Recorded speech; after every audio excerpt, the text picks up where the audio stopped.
Good afternoon. My thing is not working as I expected. Bear with me one moment. I'm going to...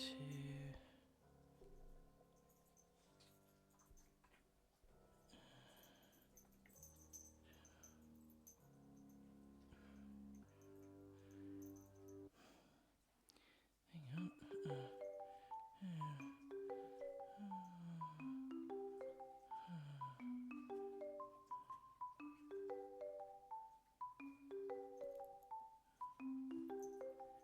I can't pin my question.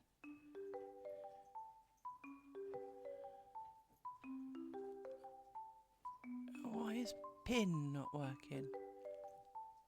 Why do I not have a pin command anymore? Yet it says /pin is a valid command. I am confused.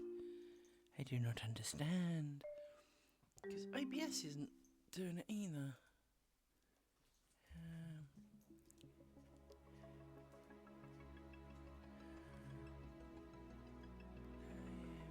I am confused.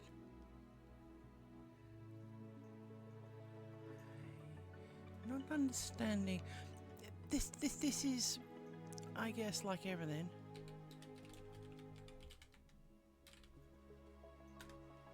Why are pin messages not working? For the love of mercy, it's really not that hard. Let me try here.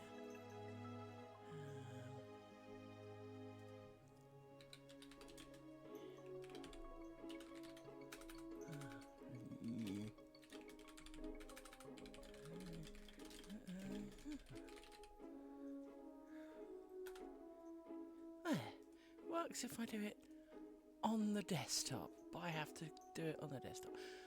Fine. That's okay. And I feel better.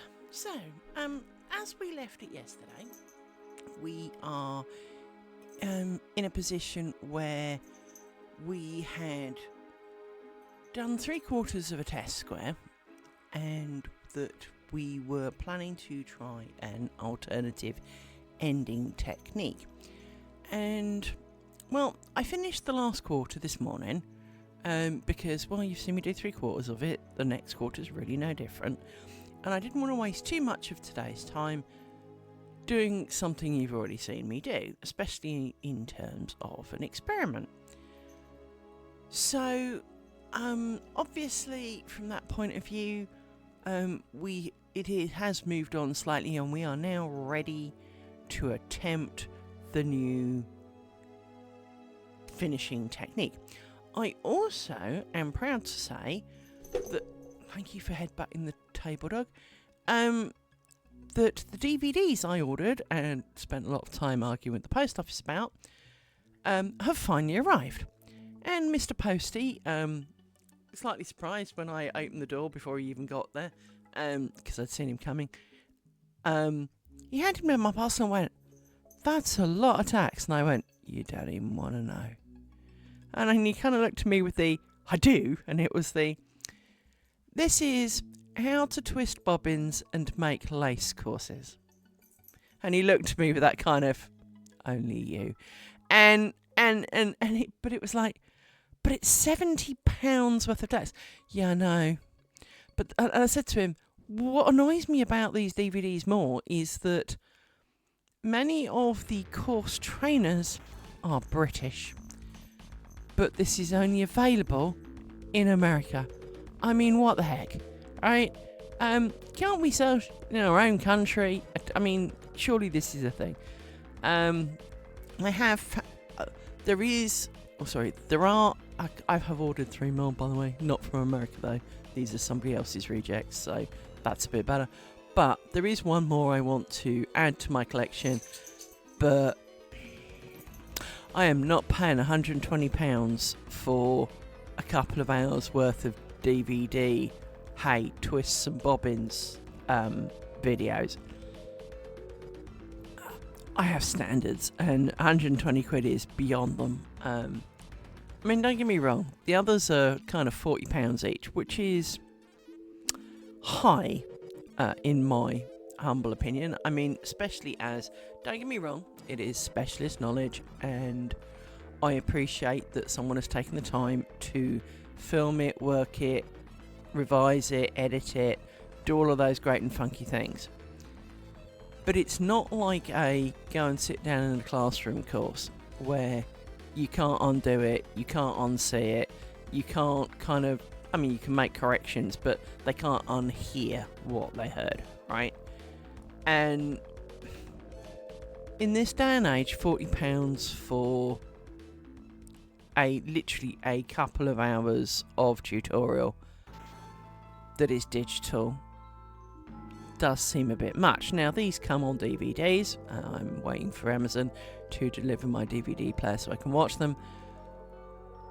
And of course, the first thing I'll do is convert them into files so that I can save them somewhere, so that should the dog eat it or something, it won't matter, because I'm not going through that again.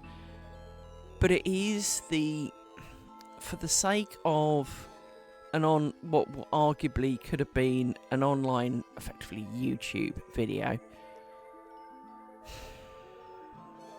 £40 seems a lot. Plus, of course, postage, inevitably, no matter where it's coming from.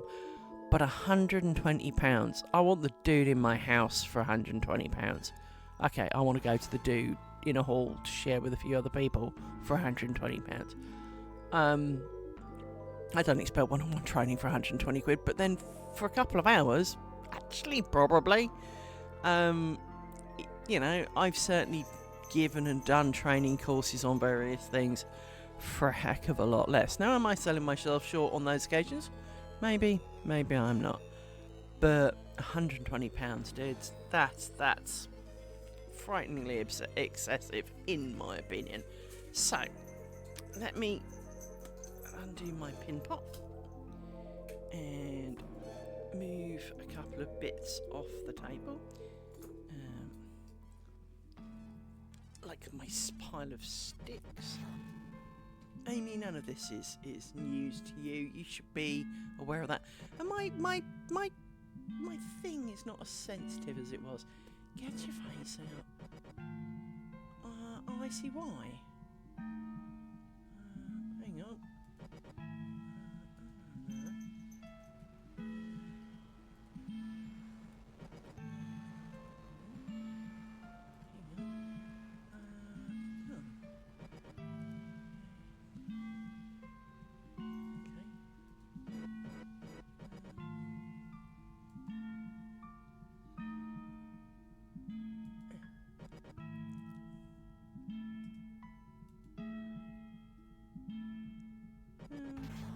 Maybe I'm losing my marbles, but I mean, you know, because that's definitely a thing. I just need to work out how to get this to be a little more sensible, because it used to work a little bit more eloquently than it currently is. It used to be I was really happy with it, and now it kind of feels like it's not. Hang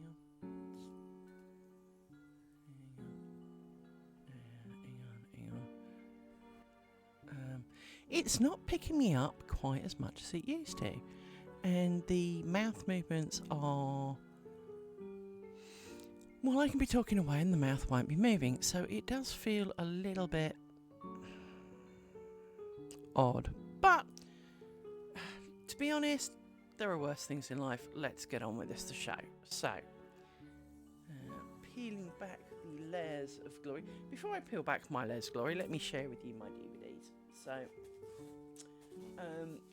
I have, I know it's got a shiny cover on it, so it doesn't really help. I have one called Colour in Torchon, where basically it's about how to more effectively use colour, which I thought would be good.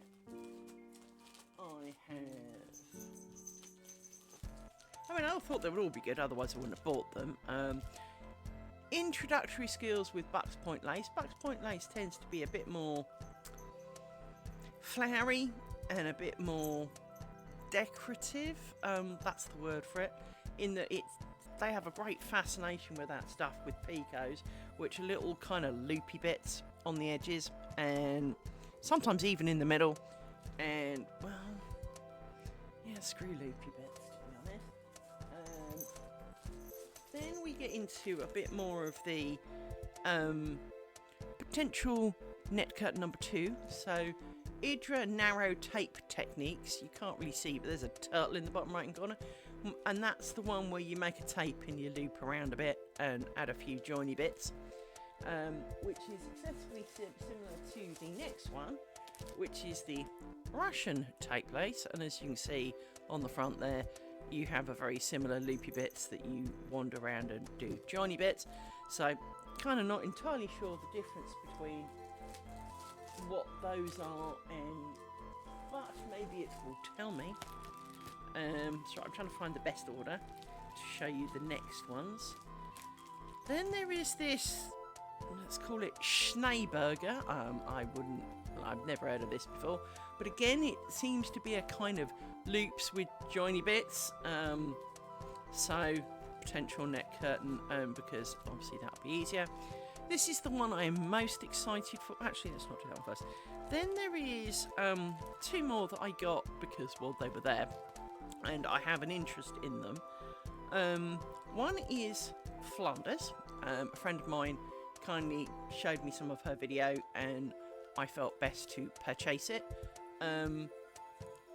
Flanders is a very odd technique. It's a bit like what I'm doing to an extent, but you tend to use 4 bobbins, not 2 at every pinhole, so that one kind of scares me a little, and leads on to another technique called binch. I have no idea if I'm saying that right, but binch is a very similar idea, and I kind of want the DVD for that, but that's the one that's 120 quid, so waiting on that one.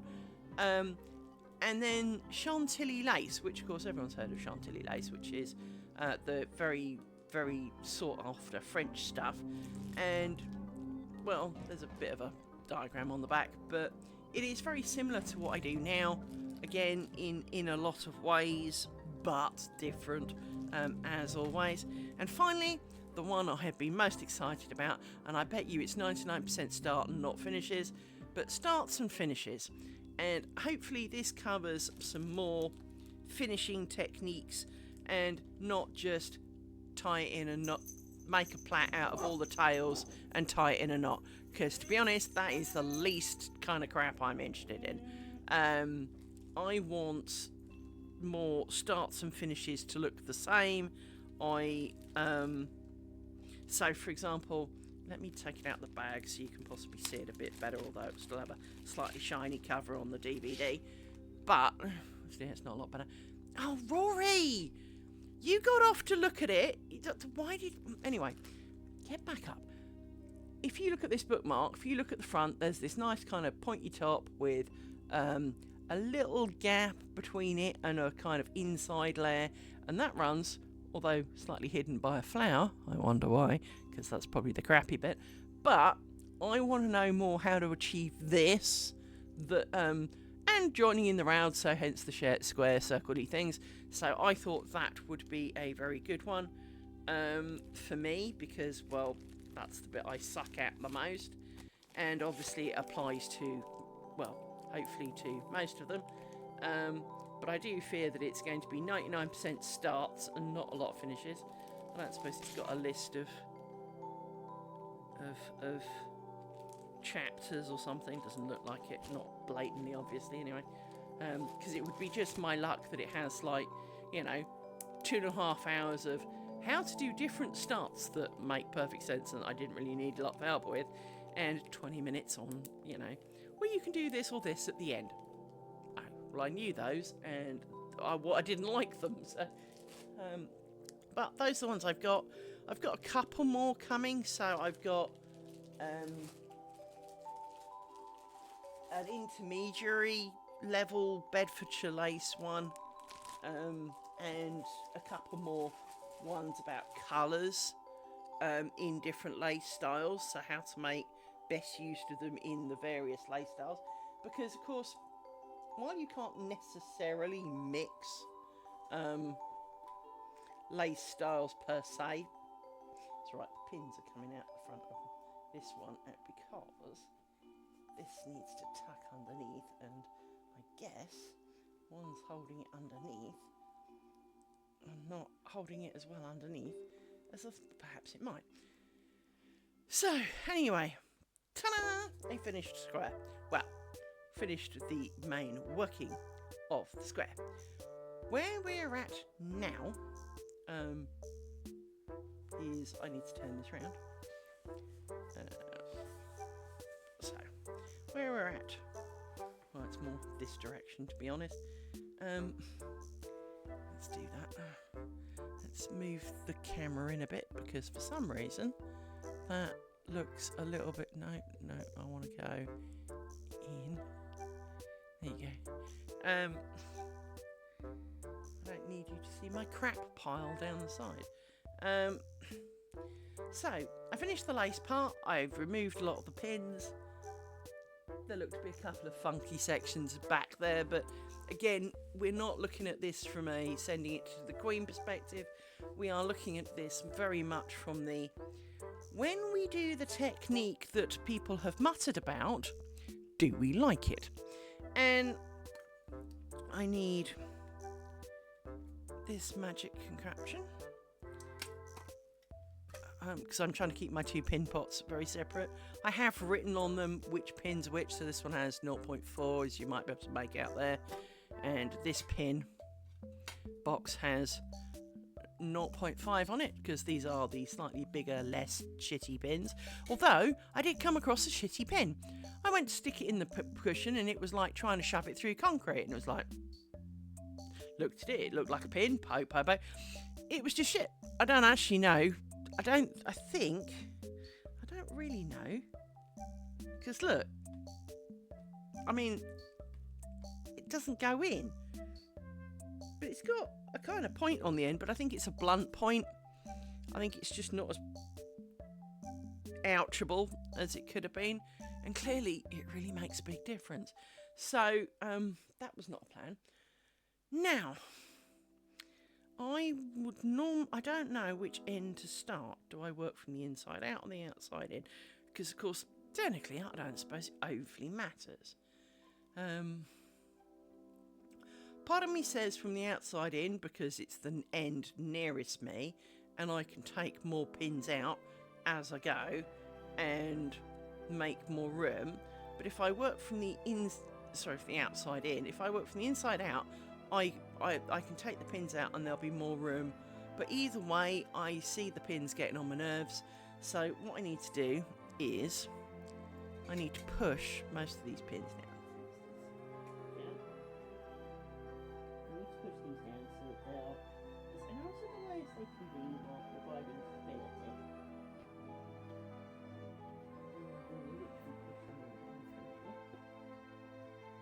And then we will raise the ones we need, because they will snag various extra bits. Part of the reason I left the live edge up is to help with keeping all the stitches where they should be. So now I've poked those down, screw it outside in because it's the nearest one, and if we really hate it from the off, we already know we hate it from the off. So we have here two pairs that need to join from pin A, well, pin B, pin A here to pin B here. Now, the best way to do this is to move you out the way, which is why I'm going to need a pin, because you just roll. I have discovered that I've got my work mobile phone under this side because, as you know, I spend my entire life moaning about whether my lace pillow's level or not.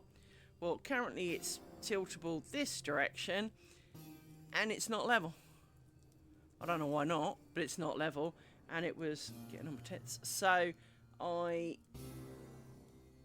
unpin that for a minute, and I need to take my glasses off because I need to stick my head in this. So if you see lots of my head during this, I do apologise, but I need to be able to see it, and I need to be able to see small tiny hole with a pin that is actually about the same size as the hole, so that's a fairly good thing.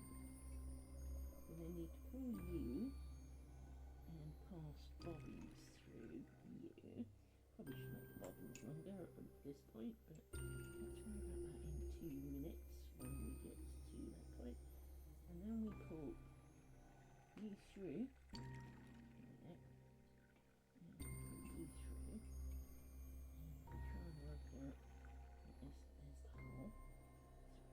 You out, and now make this a lot longer because it's just going to be annoying otherwise. You come out there, and you have to pass through. 1, 2. This is a good thing. Stage 1 is as it was before. Now, the difference is, what the people said was to, like before, scissors, where did you go? There you are. That's right, without my glasses on I really can't see shit, so looking for a silver shiny thing amongst silver shiny things is not easy. So, we cut these off at a reasonable length, and we make a pile of bobbins. And what we need to do now is we can still knot them, if we wish.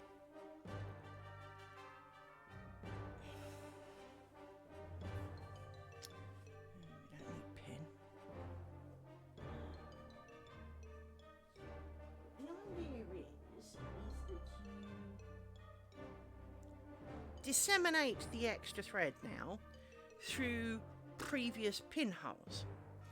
So, this is difficult on this side because, well, it's difficult on an edge because there really isn't. Now,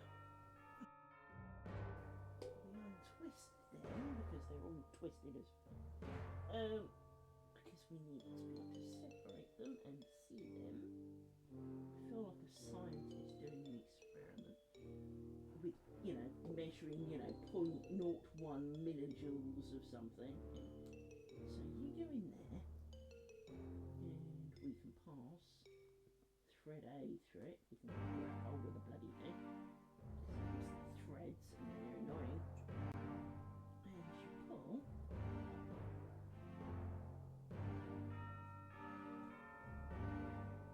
Problem is,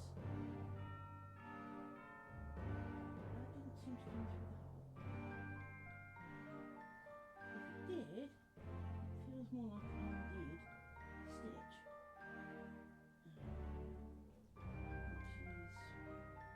Which is exactly what happened by the looks of it.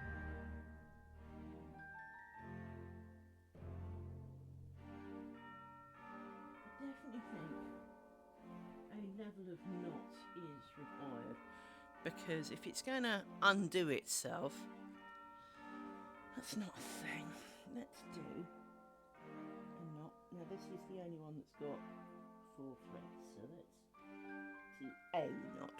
Because we don't necessarily need 58 knots of securing, but we do need to be able to pass. And I need 4,000 poking sticks.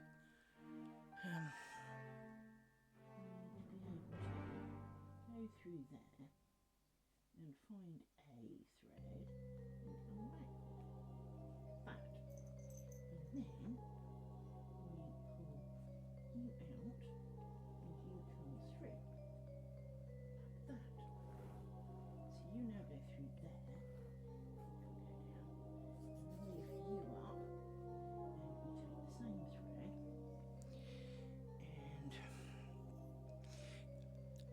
as you can see, this is not going to be something that happens quickly.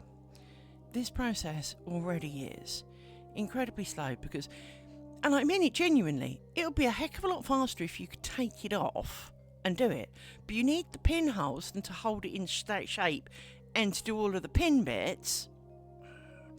But it'd be so much easier if you could hold it on the end of your nose. And not have it attached to a piece of cardboard or paper or insert, whatever it is that you have. No.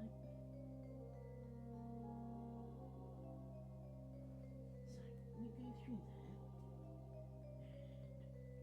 and you the thread that I want, because of course you've already tried to tangle because you're annoying. You're Bobbin, will you fuck off? I don't need you. You are not helping. You're worse than the dogs. So, we want to pull you through there, like that. We pull you back through.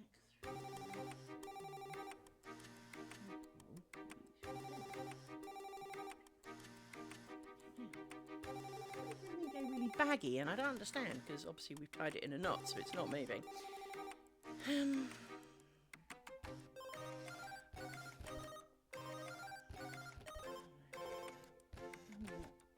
in mind we've got 4 threads to do this with, so arguably I could be doing this with 2.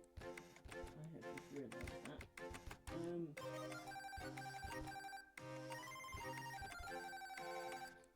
I did kind of want to see if I could do them in a different direction, so that they, almost like so this would come up, but it only applies to this one corner, so you know what?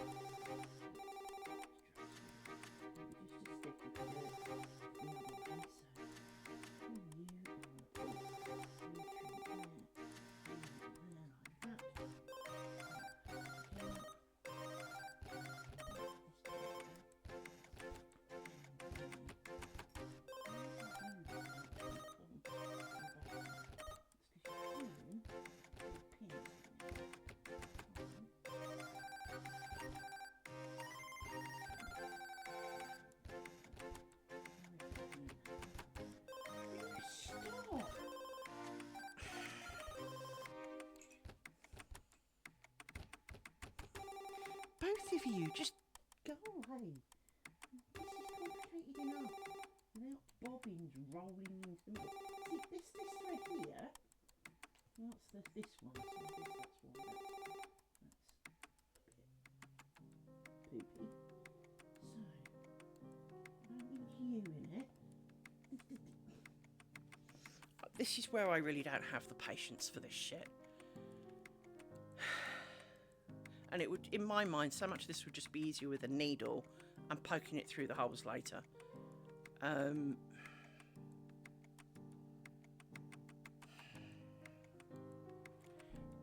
not the best person for this job.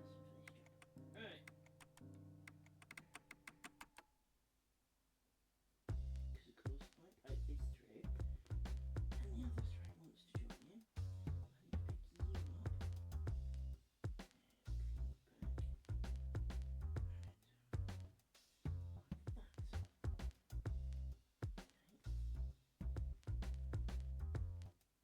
Well, the answer is it's going to show quite a lot, I think, already.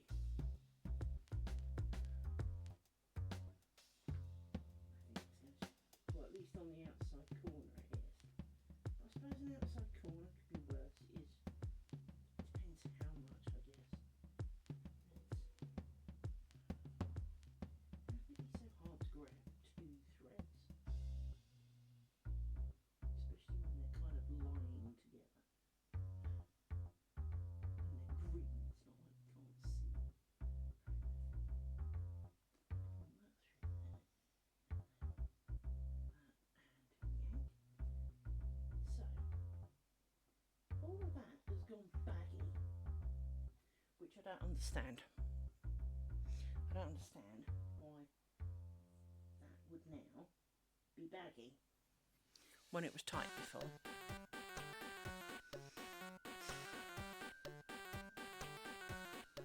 How's that half an hour already? And all I've done is 3 friggin' stitches. Well, not even 3, half of 1. This is, oh, I'm going to lose my marbles for this. This is painful. As I kind of knew it would be, but I had to give it a chance, didn't I? It's giving me a headache as well. So some drink, because I might be a bit dehydrated and drunk up today.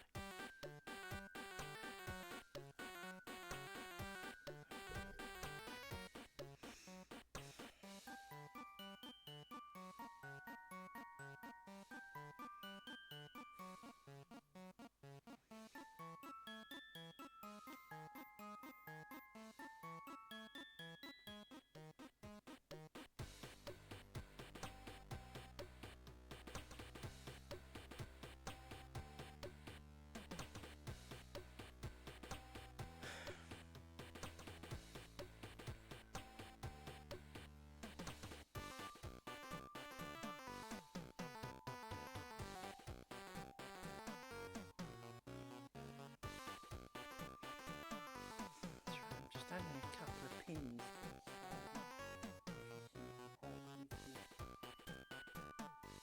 Holding down at the top pin. As a mental distraction from the oncoming headache and disaster that I see before me.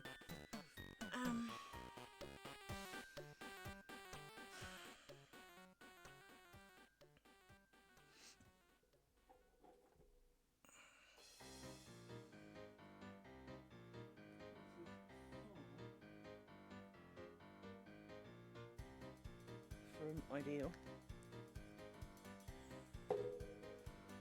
So I'm holding down the very, very end because, well, I'll need to trim it later. So.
Anything that's tiny. Thank you for the follow. Thank you for the follow. Who's welcome to me? Who's my marble? Really?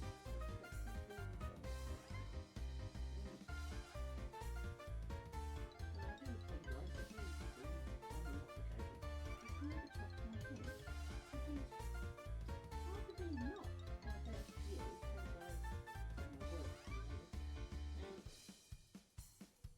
But I'm trying a new finishing technique that was recommended to me, and a nice lady made me videos and showed me her doing exactly this. And of course, like all videos, I made it look pretty easy. And it's not hard, but it is harder than it looks, because you've got infinitely tiny bloody threads that I can't see because I'm as blind as a bat. So it is not easy from that perspective.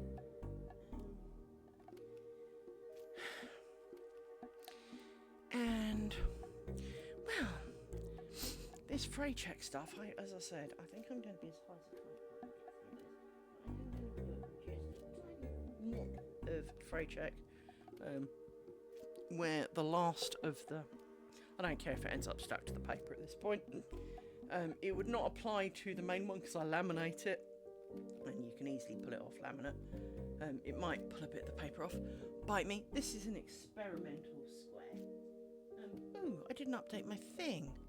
Oh, silly cow, I never updated my thing. Okay. It says test square for practicing. That's okay. Just as well it didn't matter then. Right. You push the pin down. Push these pins down before they catch everything. So, these threads are now handled.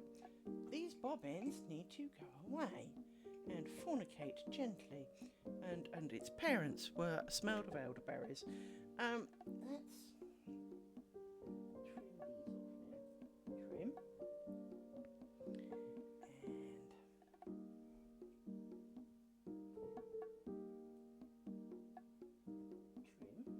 There may be further trimmings later, but to stop them tangling and making life really complicated while we have enough complications without their help, for it is like dog help. They really do want to help, but they don't achieve it. And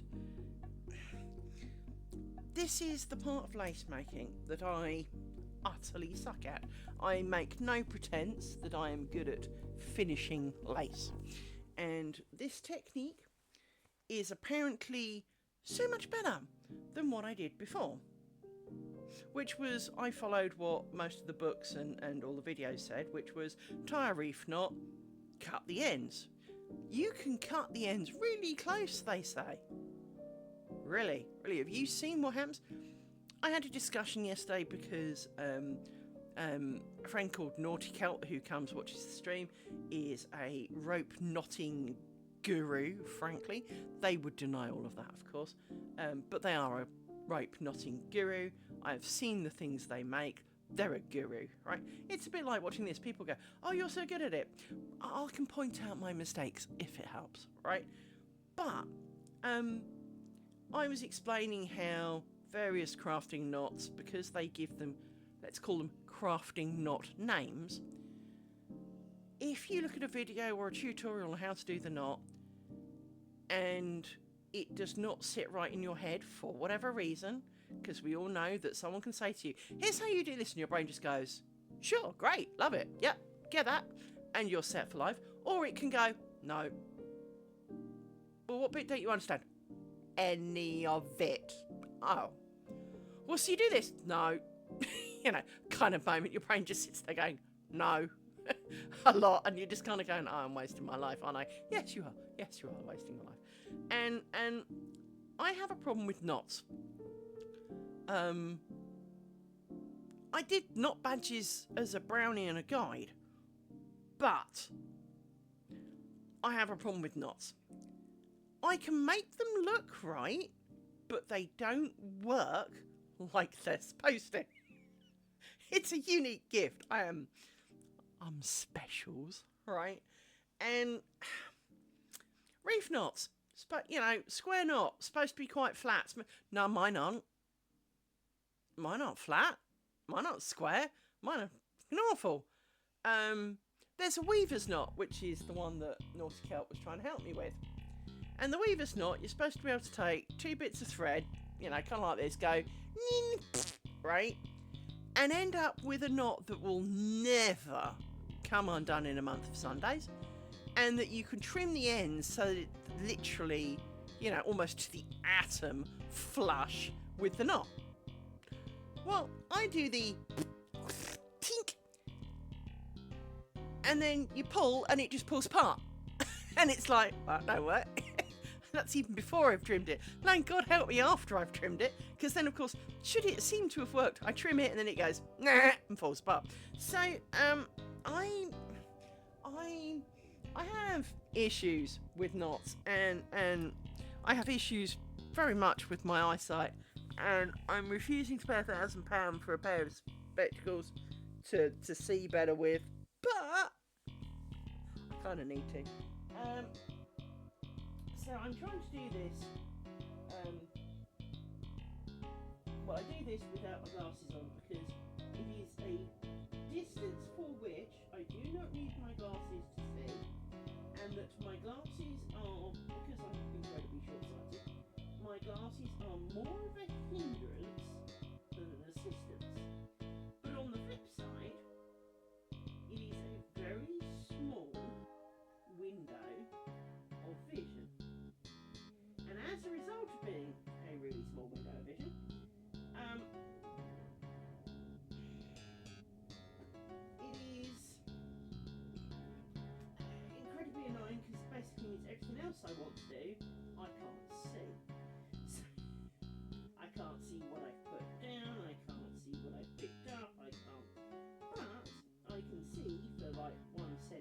squared, and I need to make these bobbins so much longer.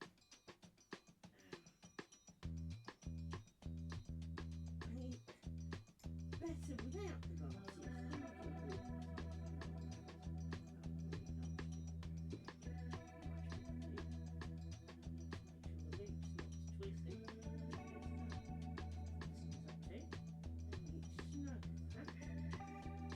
I'm doing an overhand knot to make sure that it can't run away, and then we chop using the shiny blurred objects, and we chop the bobbins, and now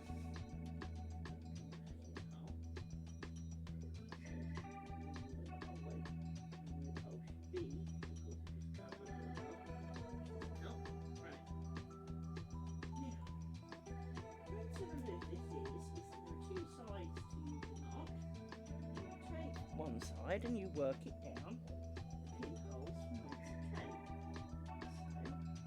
So, for example, you try and shove what is arguably a really fine pin here, but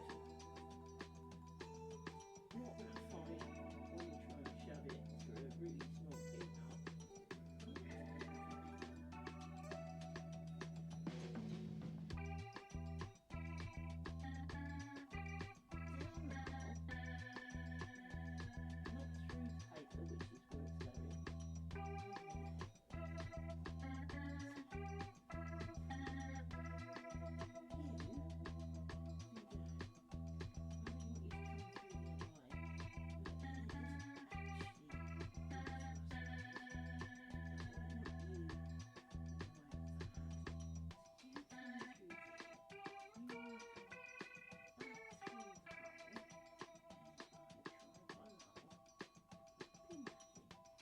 If I don't remove the pin, because then you know that the pin's in the pinhole.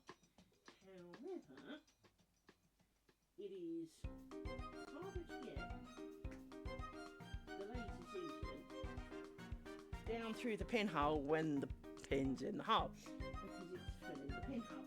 This one's a bit bigger, so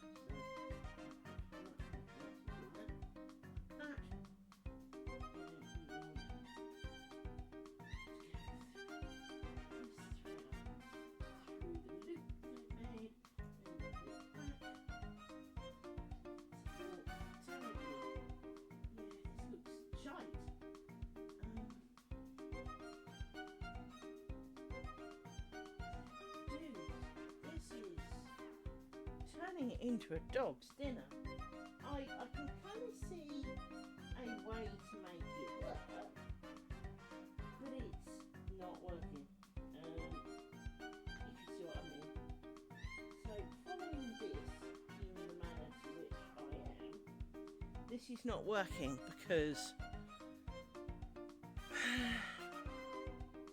you don't go straight between pins, you zigzag. And then that means other pins will get used more than once, and this will create the even thicker, chunkier thing. So I need to undo that because that's not straight. Let's go for this one because, look, again,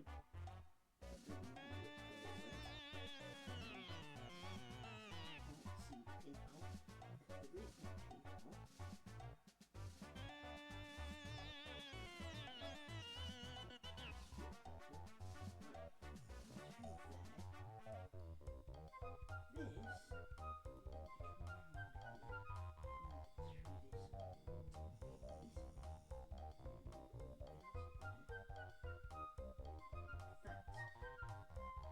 Well, that was an epic failure now, wasn't it?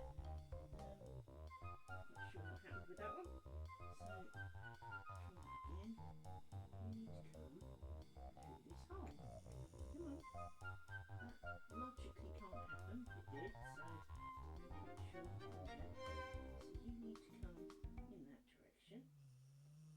You could go back in that direction, but that's not.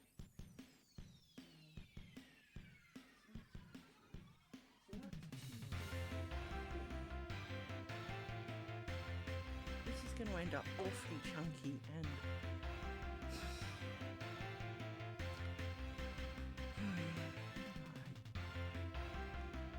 see the point. But as we discussed yesterday, so when sewing in ends with knitting and crochet, it is an arduous ball ache of a job. But you have wrong sides of knitting usually to hide it on, or if it's double knitting, of course you can just leave the tail in the middle. Screw it. When you have crochet, and even if there is no arguably wrong side, there is a better side and a worse side, but you have thick stitches and you can worm your way through stitches, because with crochet obviously you twist and it's got like a post with a twist around it, therefore you can poke an extra bit of yarn down through the post and hide it and kind of burrow around a bit and hide your ends, and they successfully stay where you put them. Lace is 99% whole, therefore any additional threads make the tiny fronds of holding the holes together fatter. And while it would reduce the bunny ears, so when you tie a knot and chop the ends off, you inevitably end up with a knot with kind of two ends sticking out of it that look a bit like bunny ears.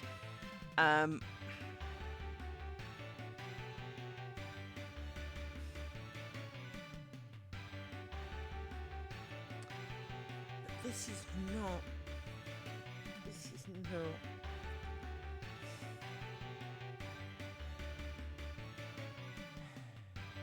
I don't see this as a win.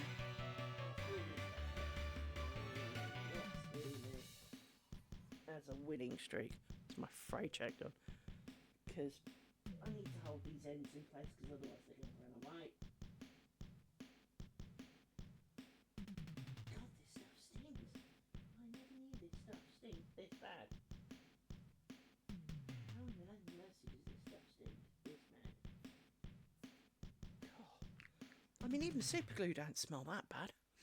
Mind you, if you want a half glue, this is seriously the shit. Prim fray check to the glue sniffers out there. Christ alive. Oh. I'm in a large, reasonably vented room. Even though it's winter, I've got open doors for the dog. Zzz. I've done 3 dobs of... Is it 3? Yeah, 3 dobs of glue. And I can see me having a real glue headache from this. Why would I know you get a glue headache? Well, when I was younger, I had to clean tape drives. And the chemical that you used for that was pretty much the same. And you'd clean the tape drive for 20 minutes and you'd come out kind of looking a bit wonky, kind of going, hee, and have a headache for the rest of the day. So I've worked with lots of chemicals. Not my proudest moments, I'm willing to agree to, but they were, now, you're not in that one. I feel this is your next protocol. You too can go through here. We're going to persevere, but I think this is the biggest waste of my life I've ever done, and I've done some colossal wastes of life.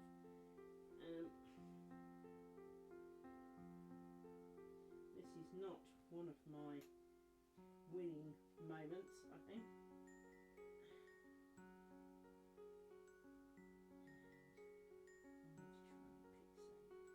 You, as your next protocol, trying to spread it around a little bit.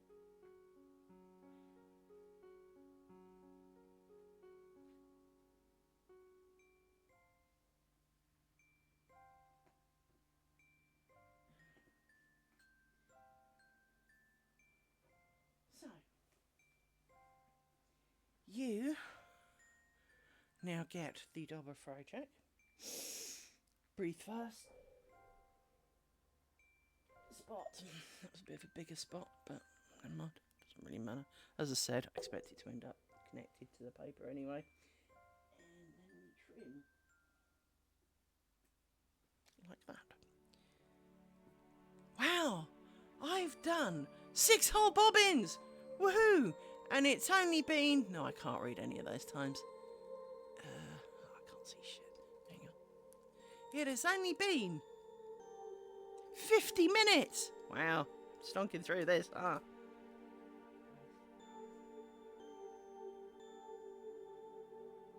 The problem I also see is that if I glue the end to stop it running away too early, I might not be able to do the glue for the next bit. So what I need to do then is put some pins to keep the holes this side of the join. Let's do this now. Yes, stinky.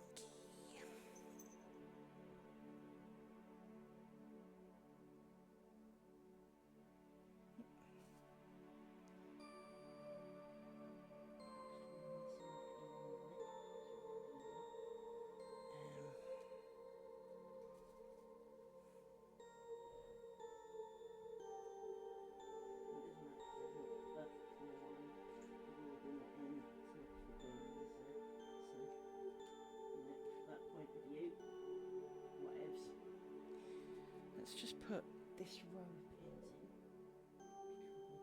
I mean, they're all in the wrong place, I'm sure, but close enough. Put some pins in.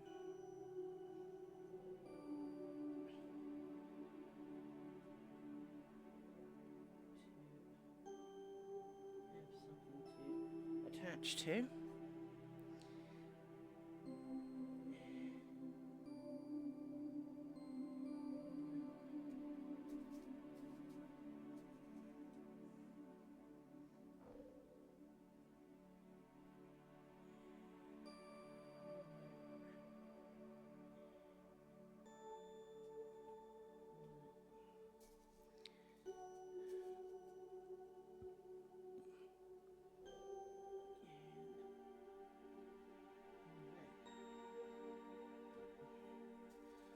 Possibly.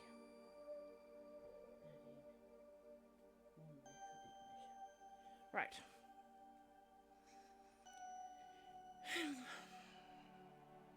More Coke.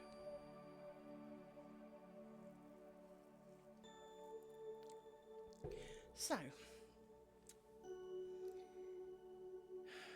onwards with our quest.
Hi, welcome to Not Having Patience with Liz Kimber. Brought to you today by lace and bits of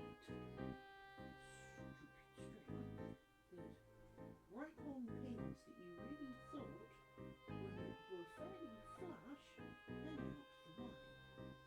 Because, well, that's definitely a problem to be going. Right, so you've of course twisted 800 times and now don't want to part with it, even though you cannot be a knot. You cannot have knotted. There is no way for you to knot. Somehow, it seems to go.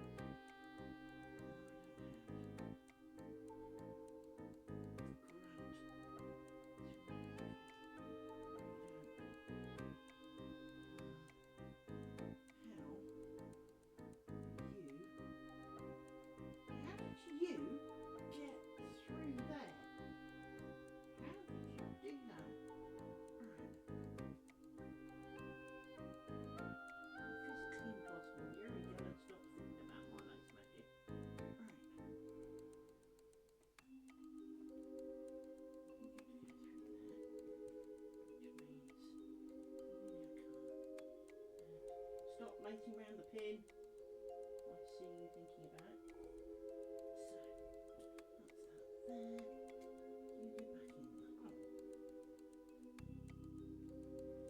there. Oh.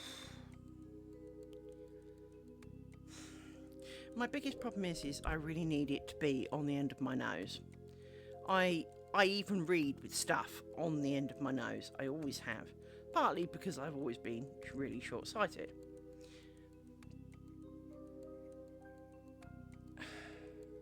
And in fact, with hindsight, makes me wonder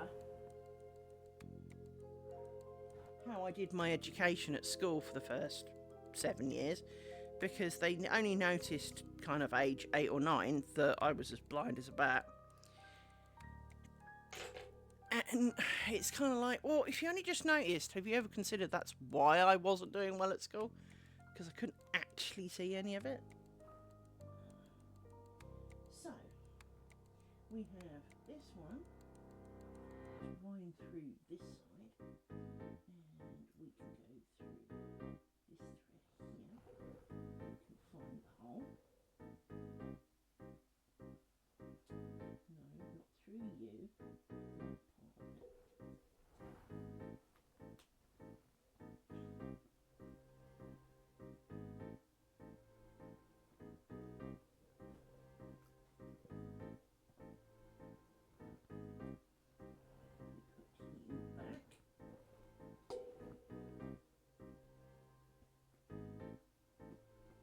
Because you're really close to this pin over here, let's use you because you're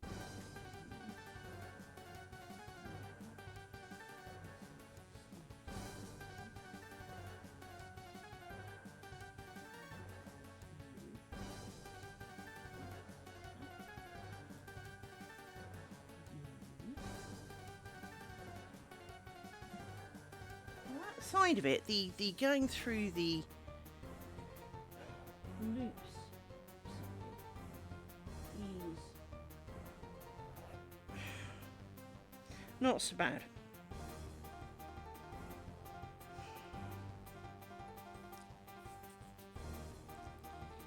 My knee's beginning to hurt because it doesn't like being at that angle. This is going to take a lifetime.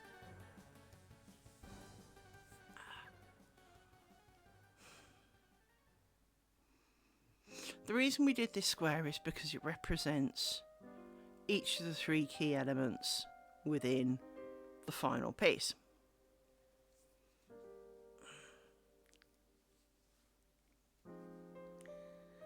I feel more twisting potentially is in order. So trying to wrap it round the, because obviously a stitch you have kind of like cross. Wrapping it round the legs of the cross to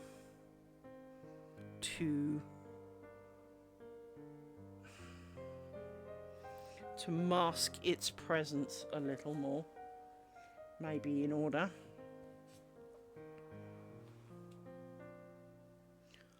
Oh dear me, the sigh out, my dog.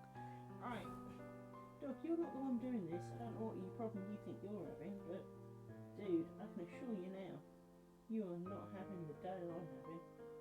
Right. I believe we will not be using this pin again.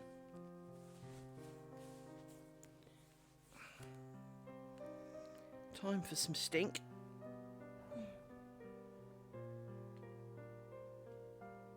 Some stink.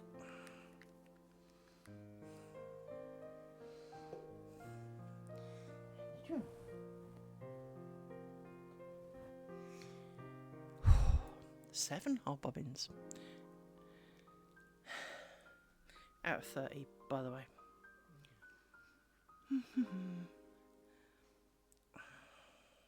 I feel my life slipping gently away. This is not a proud and happy moment. Finishing a piece should be a proud and happy moment because, well, you're finished, it's a proud and happy moment. My concern with this feels very justifiably that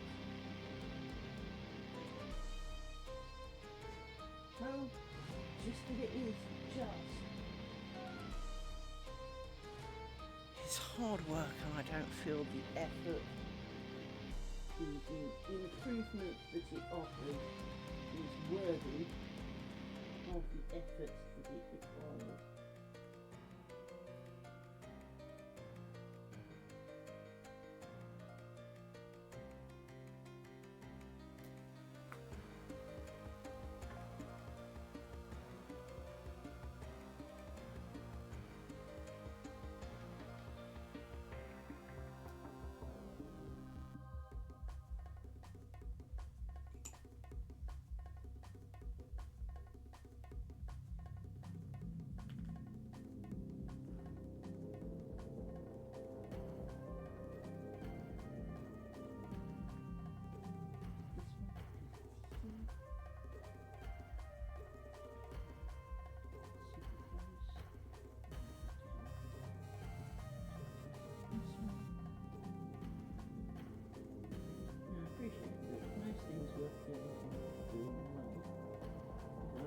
Believe that there are times when if there is a right corner you can graze off the edge against this, not necessarily an invalid thing to do. So that's you. We need some stink.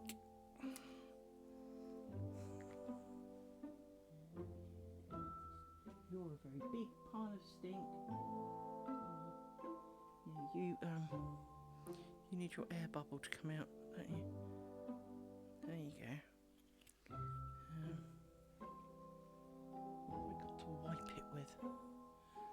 I had a thing here moments ago. What have you done with it, dog? There it is. I think it's because I'm lying it down in between and keeping it upright. I saw you do that. You just ran the hell straight out of there. Come on.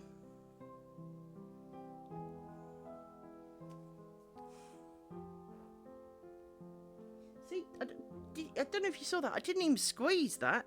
It just poured straight out the end of that. I'm going to need a pin to collect a small daub. Where's that shit pin? Actually, I thought I was storing it upright. Thinking about it. Where's my shit pin? There's a shit pin. I had a shit pin earlier that wouldn't go through anything. Yeah, it's that one. Let's collect a small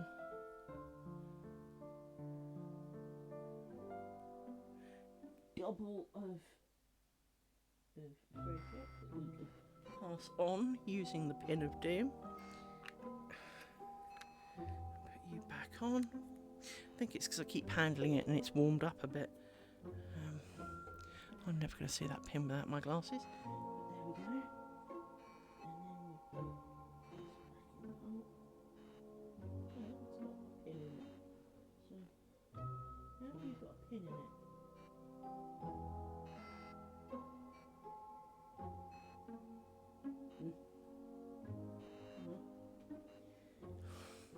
Smooth you, because you'll smooth you out before I put my finger in it.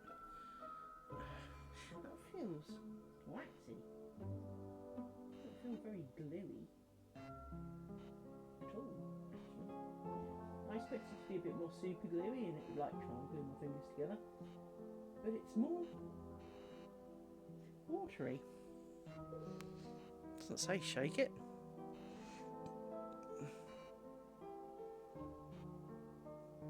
It says something about pouring it on objects and hands. My hands are made, well, this is my poking finger.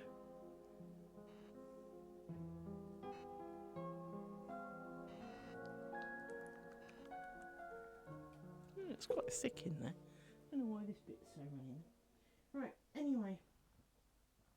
You can be trimmed because you have been fray checked.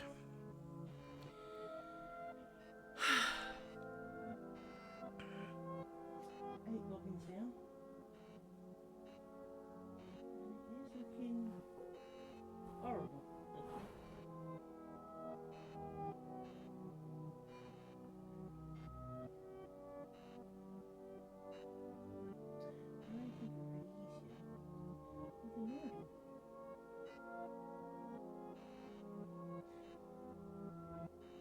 bizarre as that sounds, it would be nice if it was a curved needle with a point on it, but it would have to be the world's finest curved needle, and I've got a curved needle, but it's more like for darning fishing nets than in the thing is, you know, you could hold parties on this needle. It's huge. It's more like a corridor than a needle. Because a needle would be easier because A, it's got a point on it.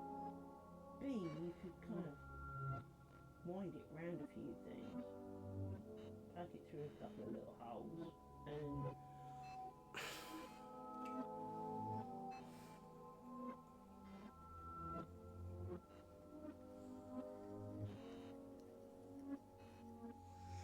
well, it just wouldn't be quite so shit. Yeah, you're wrapped around a pin that you're not supposed to be. Thanks for that. Come out that because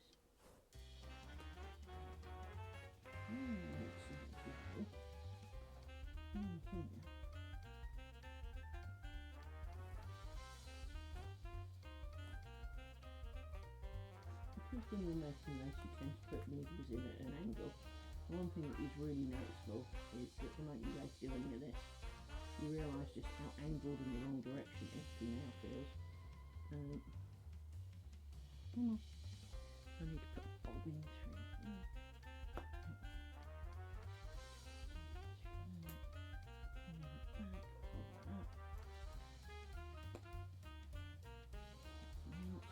Not again. I can feel it. Oh, we've done it again. How is that knotting? How are you going through yourself when I poke only the needle through and the other end does not get a chance, and yet somehow you knot yourself? That's just defying every form of logic known to man. Yeah.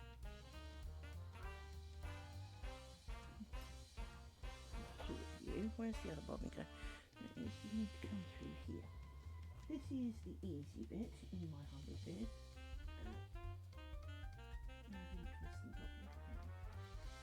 And we can do an overhand knot of securing. To be honest, I'd rather do one overhand knot of securing and dob it with fray check and leave, for the amount of effort this is.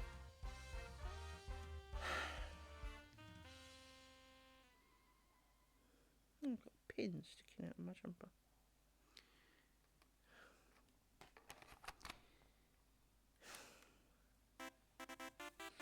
I am defeated, to be honest. That's where this is going. Right. We need to drop the ends. You go that way, you go that way. You go over there.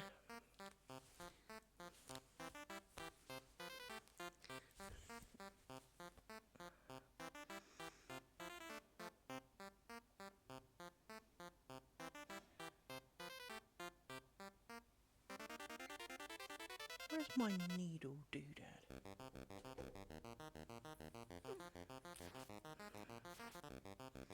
I have a lot of needles, but I don't think I have any particularly fine needles because I've never really needed them. I've always done fat things.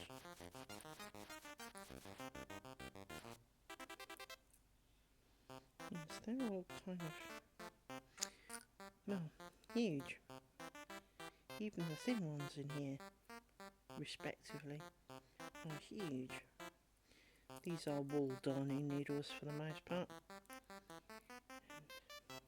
Now I've got to try and put them all back in the hole, and that's easier said than done, because of course they're all different lengths, and ideally you want pointed end down, so that you don't stab yourself on. I do have a sewing kit somewhere, which would have more sewing size needles.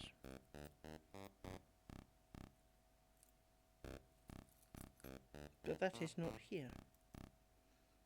And to be honest. Not quite sure where I put it. Because I don't want to do it.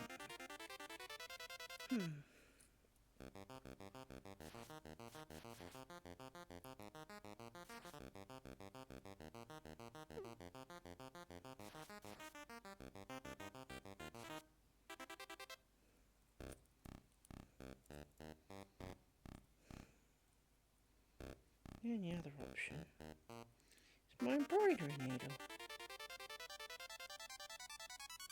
Guess that's a thought. Screw up that. It's going to be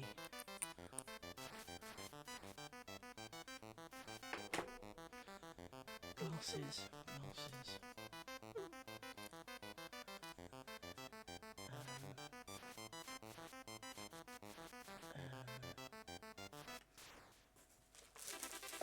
It's a different kit, but it should have a needle in it.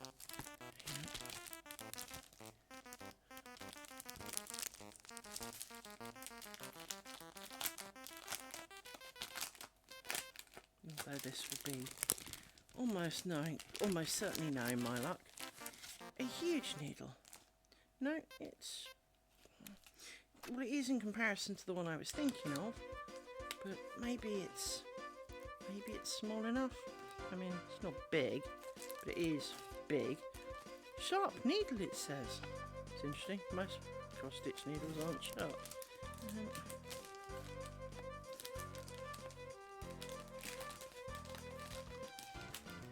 Let's put that in there. That's a 14 key. Okay. Maybe I need. Let's try it with this. Can't go any worse.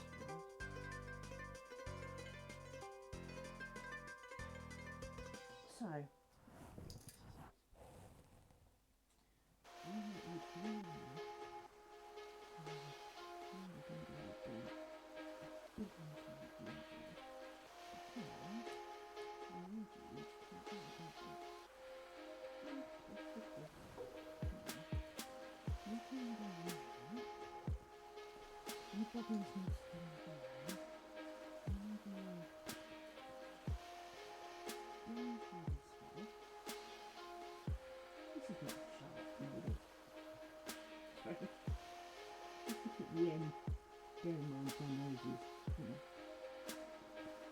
Inches away from it.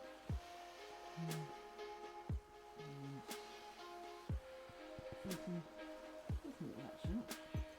Stand in front of it. That's not sharp at all.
Does disappear much better than the predecessor. That almost is not disgusting.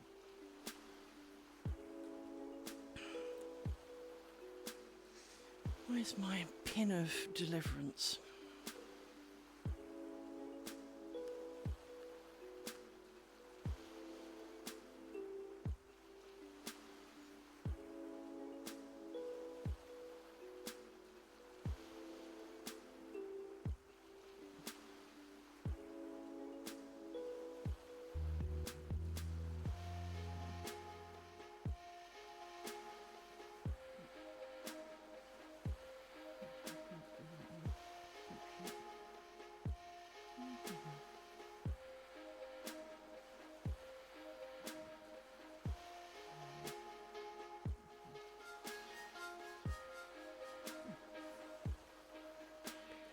difference.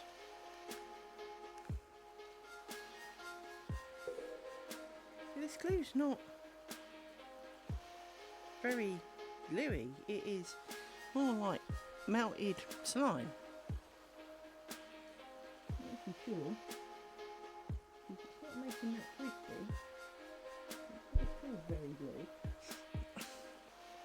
Maybe it's designed to melt fibres rather than glue them. We shall see.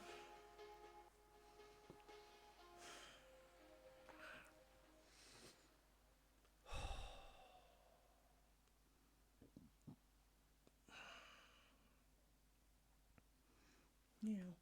Bingo, there it is.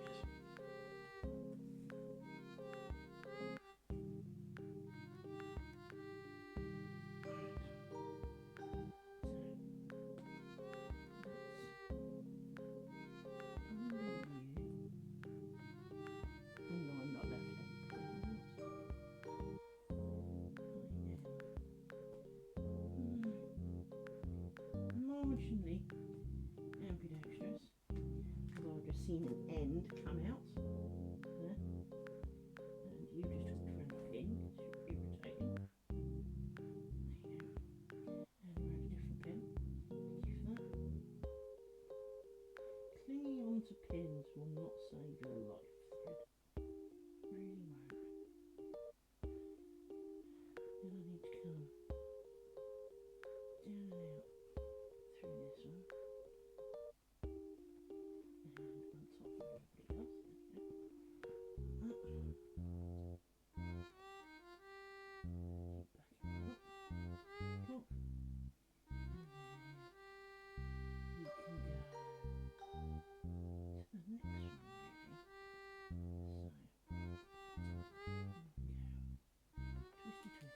So, twisty. Money doesn't like being at right angles and then me leaning forward on it. Ever since I broke it during karate. Well, I didn't break my knee, but I tore and damaged things. It put an end to my karate, so...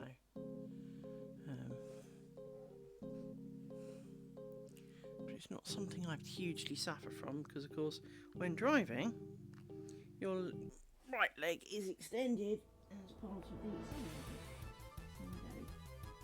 Really suffer with the whole kind of it's a problem because I can always move it.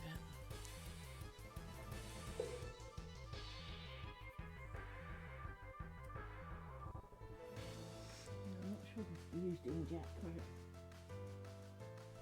There we go.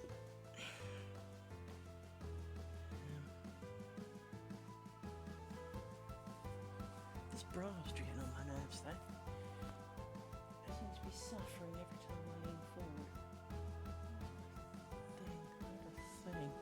I had lots of things. I had a thing earlier. It's a hair tie, that's the word I'm looking for. Where did the other hair tie go? A hair tie. I saw it.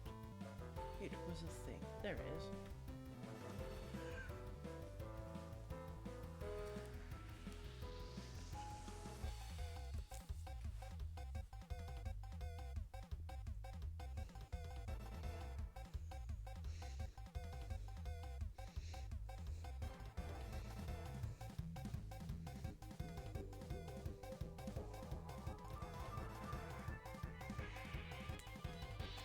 Nope, missed. It's very difficult to tie knots and things around a bra strap behind the back of your neck. bear with me.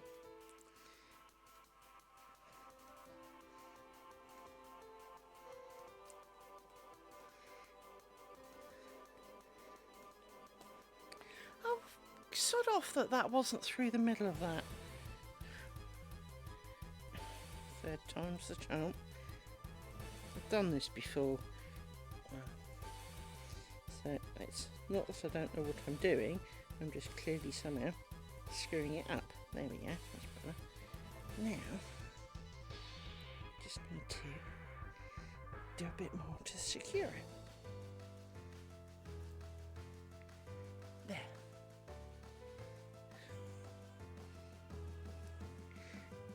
Could do with less hair in it, but there we go. Right. Just want to check that I've not done anything stupid. Yep, it's all good. Right.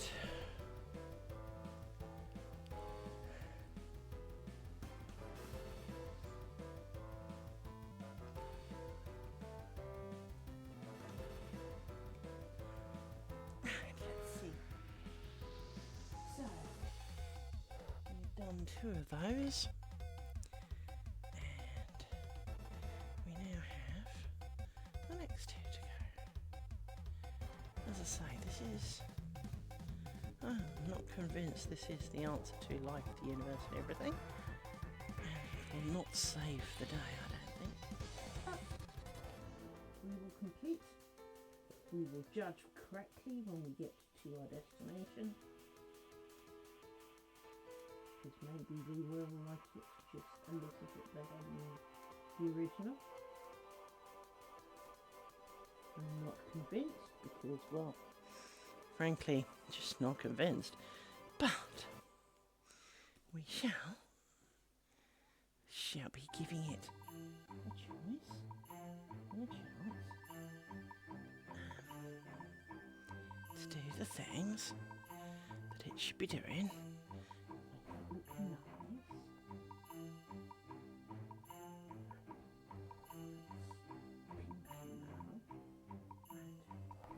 And we will do what I've had not for good measure. Stop that moving. Trim some bobbins. Put them in a pile. Separate our 2 ends. The only real difference is, normally I would put a dab of glue on the knot, trim the ends. Well, I'd normally do a better knot, but not much of a better knot. So the idea of this is it should not show as much. But in my mind, by having additional threads going back through the work, it will make it chunky. And it will be over a bigger period. So, for example, let me stab my pin in there and rescue the square of example. So, for example, here is square number 1, which I did finish using the good old knot and glue technique. She says finding which corner it is. Right. So, from there you probably can barely tell that it's this line here. If I moved it a little bit more, I've just poked it over a pin. It's not a good plan. Right, so if I move it a little more central, you can't really see, I mean you can see that there is a difference, but that's the back. This is the front. You can sort of see it, but it is sort of see it. In person, it is a hair more noticeable than on camera. But if I fold it along the line,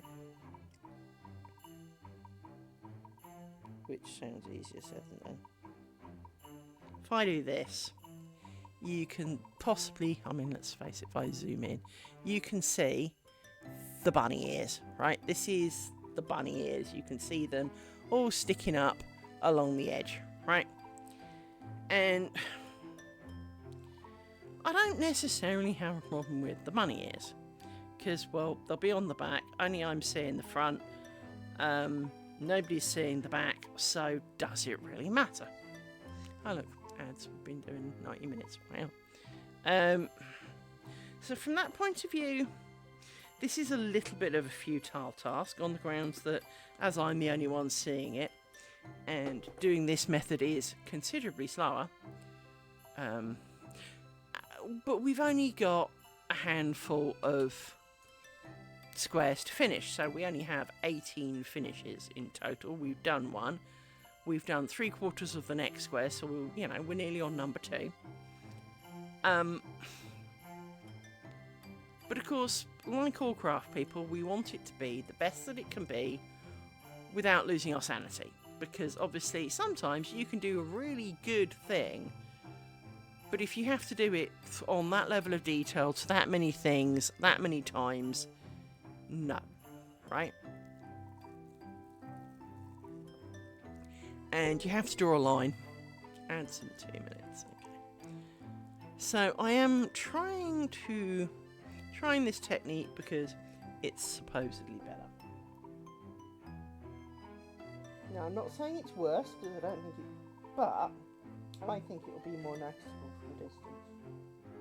I really do.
Convinced this glue is doing literally nothing.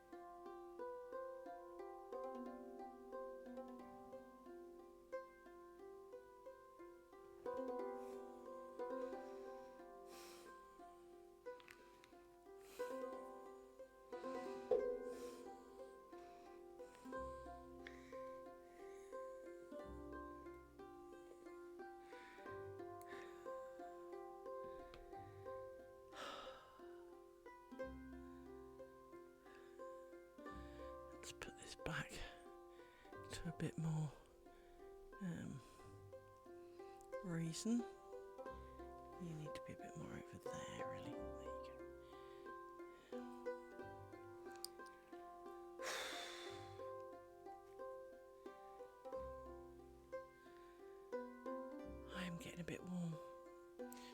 heating changed temperature or something.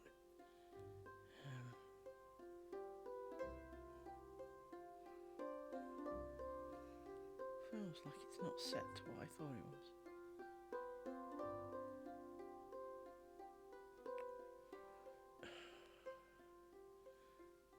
Didn't pick up the downstairs. That's helpful of it.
Bend this needle.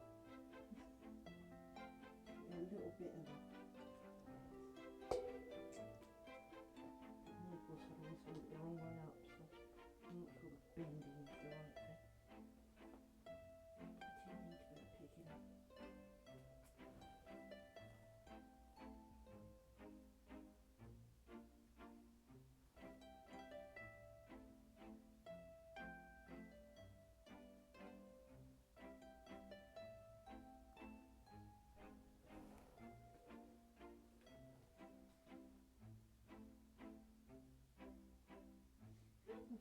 Where did you do that? Go down through the hole. There's some divots still. Must have been the twisting of the directional twist. But I could have sworn I went down through a hole, which should have meant it was impossible. Fuck off!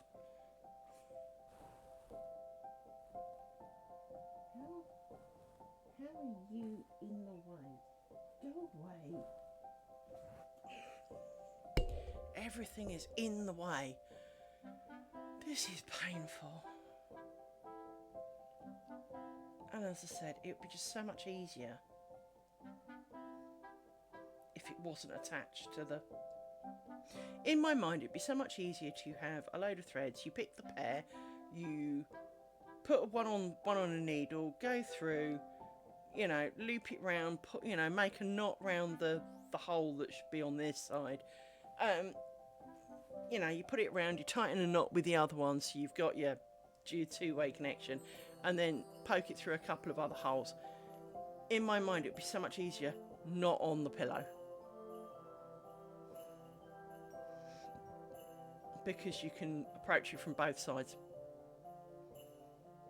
And I'm getting to the point where I really want to find out.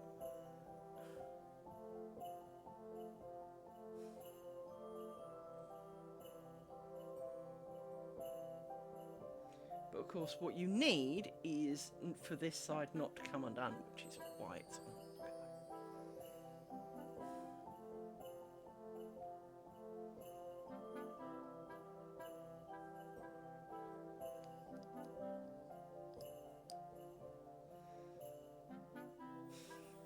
bit worried that the glue that went on there and it's just completely disappeared into nothing.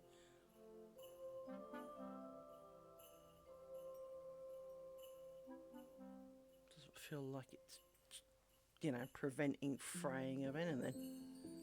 Doesn't feel like it's prevented anything at all. In fact, let's do a little experiment with that then.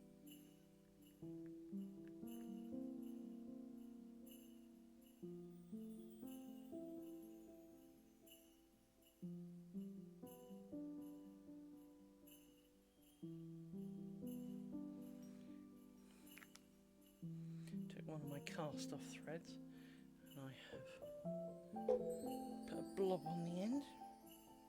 I'm going to let it dry and see if it does literally anything.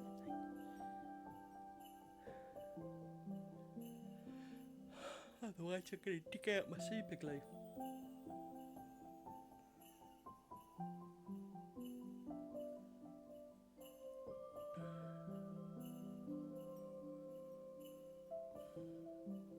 Then I'll tell you something though, considering I've only been doing this an hour and a half, I am well tired from doing it. It's quite stressful. Don't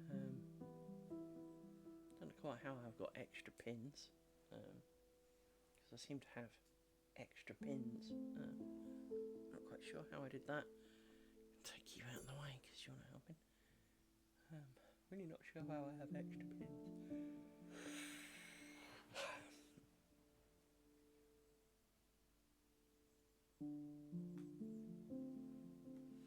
Oh, I didn't dob this and do the end of it. And I'm at the end.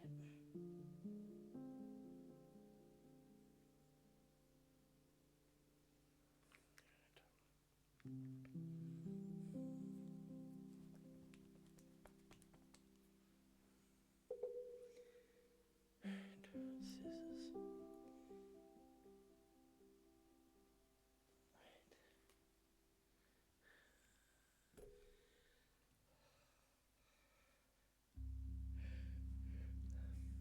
Well, pin's a lot easier than fanning around with the Lazy Susan, but you do really need the Lazy Susan to do the initial join. But the pin is definitely easier to do twisty bits and make it look, I'm not going to say right, but less shit comes from that. That's the word for it. Less shit.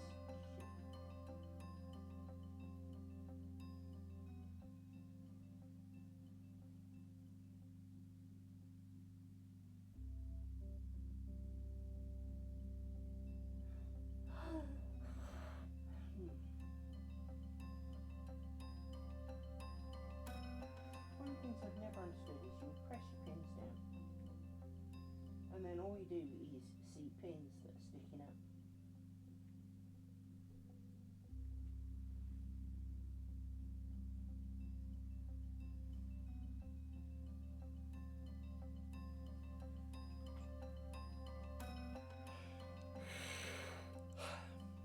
Back to yawning again. I do apologise. I hate yawning at you.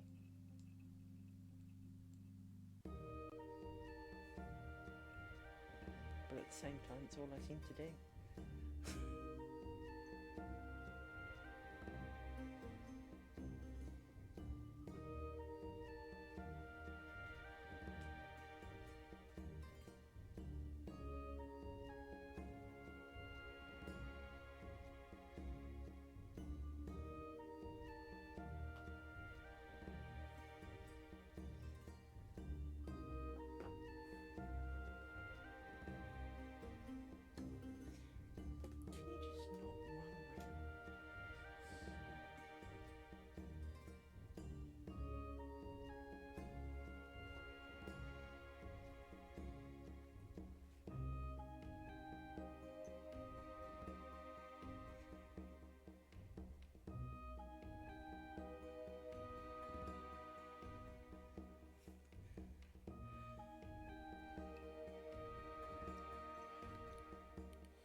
itch in my eye, which is a stress thing. I get a thing where my eyelid kind of goes like this, and it's really irritating. So there you are, you're stressed. So you're having a stress response. So what happens? Your body does something that makes you more stressed. Yeah, well done, body. Congratulations on that. That really helps. Fuck off.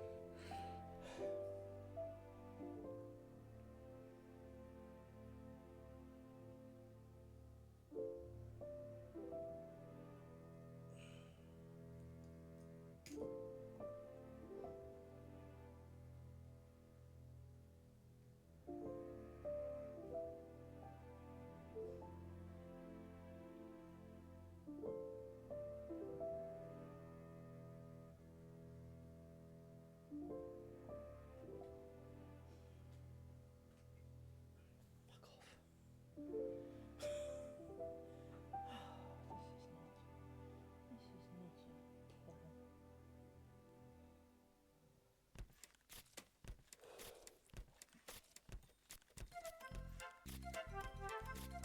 I think some yawning from body for the stress, isn't it? I'm not tired. I don't feel tired. I'm not hot. I'm not oxygen deprived. There's absolutely no call for it.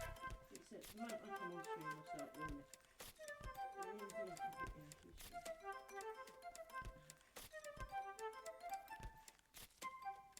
the only thing that can happen.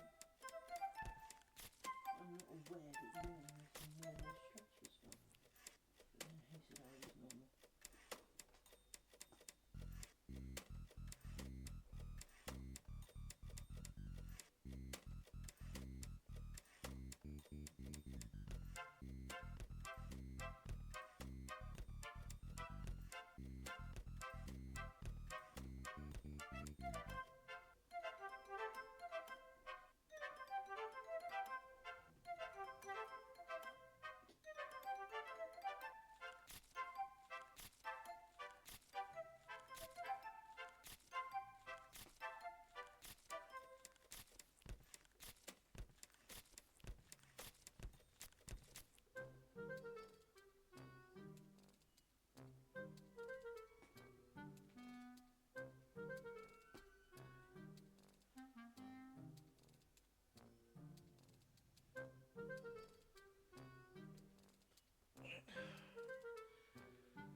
Problem is I keep putting my knee up so I can lean forward, and I don't know why I feel this burning need to support myself with a knee. It's not like I'm leaning over the edge of a parapet here. My bottle fall over.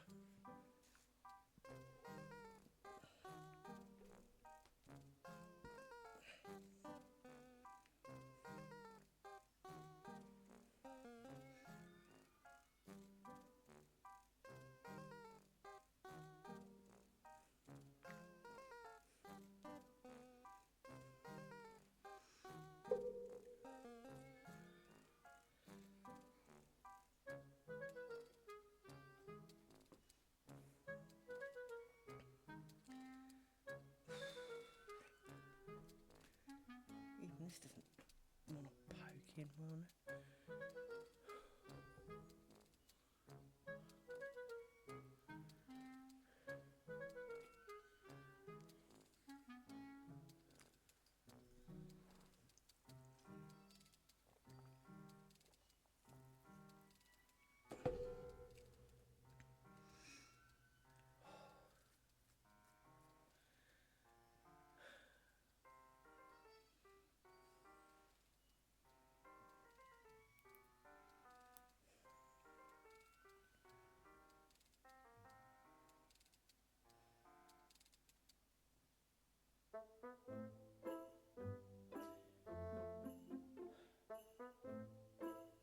Beginning to change my mind.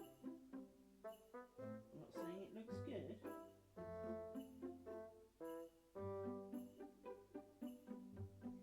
It does feel like it has a level of potential,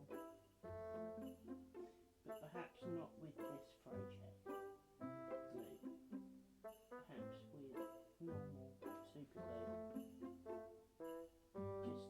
hold the end down.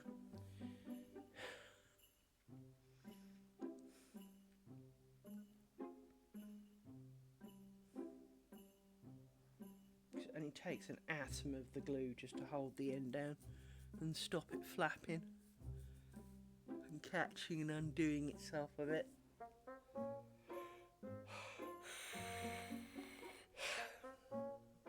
Stop bringing your right knee up, woman.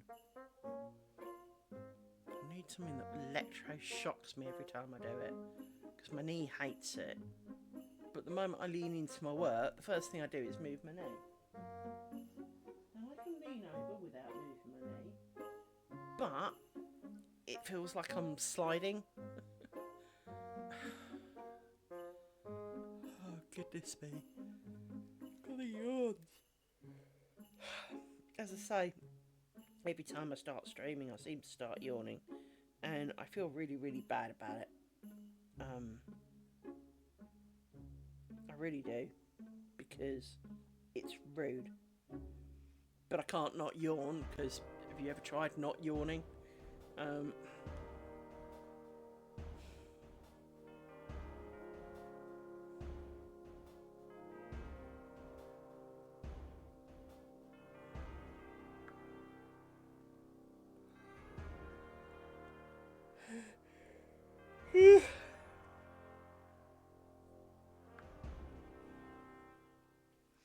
Let me slap myself.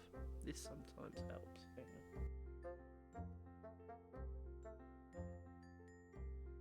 on. There, see if that helps. Stupid as it sounds, slapping myself does seem to help sometimes. But I think the answer is going to be no.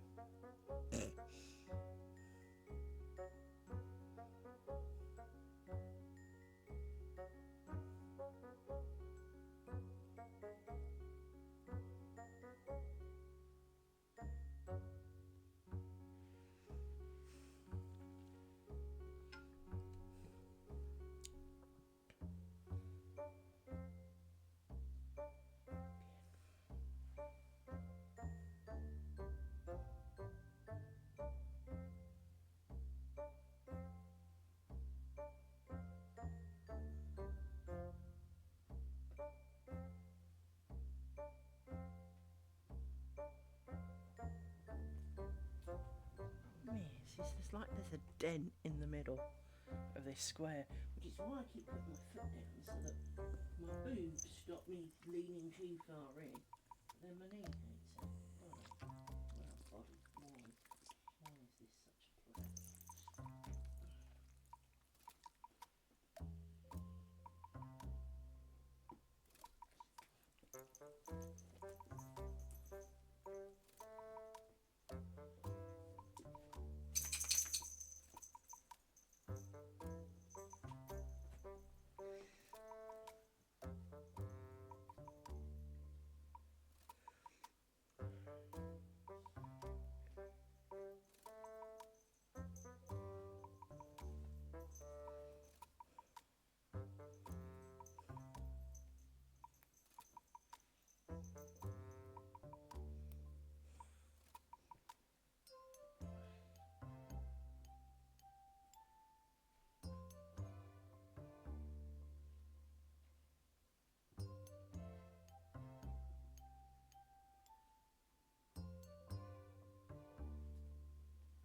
hot under that light. It really is.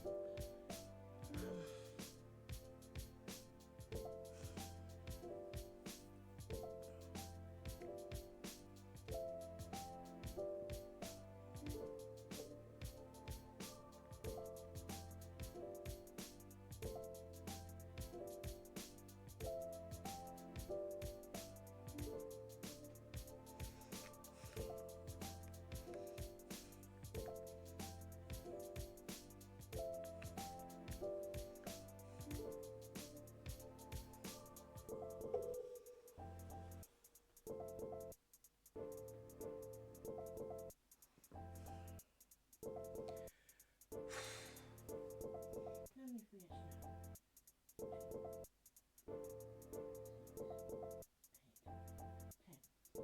We've done a whole third, and it's taken us basically 2 stinking hours.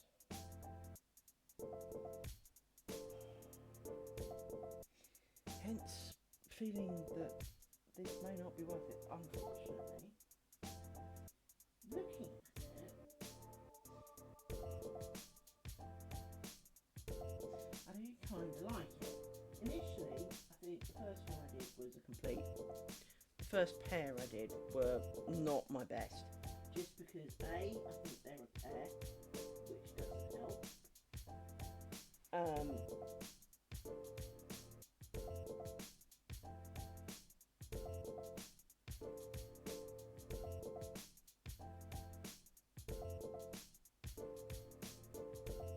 But the rest of them are looking better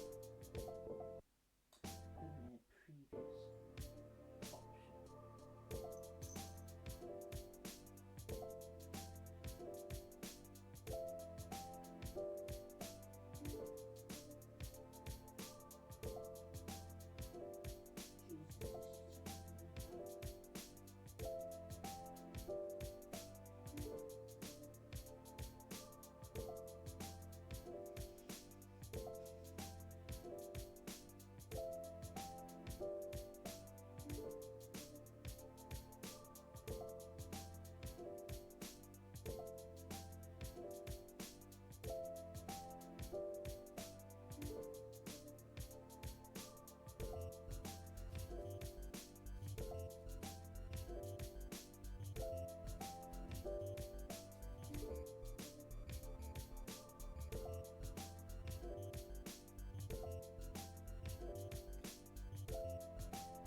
As I said, this is giving me a real headache. Partly from the staring and the squinting and the stress and the...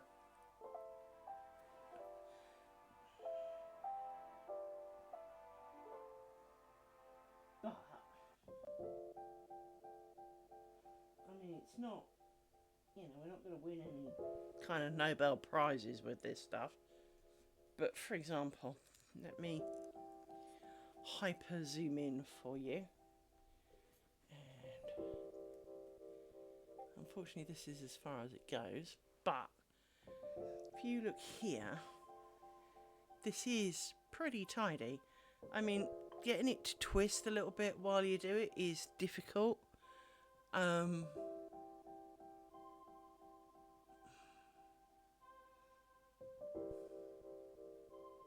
But I do, it does kind of merge fairly well with the background. I mean, I know it's green on black and maybe you can't see it quite as well. Let me view it the same size you are. Hang on. Not a 2-inch window. That looks a bit blurry, actually. You going to focus? Apparently not. My camera died. Why? There you go. So as you can see from that, I've spotted another missing pin. Wondered where all these pins came from. I don't know, it's just hiding. There it is, look. If you look, all these ones here with the little lines between them, so down to this pair, they've all been done, and the ends have been woven into the sides, and they don't stand out half as much as I expected them to. Now, but this is utterly soul destroying. But the truth of the matter is, it seems to be worth it.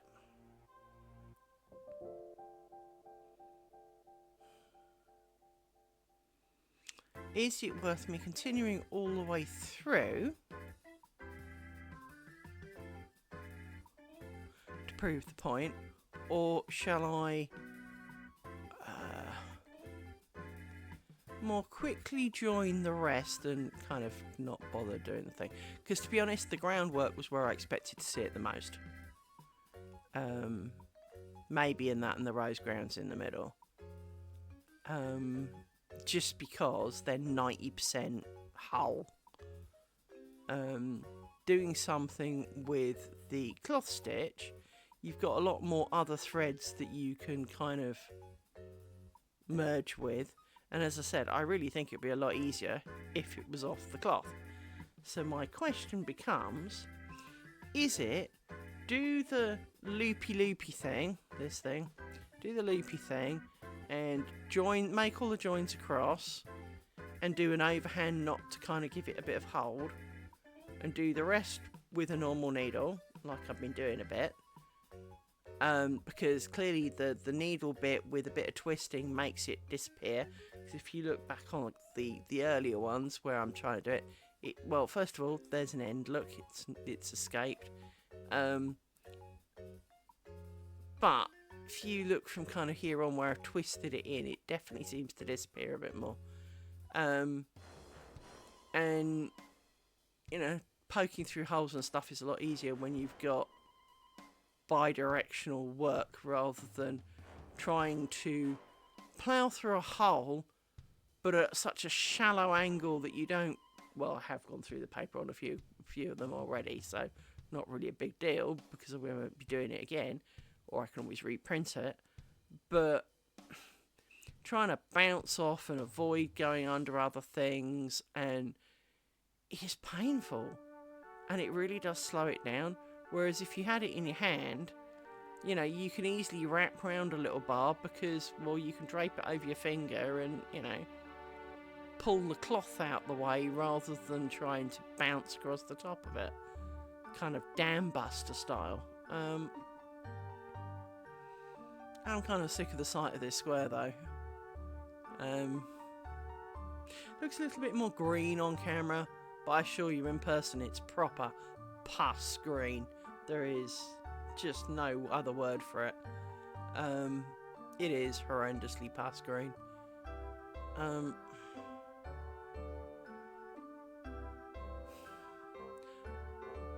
I know there aren't that many more to go, but really, we spent 2 hours doing this. It just feels painful. And I'm really confident that that glue is not gluing shit all of nothing. Just says realising that that's what that piece of thread was from.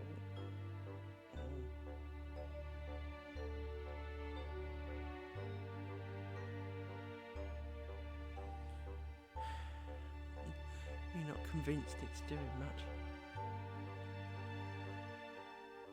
I mean, it is pretty invisible. I mean, it dries really, really clear. See, if I'd done this with super glue, you'd be able to see where the super glue was. A, it'd be crunchy. B, it goes slightly transparent because, of course, it melts things, as super glue does. Dissolves a few things. But I'm really not sure I can face doing those other bobbins, because this is very, very, very, very soul-destroying.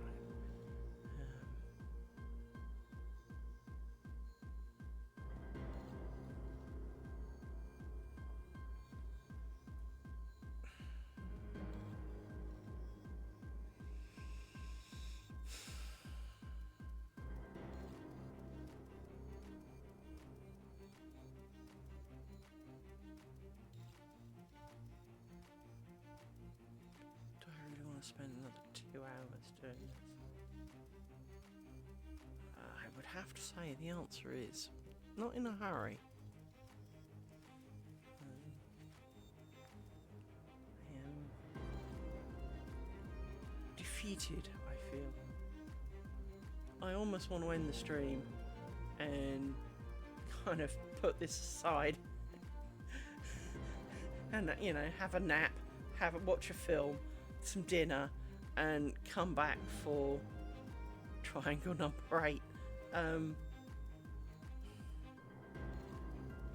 But of course, at the end of triangle number 8, I'm gonna need to do this for real, so the practice is worth it. It just doesn't feel worth it. Oh, I did more of my cross stitch. She's looking for the actual kit originally. So for those wondering, while my videos upload, which takes, frankly, the most inordinate amount of time, that's interesting. Go in more, but I want to go out more.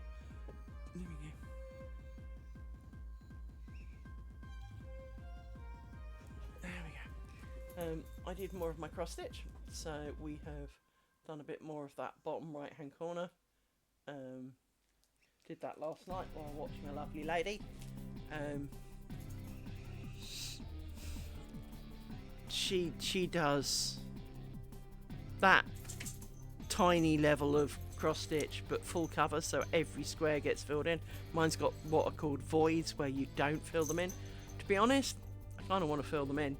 To give them a bit better definition, because obviously while cotton is not known for being fuzzy, when you're talking that small it kind of is, and the fuzz has a habit of masking some of the holes a little bit, and it's not that clear so part of me really wants to fill in the holes with anything, and I've got some really chronically thin gold and silvered threads that I could use. I mean, the pattern does come with a gold thread for doing certain bits of work on it, but it's not designed for filling in all the holes, so there probably isn't enough. Whereas I've got about 10 kilometers each of this silver and gold thread, because I had plans for it, but I could quite happily have other plans for it. You know how plans can be. I intended to kind of almost hide it in my weaving to give it a more shiny, kind of glittery outcome on sort of a couple of particular jobs. That reminds me, I wonder what happened to that knitting yarn. I had some knitting yarn that had some really fine gold fibres for one, or they weren't fibres, but it was a thread of sorts. But it was seriously human hair level shit, and done through it, and I meant to make someone I know a thing with it, and I never did. So I wonder where that went. It's probably hiding somewhere in my stash, because I was actually thinking how that was such tiny stuff. Not the flecky bits, but the thread as a whole.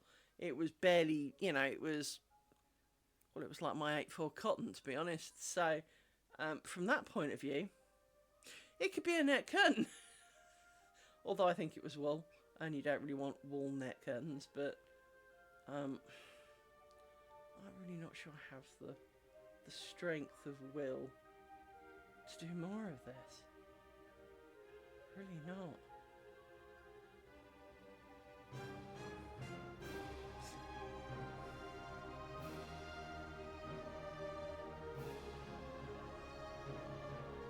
But I am beginning to come over to how it looks. I think the original corner, because it is for 2 pairs of bobbins, 4 pairs. No, it's 2 pairs of bobbins in what is normally a 1 pair of bobbins connection. Is a little much, which means the rose ground could go similar, but to be honest with the rose ground, it joins in a point, so you've got 4 directions you can work along. The tiny and all that. But what I'm really tempted to do is to do all the joins, do an overhand knot, chop all the bobbins off, take the thing off the square, and then just sew it with a needle. Because my life is, you know, on the downward slope. I'm 52, and I don't want to be 72 by the time I finish.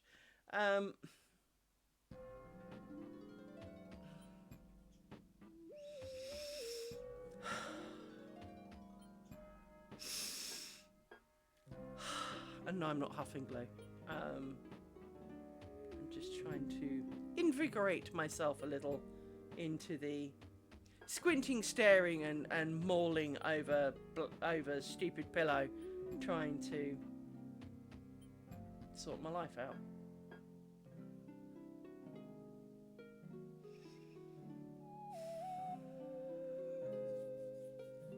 Although I would say huffing some glue should probably help, but I think actually it wouldn't. I've never tried huffing glue. I've never done any drugs, to be honest. As I said, the nearest I got was cleaning tape drives and coming out a little bit woozy and headachy, so I'm not exactly up on it, but I'd have thought that these things are supposed to give you a buzz, so, and the buzz would be a glorious thing about now. But unfortunately I don't like caffeine, so there's no point me going to make a cup of coffee. A, I hate coffee. B, caffeine does not make the blindest bit of difference on me. I am the girl who can literally drink 12 cans of Red Bull and take a nap. I know it's basically one of the core definitions of ADHD. Welcome to my world. I don't believe I have ADHD specifically. I was diagnosed as hyperactive as a child, which was kind of a forerunner to ADHD, but it's not the same. Hyperactive is willing, can stay up all night and doesn't need to sleep a lot.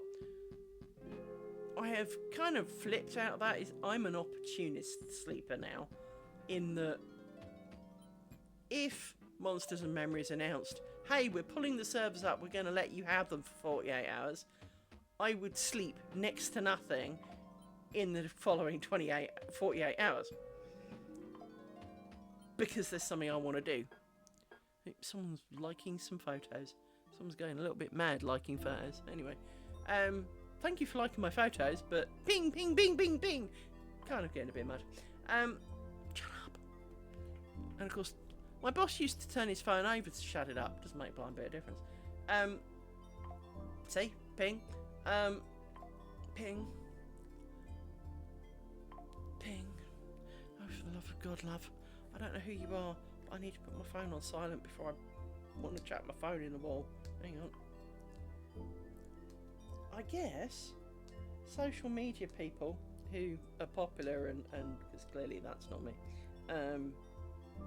As far as I can tell, I'm not sure I'm even talking to anybody. So, how do they cope when their shit goes viral and they get like 1 million views and likes on it? If I can't even cope with like 20.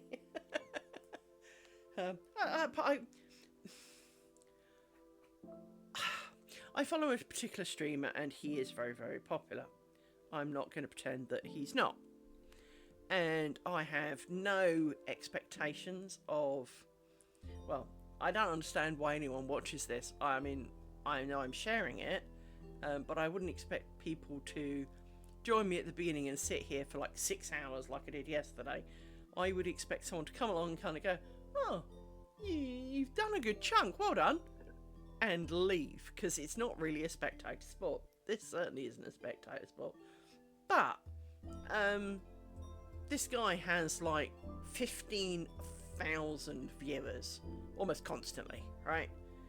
And if there were 15,000 of you, I'd be a bit alarmed for your mental health, because, well, I don't believe it's much of a spectator sport. But obviously, he makes a lot of money from that, because, I've been streaming and I've been doing a lot of hours. I'm sure somewhere it will tell me how much. Let me move my mouse. I know I've just put it on the mouse, on the pad, but it's a bit nearer to me. Bite me. So analytics.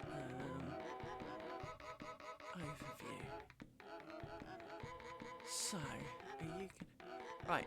So between October the 18th and November the 16th, i.e. today, I have done 111 and a half hours of streaming, right? Usually to not a lot of you, that's fine. I'm, you know, but he does like 12-hour day streams or whatever.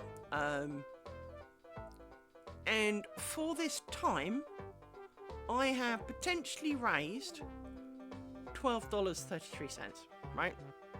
Now, obviously, if you have 15,000, that's going to be a much bigger value.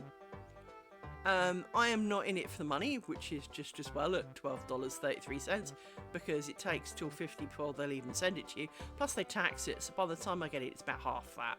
So when it gets to $50, I end up with 26 quid. Okay, so I am being very upfront about all of that. I would really love it for it to take off, and in some ways for me to have 15,000 people and to be able to afford to say, right, screw job, I will do this on a daily basis and, you know, brave it and do a few different crafts. I think, you know, on a few different days, so you'd have like, you know, I know, knitting Monday or something, right? Sewing Tuesday, cross stitch Wednesday, you know, that kind of thing. I do think that, you know, so from that point of view, I would love it if this went nuts and I had, you know, 15,000 people watching. But at the same time, I have no expectations. You know, it would be nice if there were, I don't know, 10 to 20 of you, and you guys were having a bit of a conversation in chat between yourselves, and it felt a bit more like there were people in the room with me than me sitting here talking to myself like a bit of an idiot. But at the same time, I'm doing this to record my journey, right? I'm doing this to tell my brain, next time it has one of these great and glorious ideas, that's alright, brain. Look what it took last time you wanted to do this shit. You know, look at the stress and the crap you gave yourself last time. Here is it recorded. You may watch any part of it and see you losing your marbles on each and every one, right? And for me, that is kind of an important part. Plus, by documenting my journey, it encourages me to keep going even when I don't want to. It's a bit like trying to get fit. We all know that trying to get fit is a serious uphill battle for many of us. Some people, you know, they do like the couch to 5k, it takes them 2 weeks, and they kind of go, oh, I don't understand what the problem is. And then there are people like me who would need to do day one for about 3 weeks before they're capable of doing day one. Day two would take another 3 weeks because their body does not seem to progress as fast as everybody else's. I don't mind doing a slow road, really don't. I mean, when I did karate, I really struggled to start with because A, I was fat, B, I have no sense of balance, and C, what the hell is this weirdness that you're talking about?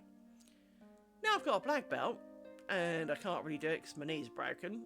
I am out of shape again. But I had to have a couple of months off after my knees to let my knees recover. I went back to class as a white belt. I refused to wear my black belt because I knew I would not be able to do a lot of things, and I did not want to set a bad example. So I took my belt off and I stood at the moron, this is my first week end of the class, like I'd never done it. And now obviously it was quite clear I had done it because I knew what all the moves were, and waving my arms around, you know, that portion of me was still very, very good. But I could not move fast, I could not do many of the stances correctly because of my knees, and doing lots of kicking and all that kind of stuff was quite painful. I was encouraged to put my black belt back on and stand at the my correct place in the class. And while I do appreciate that they wanted me to feel, because I'd earned my badge, you know, my rights, I should have them, my body was in a position where I was no longer the person who had got that black belt. And I felt very uncomfortable. And I tried really hard, but my knee, mainly my right knee, even though I bust my left one first, my right knee has always been a bit more problematic. You say that, Naughty Cult, you really do. But I don't feel it. I've spent 2 hours and I completed the square before stream. So in 2 hours and a bit, I have managed to join 5 pairs of bobbins. And I don't know if I can take it, which is why I'm sitting here talking now. Because, in fact, let me do this. So I will show you a bit more in a minute, Naughty Cult. I am struggling with this because life is short. I'm getting older, and I will say, initially, Naughty Cult, as you are obviously a little bit more as you've arrived, I will explain some of a marginal recap. I am trying out the join that this person suggested and sent me a video for. I have already made a marginal variance in what they did. Now, the marginal variance is not using the bendy bent needle to pull all the threads through additional holes. I am using a needle because, well, getting the wrong end of a needle through a tiny freaking hole and then pulling it back is a slow process, whereas obviously with the needle it's not a lot easier because I really need it to be a bent needle, and all the bent needles I've got are huge, but it is proving a little bit easier as long as I can get my nail under the pokey end and then slide it forward and pull it up a bit. The first 2 pairs of bobbins I did, which is the outside corner, in fact let me show you. Who am I kidding? Let's do this properly. Let me show you. So zoom it in.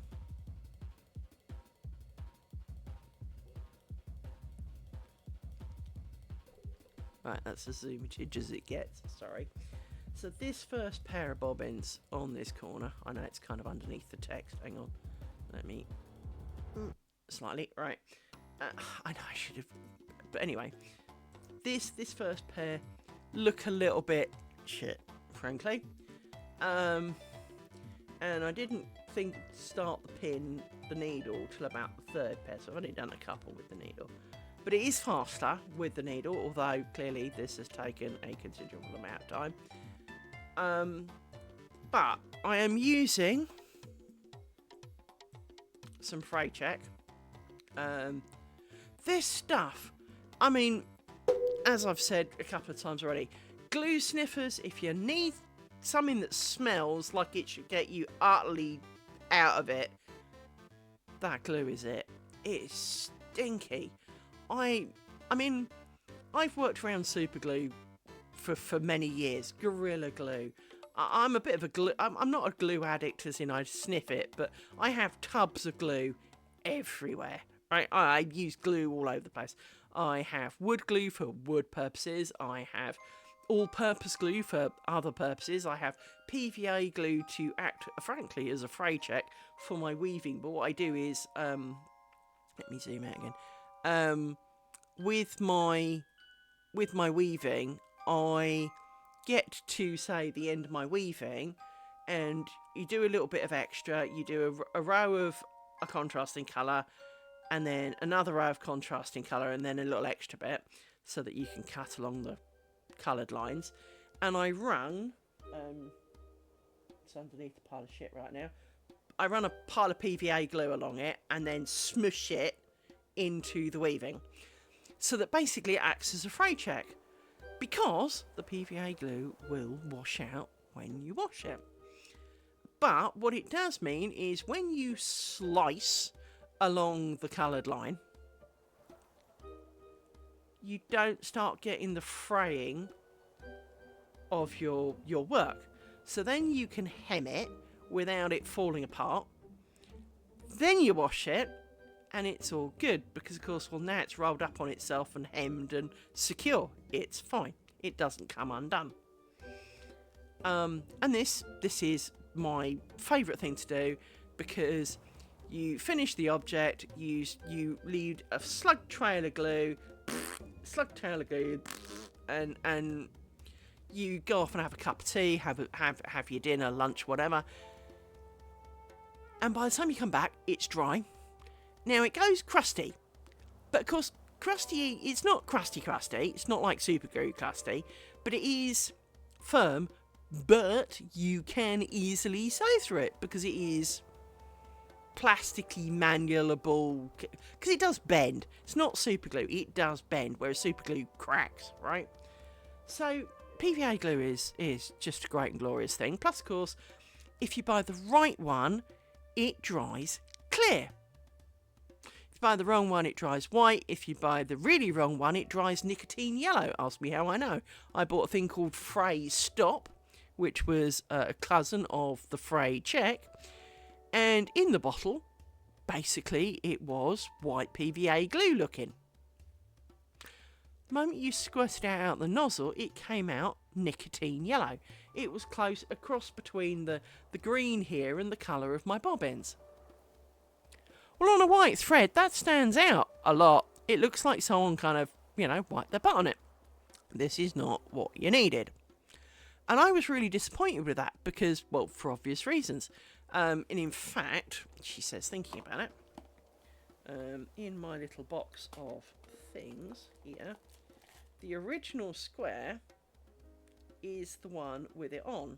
And if I hold it up to the camera, you might be able to see that there's like this yellowish, brownish line along the join here. That's the Frey strop. It just, it's a lot. The Frey strop itself is a lot less crunchy than super glue, but it left a turdy brown line. And, well, you don't want a turdy brown line on you. If it was a turdy brown kind of nicotine yellow thread, great. But when it's not, this isn't what you wanted. So, that bottle went in the bin, because, well, clearly that was a thing.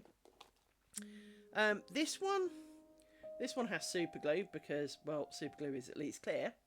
But I can tell you that you can really feel it when you put your fingers on it. Plus, if you look really carefully from the other side, you can, if I hold that up and it focuses on it, come on, focus on it. It's not going to, is it? There it goes. You can see that it's kind of got a super gluey look to it. It's not wrong, and to be honest, if it's in the corner of a thing and you're not overly close to it, it's not too bad. But again, if we can do better without going insane, we want to, which is where we're at. So, the first two looked pants, and I really wasn't up for this, because what I wasn't doing is twisting. I was going through the holes where the pins are, which were the instructions. What I hadn't considered was that the path between many of the pins, whichever pins you pick, there is no straight line for a thread. They go twisted. So what I've added to it with a trusty pen, well, with a trusty needle, is that you wrap the thread that you're moving between the pinholes round the posts of the stitches, and it shows a lot less. And to be honest, sticking my head on it, I won't say it's perfect, because that's not a thing. There is definitely still room for considerable practice. But I think it looks better. The only concerns I do have are how secure it is. Now, this Frey Stop shit, I don't think it's doing crap all of nothing. I don't think this is actually a glue, for want of a better word. It doesn't seem to be holding threads together, as I might have expected with, say, super glue, or even PVA. But of course I don't want to do it with PVA, because at some point I'm going to have to wash said net curtain, I mean, let's face it, you don't wash your net curtains every day, so, you know, that's a bonus, but you should really wash them, you know. I mean, most of us probably have never washed our net curtains, and so we don't talk about it, and now we've all thought about it, we're kind of going, actually, that's a good point, that is pretty gross. But my mother, I think, used to wash our net curtains like once every 10 years or something for ironing. It was, you know, but my mother was a unique individual. So I'm sitting here, I want to do the rest of this square, but if it's going to take me 2 hours to do the next 5 pairs of bobbins, not really sure I want to sit and waste all this time finishing the square. There is a bit of me that says casually join them together, which takes enough time, so do the bit that makes the bar between the start and the end, do a bit of a knot, chop it like I have done previously, get the square off the table, and go back to making triangle number 8. Because, well, that's a bit more exciting. It's progress. But at the same time,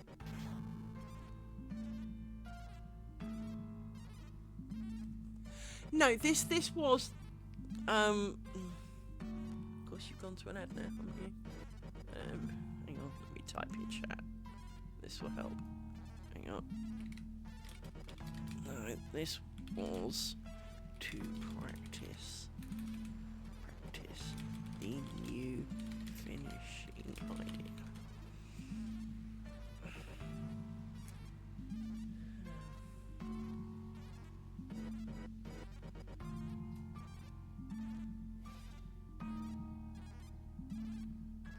Well, either way, I've got to do some kind of joint.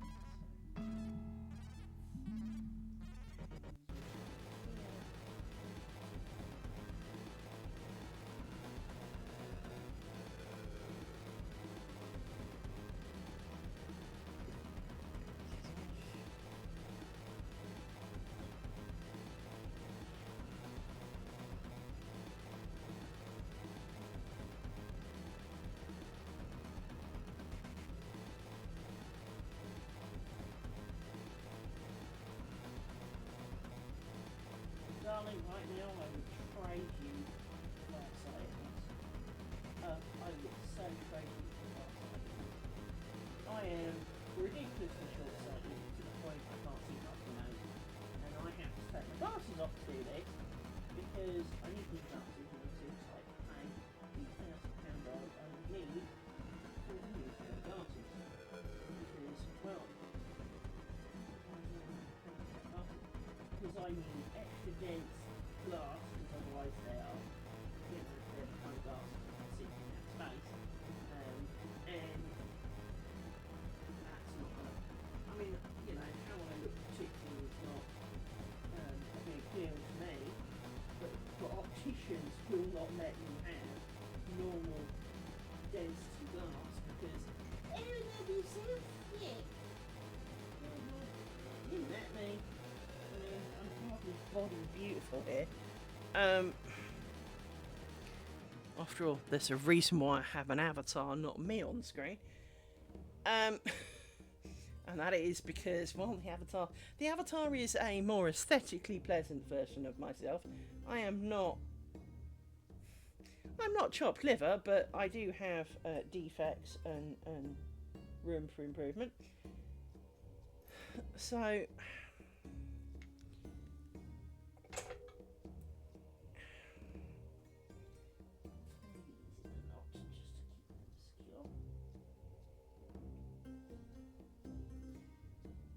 that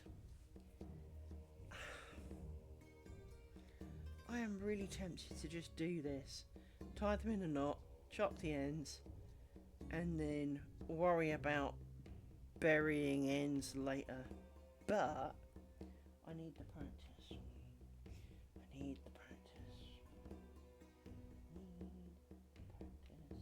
Even though I don't want to do it. More practice and sacrifice for your art. Clearly, this is one of my sacrifices.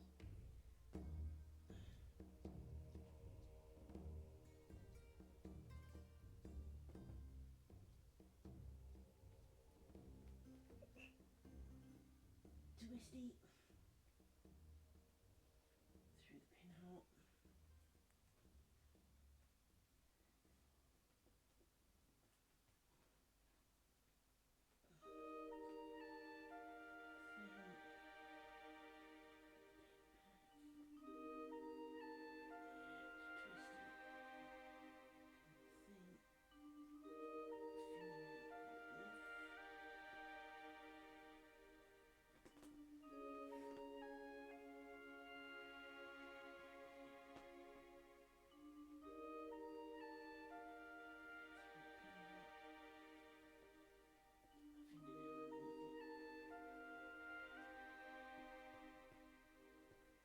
That's why I typed it in, naughty cow.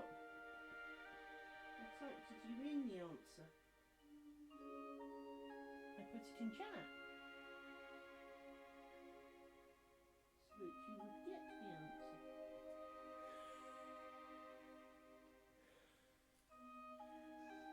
answer.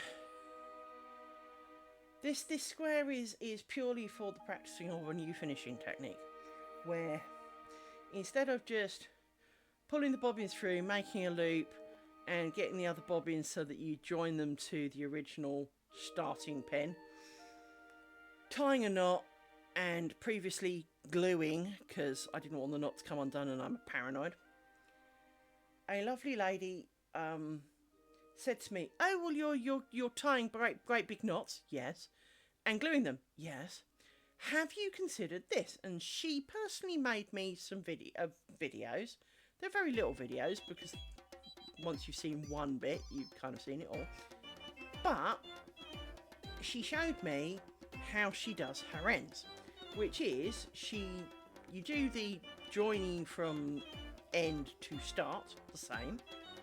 I'm choosing to do an overhand knot so that nothing slips, because, well, the first one seemed to stretch and that seemed to be an issue.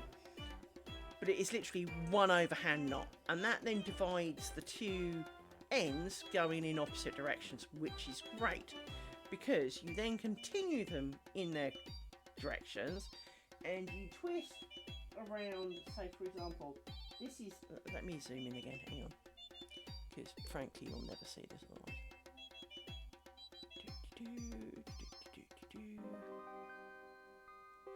Right, so this is my starting pin, this is where I'm working from, and what I did is I wrapped around this one, went down through the pinhole, wrapped this one and down, and I'm now going round. Yes, I went down, round, down, and I'm gonna go. I've been doing generally 2 pins, so I have come to the end, and on the off chance that this shit is actually holding anything, which seems to be, it really doesn't seem to be, but it's certainly not. I then take the world's tiniest spot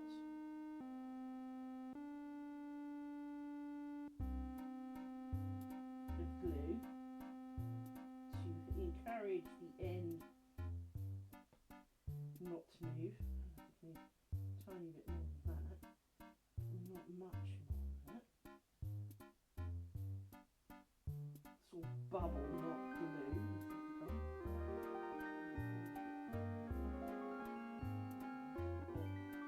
A bit of glue on that, and it literally is the tiniest, fragmentest of glue, just to encourage the end to stay there.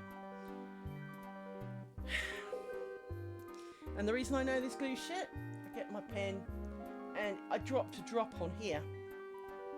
If you look really, really carefully, you might see, actually it's off camera of course, let me zoom out slightly. Where's my finger? If you look, you can vaguely see a slight drop mark there. Well, I wiped it, so I smeared it like this. You'd expect A, for it to be sticky, which it's not. And B, it's funny how you can't even really see that it's been there. I don't know what this shit's made of. It says it's made of propran 1-ol. What is propran 1-ol? could have sworn that was a drug. But, yeah, propranolol. Isn't that one of my, blood pressure medication things? I have blood medication things for my migraines. Fuck only knows. It's Prim Freycheck. It literally has fuck all written on it. It says, in English, it says, Frey Stop, made in Germany, and the address and some details. Danger has 3 pity pictures of basically don't glue yourself to shit with it, don't set fire to it, and, well, just general warning. It's made of propranolol 1 ol, and that's it. That's all I know about it. Everyone raved about this shit, and I'm beginning to wonder why. Because it doesn't seem to glue. I expected Freycheck to be a form of glue. I didn't expect it to be, you know, like super glue. Because I've got some super glue somewhere, she says, quickly looking the other side of it. There it is. There's my super glue. So, for example, I know it says it's actually brush-on resin, but it lies, it's fucking super glue. It's not resin at all. And in fact, it is designed for nails, so it has a brush on the end. But this is super glue. And this stuff works really, really well. So I'm just trying to screw it back on now because it's not letting me put the cap back on. There we go. It's better. So I have some super glue. And to be honest, and of course the problem with super glue is super glue dries hard. And I don't really want a hard glue. I want a kind of a slightly rubberized, invisible glue, preferably, but the one that won't wash out. Now, not being a glue expert, but having plenty of glues, wood glue is not going to be the right answer because wood glue doesn't dry clear. My PVA glue dries clear, but it also washes out, so that's not what I want. Because while that would be great for maybe the first use, once I have to wash it, it will all fall apart and then I'll cry. Because, let's be honest, hands up who wants to make over 1,000 hours worth of lace to even remotely lie it in a bed of tepid warm water to pull it out and have it all fall apart. Let's not, right? So, yeah, let's not with that. Whereas super glue will take that. Super glue will take a bit of a wash. The only downside I am having with this is that this does seem to look better. But my sanity is fraying quicker than a frayable thing, right? I am very struggling with this. I went through a severe case of the yawns, which I'm beginning to believe is a more stress response than a actual yawning response. Because every time I come to stream, I start stress. Obviously, I'm well, it may not be obvious. I stress over this a lot, and I am, because I am not a people person. I am not a public speaker, and so I stress quite a bit. And I've come to the conclusion that yawning is a stress response. Because the more I'm doing of this, the more I'm yawning every time the moment I come to stream. I think we all hate super glue. I think that's definitely a thing, is that it's kind of a necessary evil, but at the same time we hate it. Now, no more nails is a glorious thing for certain environments and certain aspects of things. So, you know, if you want to put a dado rail along the side of your wall, no more nails is the fucking greatest thing in the history of the world. If you want to repair something and it's generally a mixed material, no more nails is a great and glorious thing. No more nails is pants at certain things. It is, well, anything that's too absorbent, it will not hold on. So it's not really any good for cloth, concrete, etc. It also doesn't tend to work too well on hard plastic, or at least certain hard plastics. So it is you know, there are many glue types and glue substances, and I'm sure that potentially there is a glue that is the answer to my question. The problem is, I don't know it, and I don't know a man that I can ask about it, to be honest, because I don't know any glue experts.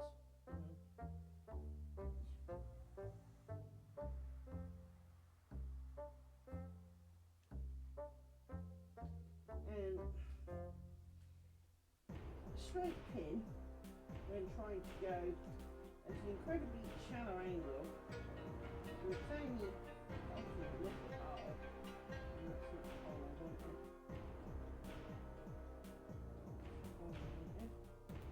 And then just come straight out again. And of course my table wobbled.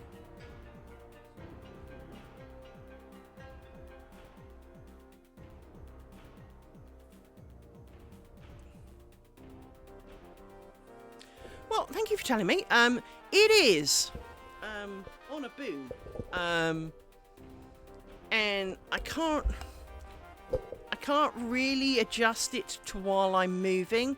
The problem is I do need to stick my face on this to see what I'm doing, and glasses or otherwise, it is too small a hole to be viewing from far away, because we are talking 0.4 of a millimetre hole, and I need to shove a fucking pin through it and catch the end of the pin so it doesn't go under anything else. So I have to be basically kissing the pillow. What I will try not to do is talk too much while I'm down there. Can't express how grateful I am for you at least telling me, because of course I have no idea, because I can't even see the audio meter from down there because I'm down there. Bear with me while I poke.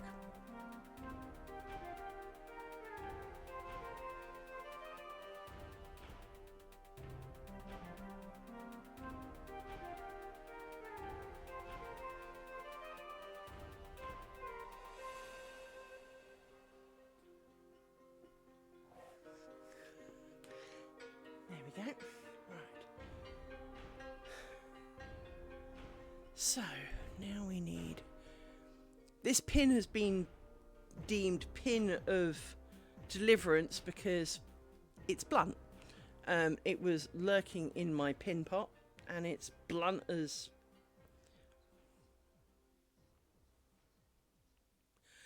No, and that's it. Don't get me wrong. I absolutely love you for it, because, of course, I need people to tell me, because, of course, I can hear myself speak, so, of course, down there I still hear myself speak.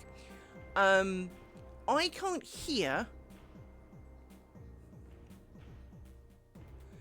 Aren't we all, honey? It's like...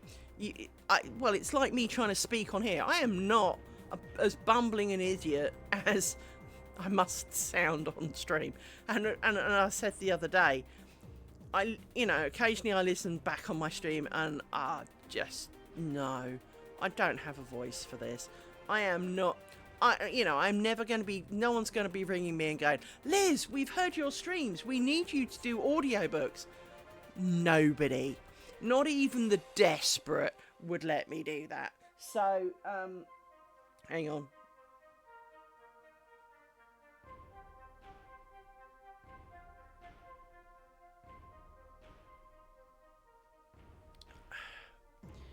So yes, it's not going to be my voice. I know we all think we sound terrible in a recording, but I actually do hear much more of what I sound like than most people, because I do not hear myself through my skull.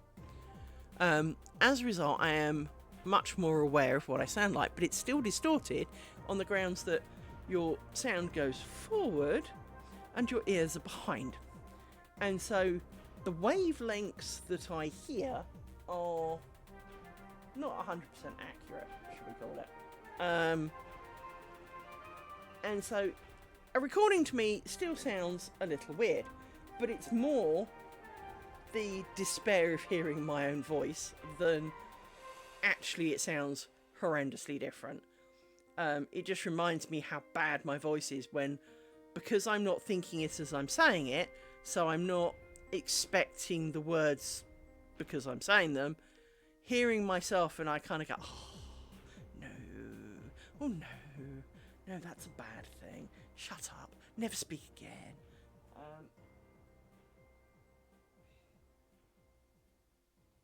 This just takes so long.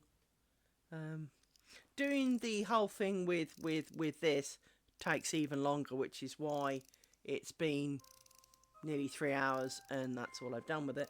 That, and I have now got to the procrastination stage where I don't really want to do anymore.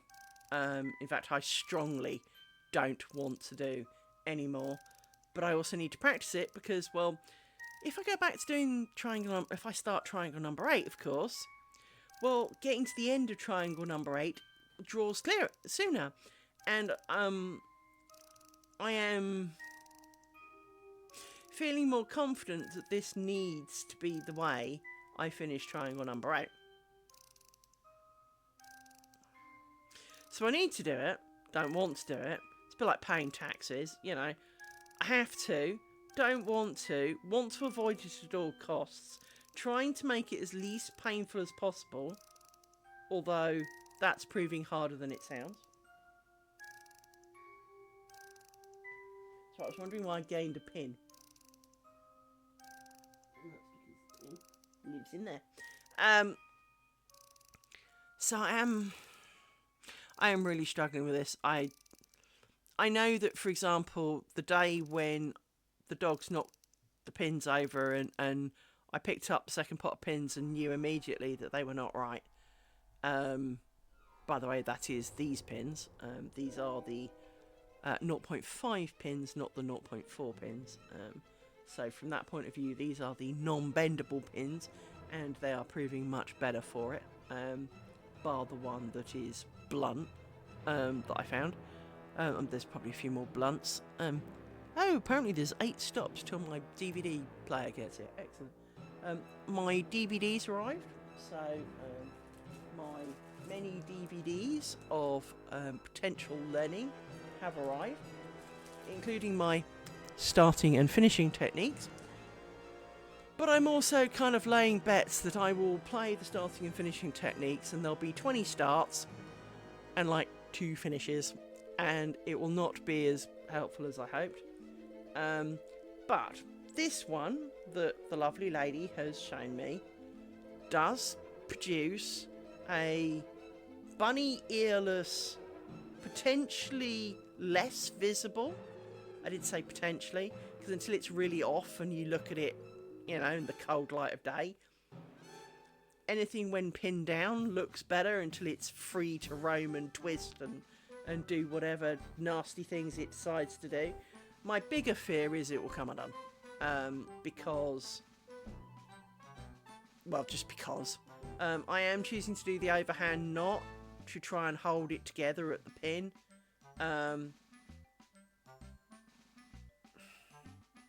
She doesn't do that, but one overhand knot really doesn't show, and I am very confident in that because I can stick my nose on it and look. What I am less happy about is trailing the ends through knitting style and just letting them be. Now, to be fair, knitters and crocheters feel the same, in that you feel like you need to do a sort of a 2 foot long binding in of tail. With knitting, the answer is no, you really don't. All you really need to do is exactly the same as I've been doing with my cross stitch, which is also advanced since you last saw it. Let me quickly show you that because it's procrastination and avoids me doing work. So I have now done this kind of bottom right hand corner, and it's ready for its little pink swirly. I've done about 17,050 stitches now. No, not 1,000, 1,750 stitches. Jesus Christ, 17,000, no, God, Jesus, no. But I am really concerned that this has not got the holding power due to the fact that there is no knot at the end to hold the end where it should be. It does go through a pinhole, and so not far from the end it is arguably held. But at the same time, you know, and maybe it'll come out, right? Because it's not exactly trapped in there. I am not comfortable with it yet, but A, because it's new and I have not seen it in anything other than a few rows of it on my test square. So I need to get to the end of my test square so that we can unpin it and we can give it a shake and a poke and a flick and even potentially wash it and see what happens. But it's not a fast process. Now, admittedly, we only have to do it 17 times. We can think of it that way. But unfortunately, this is a 15 pair bobbin square. The real one is 48 or 49 pairs of bobbins, so it's going to be a couple of days doing this with the real deal, rather than a couple of hours, which was the loop, pull, poke, double knot, chop, blob of glue, right? That level of difference is questionably worth it, because it is a huge more investment of time. I know it's not a race. I'm aware it's not a race, and that, you know, it's fine if it takes me, you know, an extra 6 months because I'm doing a better finish. But at the same time, I don't really want it to take an extra 6 months because I'm doing a better finish. You know, I kind of want it to go away. You know, if elves would like to come in and complete some of this while I'm asleep, I'll be happy. So yeah, I do struggle with some of that.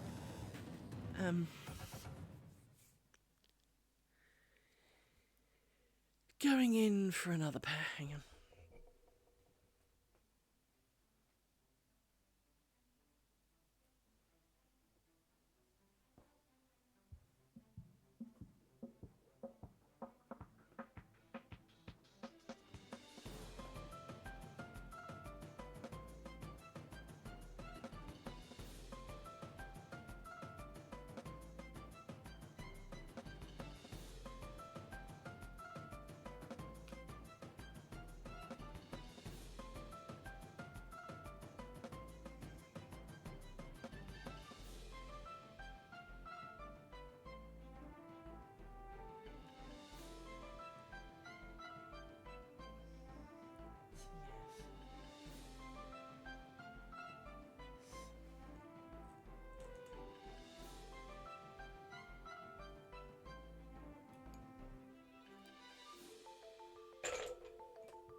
You can see the threads quite happily want to go in that kind of direction.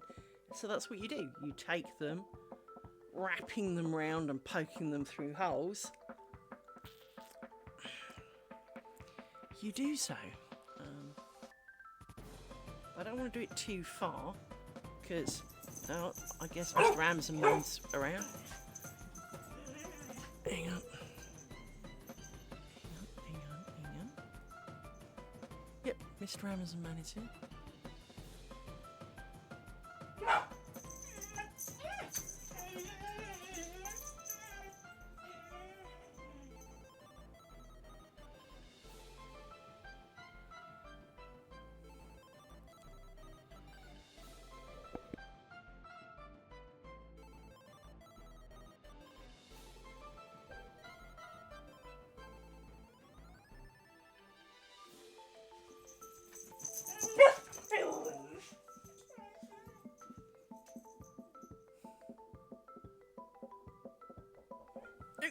I knocked on the door.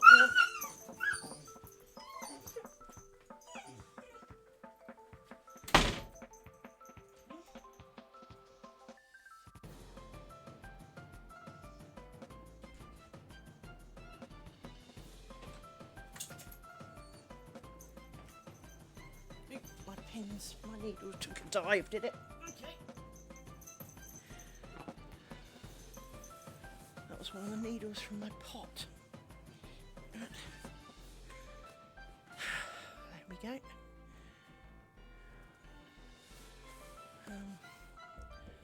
I have returned with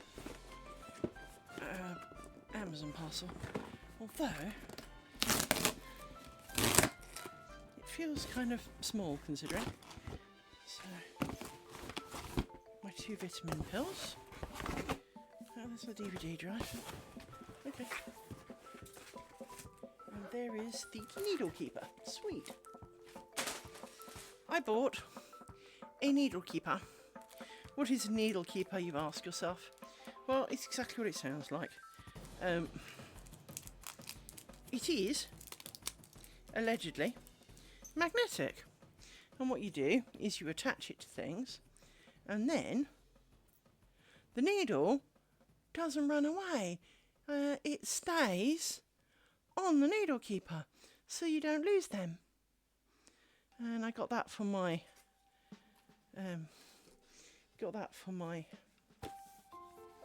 and I got a cheap, really cheap DVD drive for playing the DVDs.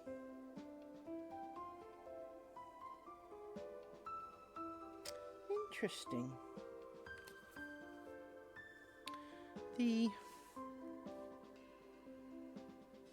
I remember when DVDs and CDs, etc., used to come with their writabilities on the outside.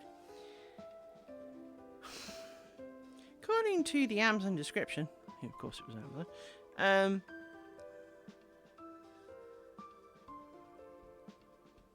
it said that it was a writer. Now, I didn't need a writer, but it said that it was a writer. Nothing on this packaging suggests that this is a writable device.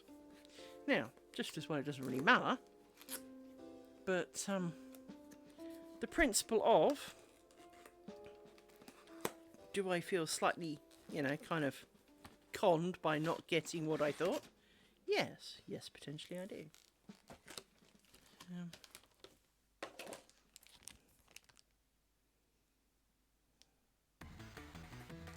I quite like the fact that on the back of it, this is quite clever, they put in a thing to hold the cable so that it's just a nice little pretty squarey thing when it's not plugged in. I can appreciate that. That is a considerable, beautiful aspect thereof. I will have to try that later.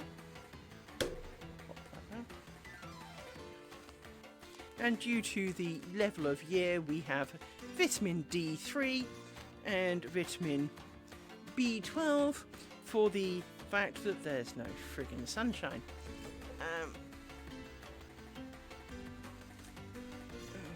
So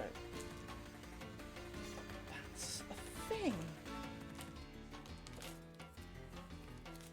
Quickly look at the user manual. I bet you it doesn't mention writing either. Plug and play, blah blah blah.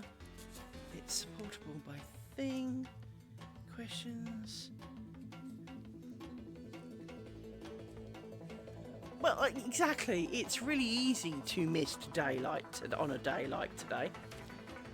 I don't remember there being much daylight today, so really, was that it? Is this in 5,000 pages, or is this?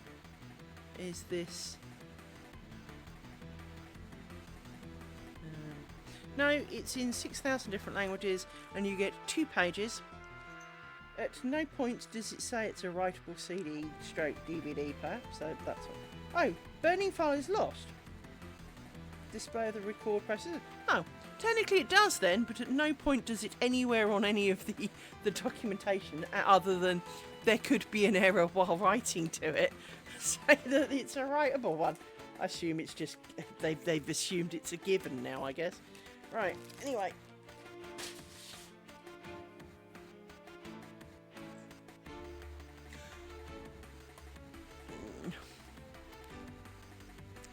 You should have poked me. I've got Netflix. I could have done a screen share and you could have watched it with me. it was a disappointing fight. I really, really hope Mike Tyson would twat the guy one and it would be all over. To be honest, I know he's 58 and, you know, clearly hasn't been, you know, at his prime fighting fitness for a very long time. But I still hope that he'd walk in the ring, you know, ding ding, round one, whack, and thank you folks for attending. I'm sorry, I was rooting for him. I mean, I'm not really into boxing hugely, but don't pick a fight with Mike Tyson. Don't be a douche, you know. And so I really was hoping the guy would, let's call it, pay for his stupidity in a quick and over with scenario. I mean, to be fair though, for his age and for the fact that he hasn't had a fight, a pro fight now for a decade or so, still did pretty friggin' well. I wouldn't have wanted to be in a ring with him. I wouldn't. I mean, black belt or not.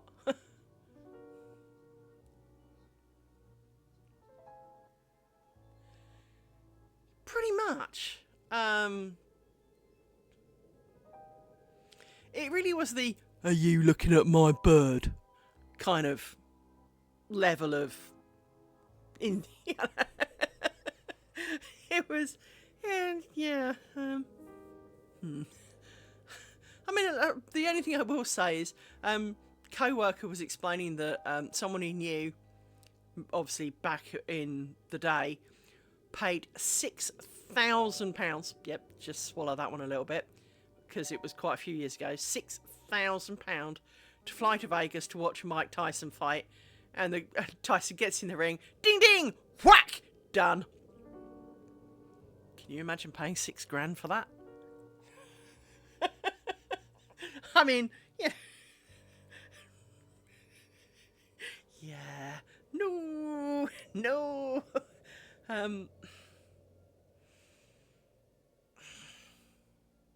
You see, if I pay $6,000 for that, would have got there and they'd had to call it off because one of them was sick or something. You know, it's no.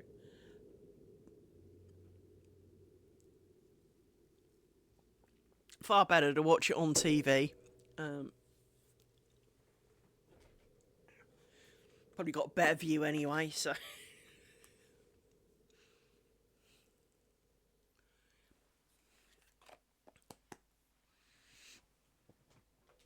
But yeah, I certainly wouldn't have picked an argument with Mike Tyson.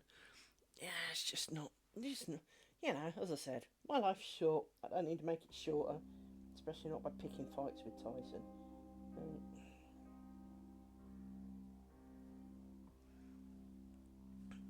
To be fair, I probably would have thought my chances would be better with the other dude, but not a lot. You know, it's just not a fight I need. It's not an answer I need in life. Can I win a fight with this guy? It's just not something I need in my life. I didn't do karate to become good at fighting. I did karate to get fitter, and that was the only reason I did it. I did not do it so I could pick a fight. The only thing I will say is that in a general rule, a martial arts decent person will win against an average boxer, because boxers do round-wise punches, so they do haymaker punches like that.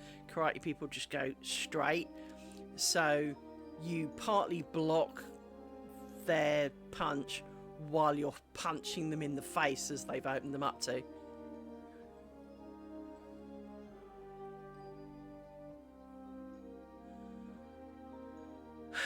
I know what you mean. He was definitely past his best in the fight. Now,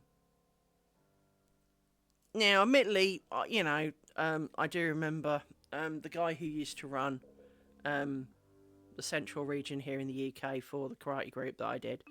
So when he went for black belt grading, he was the guy who said yes or no.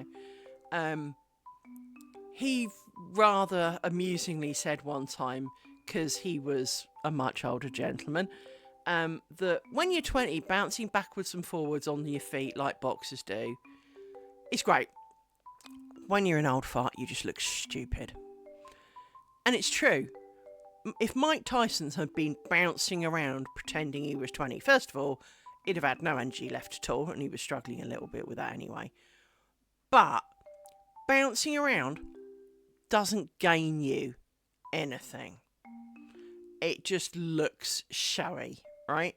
So, although the commentators were criticising that, he's being rather stoic, he's static, he's just not wasting energy looking like an idiot. Because he hasn't got the energy to waste. And it is very, very true. Throughout all my sparring times at karate, I was not the ducking around and jumping up and down and... No, I don't do that. I'll stand there and I'll move out the way a little bit, or I'll move I'll redirect your punch kick to not hit, do me any damage, and I'll smack you in the face. I don't need to be jumping around. And it was kind of amusing because obviously at my black belt grading, I remember this guy coming over, you need to do more. And I went, I'm defending and I'm attacking. What more do I... And he actually then watched, because of course from a distance, it looks like I'm just kind of standing there going, what? And this girl, she kept doing something, and it was kind of like, are you really just going to keep doing that? Have you not noticed that I just block that every time? Why are you still throwing that at me? So I punched her on the end of her nose, and she kind of went, oh! Because, we are, as karate, we did non-contact, right? But she kept trying to kick me in the back of my head. And it's like, you're not getting anywhere near the back of my head. You're not getting near my head, to be honest. And it was kind of like the 6th time she tried it. So I just punched her on the nose because, she moved a bit. And, she really hadn't expected me to be not afraid of her foot. And it was kind of like, no, because it's nowhere near me. I remember as a blue belt, this was a long time ago, I remember this instructor that was sparring me at my grading, and he really thought a lot of himself. And he kept trying to do these spinning back kick things. But he was really, really slow. But it wasn't a spinning back kick so that he put more power and weight into his foot. He would kind of turn 180 degrees so he was facing away from me, and then kind of try and kick me while his foot was behind. Well, all this really did was present his nuts towards my fist, so I did. He didn't do it again. I don't know why. I suppose I want to do some more of these. I really don't want to do these, Naughty Cal. I really would rather burn alive. Stab myself with 1,000 pins.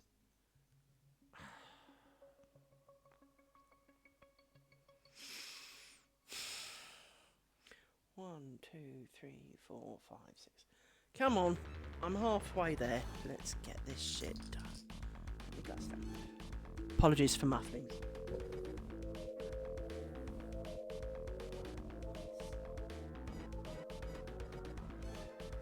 Actually, let's see if I can move this here. Now you might see it bite me, but hopefully you might hear me a little better while I'm down here. So let's go under there. Undery. Oh no, my hands are in the way. Can't. This is hard enough without trying to be, oh, but you can't see. You're an organised, so that's not, and I'm the one doing it. So let's be honest here. Which one of us has got to see, and which one of us would like to see, or the needs to see, will have to win. Otherwise this will never happen. Pin that. Pull that through there. And then put a pin back in. Since it's in the right place. Like that. And then, where should we go? I think this direction. Because we can't go upwards because there's nothing to twist into upwards. So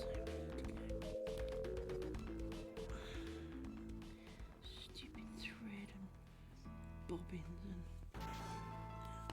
needles and it's got my name underneath my neck there.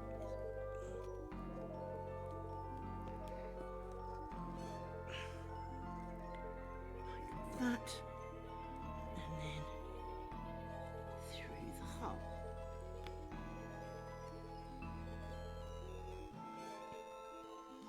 This is far too fiddly and I hate it. And trying to keep the pin out of other things is incredibly difficult. There we go. Right, so you now go back in your hole, like that. I get the magic tube of droppingness on.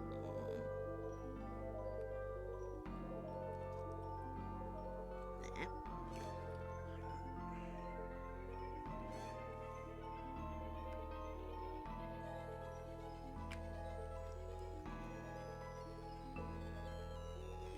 And then we put the pin back down. Chop.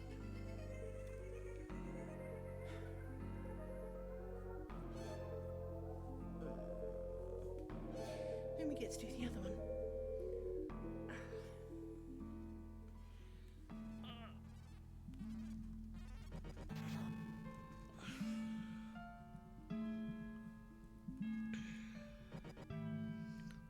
Oh, Nautica, this is so demoralising to do. It just... I mean, I know we all pay for our art, right? There are many ways in which we all pay for our arts, right? Whether it's broken limbs, deformities, monetary value. But sanity should not be one of them. And getting this pin under my fingernail is so much harder than it sounds.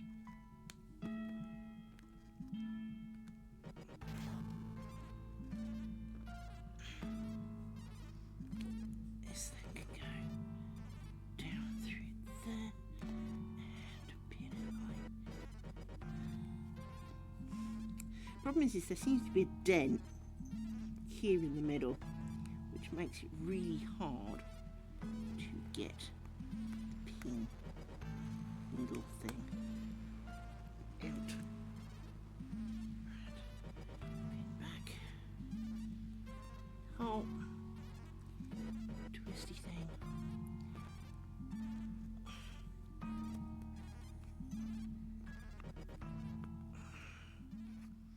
And then down through a hole.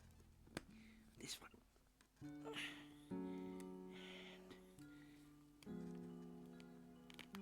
And that's not quite through the hole as I wanted it, but it would do. No, it won't do because it's kind of undone the twisty thing. So I need to go through that again. Try that again.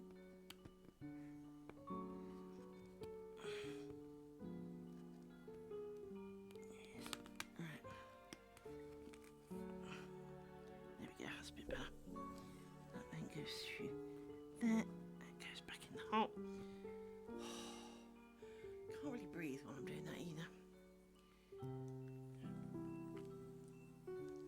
Droppy thing.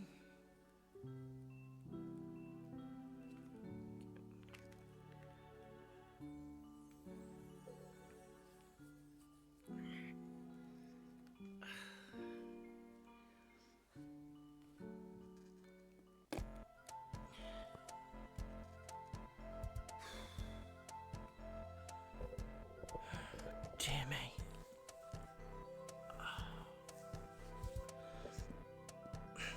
Now I know you're going to say, oh, well, that didn't take too long. Feels a lot longer this end. Really does feel a lot longer this end. And I have to psych myself up to get to do the next one. So what I'm going to do is I'm going to attach my needle holder to my cross stitch as a reward. Oh, it's magnetically held on. Oh, okay. Even better. I thought it had a pin. I thought it was like one of those brooch pin things. But it's not. It's got a little wee magnet on the back. So you can place it anywhere. Cool. And I got a paw because, well, dog.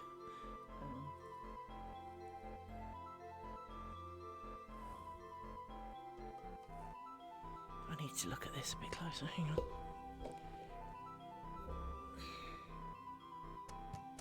See, it doesn't look bad.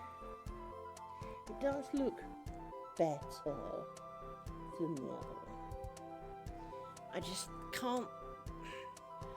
I don't want to. Well, I don't want to admit that it's kind of worth it. It's one of those. It's a massive amount of grief and effort and mental hate that's going on over here. And I can't explain why. Maybe my brain just does not want to do this. But it is. I'm suffering a little bit like I do when I'm tidying up. The principle of tidying up is well within my capacity. The ability to pick up an item and go, this is shit, and putting it in a bag. I mean, I can clearly pick shit up, so that is not really the problem. The problem I have is mentally, I just don't want to do it. And nothing within me can make me want to do it. When I tidied out my old garage, which was full of shit, I got a friend to come and kind of cheerlead me on. Didn't ask her to take part. She didn't have to do anything. It's not like I said, can you help me with it, and then sat there and watched her do it all. All I really asked her to do was be present and to try and keep me doing it. She failed, by the way, but she tried really, really hard to motivate me to be proud of the things when I'd done a bit, to all the right positive things that you would imagine would help. No. I don't care if there's £1 million waiting for me at the end of sewing these ends in. I'd rather do without than do it. Even that, right? Even though I could really use £1 million, because who couldn't, right? I'd be able to heat my house and not care. But it is that principle. That is how profoundly against it my brain is. And it is definitely my brain. It's not my body, although bits of my body are kind of going, oh, I don't like doing this very much. No, you don't. It's giving me a bit of a headache. I keep having to put my knee in an awkward position because I feel that's how my knee should be. And even though I don't need my knee there, I do need my knee there because otherwise it doesn't feel right. And it's a bit like when you lie down. You could lie in a myriad of positions, but unless you lie in your normal one, it doesn't feel right. There's no reason why the others are any less, but it just doesn't feel right. And so my knee's got to be in a position, and then my knee gets the grumps. But I'm trying really hard to do this, and I just don't wanna. With all body and soul, don't want to be doing this. And it's really, really wrong.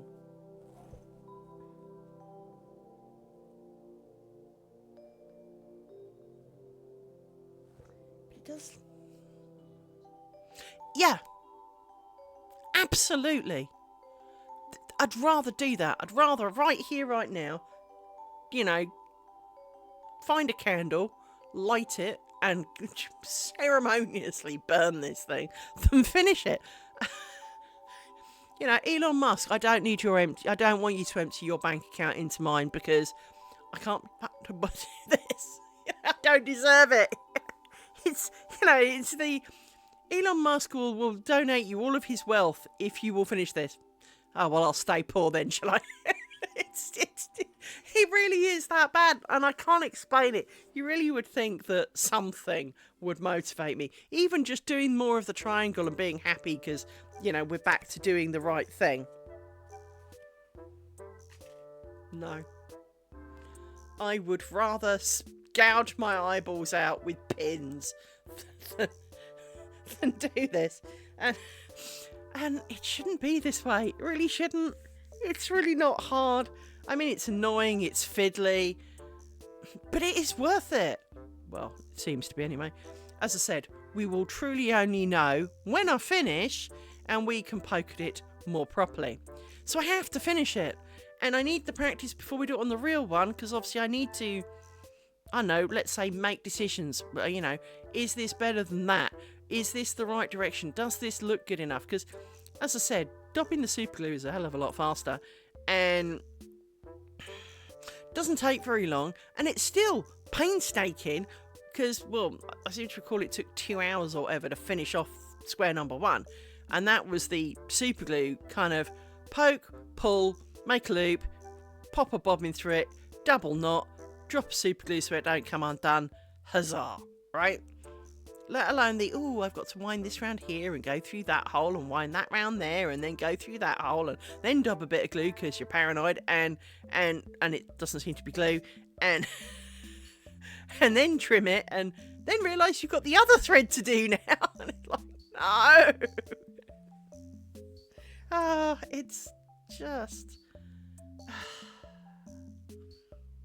It's just... Let's not... Oh, I know what I can do. Now, what the fuck did I do with them? Hello. Earlier I had food. What did I do with my food? There it is. I consider this a height of rudeness, but at the same time, I'm hungry. I need to cheer myself up. I'm not an emotional eater, but I do like shortbread. So I'm going to eat this fragment of shortbread that is already chipped off my biscuits, because inevitably they arrive pre-broken. And I'm going to eat this at you because, well, frankly, I'd rather do anything than... I mean, I'm almost looking at my shit pile going, hey, I could tidy that. I mean, it is kind of a toss-up, which is the worst. The answer is the shit pile, but only by a hair. You know, you'd have to get a micrometer out to measure the pain and difference in it. And there's a lot more of my shit pile, so maybe that's part of the reason it wins. Because of course I've added to it today. Well, while talking to you, I've added to it because where do you think I put the Amazon packaging?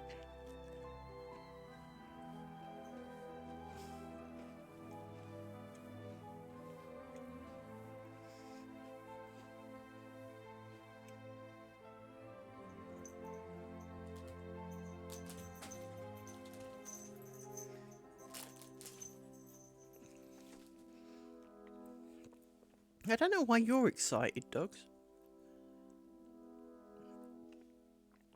There is nothing in it for you. You had a biscuit when we started. I did not. These are my biscuits. And I ate them. Well, I ate that bit. And I will eat the rest, because it's not a full box biscuits, I should point out. I've already eaten a fair few. I have one and a chunk left.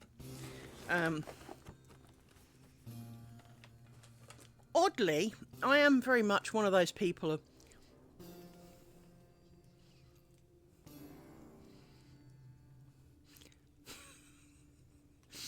See, I'm glad you understand. You see, I knew you would. We seem to share some level of understanding. I do understand. My kitchen... I fortunately have a dishwasher. But I do very much understand looking at the kitchen sink and just going... I'd rather lick my patio clean of dog turds than do this. Don't look at the biscuits. You're not getting any. They're my biscuits. You don't share your biscuits with me. She says, looking offended. Yeah. You can look all you offended all you like, little one. You don't share your biscuits with me. I'm not going to share my biscuits with you.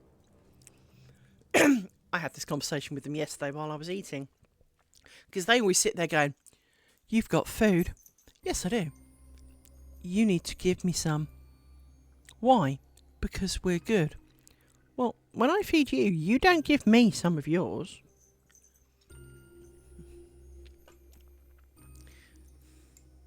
More ads, by the way. You have 1 minute till ads.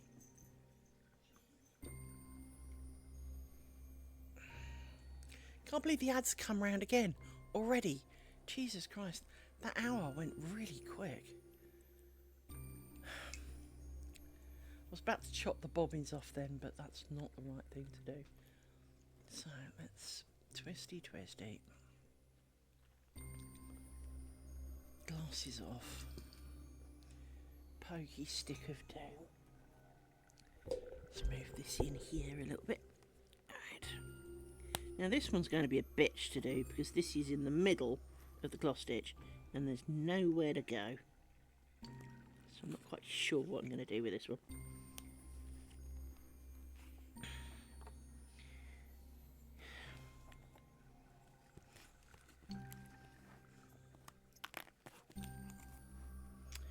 You've now got caught on pins, and of course there's bloody ants.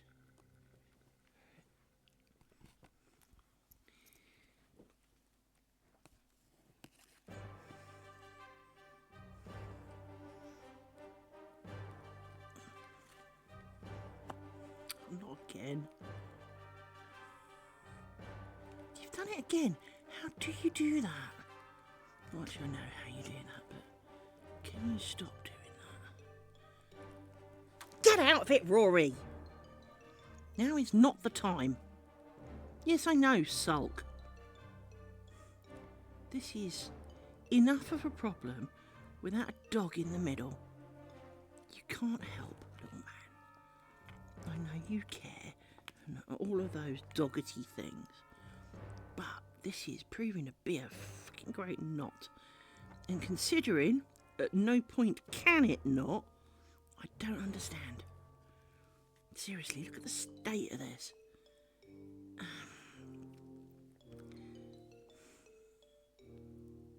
See, this goes through the end of here. I need to work out how I can undo this.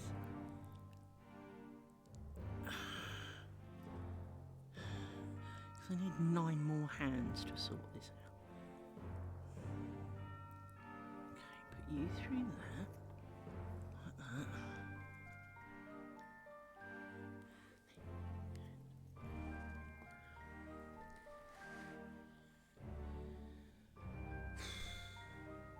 Right.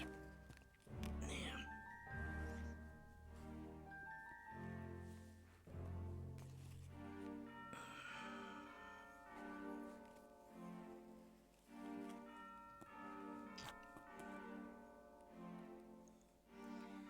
Put the pin back in. That's the needle.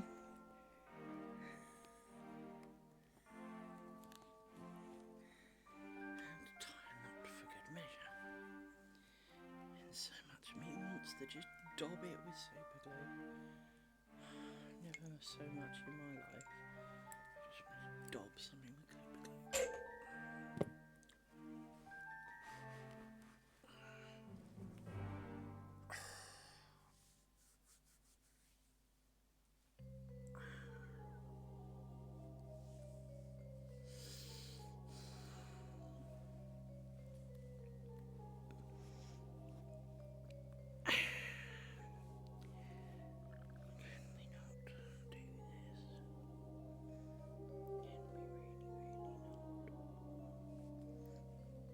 It only gets worse in a minute. Right. You seem to be this side. A little bit too much, perhaps. But I can go back through you. Because you are right, actually, right next to it.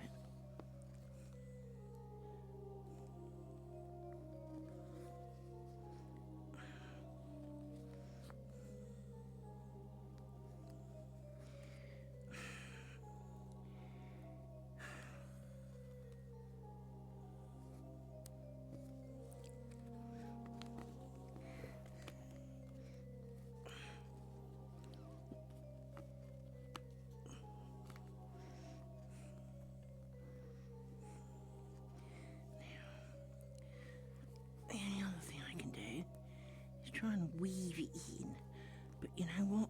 Fuck that for a game of soldiers.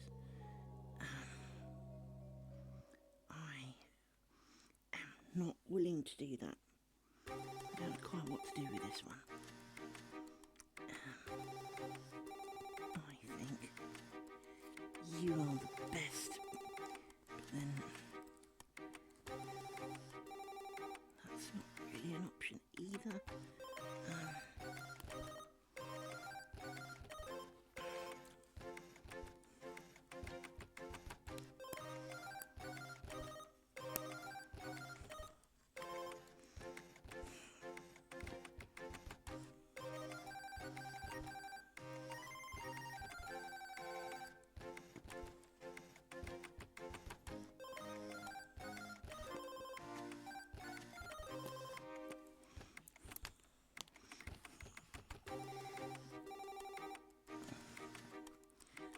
Ideal, but don't care. Life's short.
How do you do this?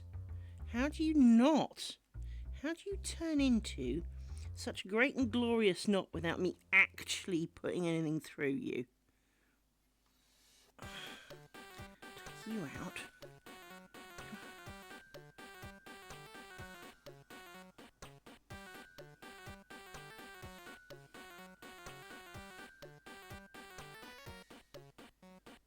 Naughty Cow, you'll know the answer to this.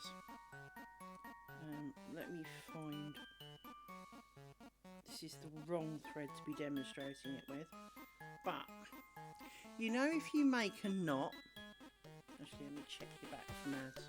I can't see shit without my glasses anyway.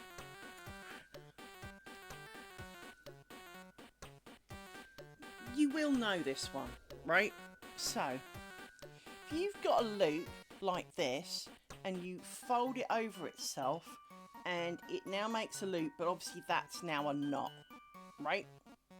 Whatever it's called, don't tell me, don't care. Really haven't got the will to live at the moment. Have you ever noticed that if you do that round, let's say so like I had it around my finger, but you had it around another thread. Lark's head, that's the one, right? If it's round, say, a thread that is running, you know, this way, and you do the knot round, and you pull it, you can actually convert it so that this is now straight, and the other one's got the lark's head on it. I have done that so many times today with this, in that I poke this through a hole. So this end goes through a hole, and you get kind of this happen because obviously, actually you can't really see, you get this happen because obviously this is held tight. I then put something through here. I pull it out, this is now lark's head round it. How? How in the name of mercy? At no point did this go through this. How? I've done it about 6 times today, and it's not helping with the burn it kind of feelings, you know? Can we stop licking our lips back there? It's really distracting.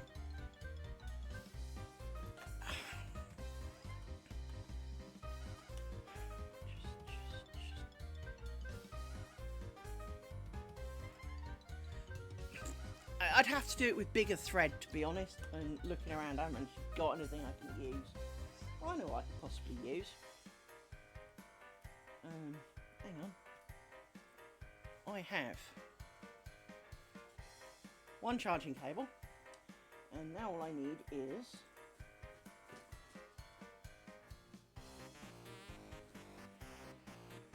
you don't want to come out. What about you? You don't want to come out. Have you ever noticed that you've got 1,000 cables and none of them are actually like useful or get atable without destroying half your house? It's a cable over there, but it's over there. Where's the end of this?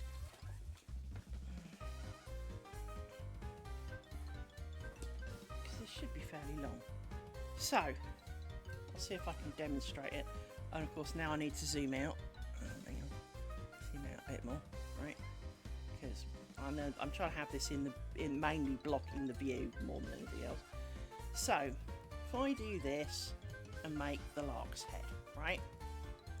If I put this through it, so it is now like this, right? It is now possible, and don't ask me always how, but it is possible for this to twist and pull, she says, trying to encourage it a little, so that the other one forms a lark's head. And I've done it a few times now, as I said, but I can't really demonstrate it with this string because it's fucking human hair sized. But that's the string I've got.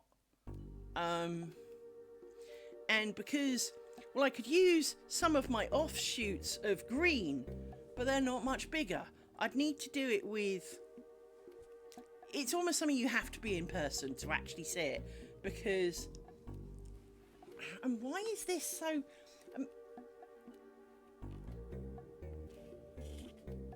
No!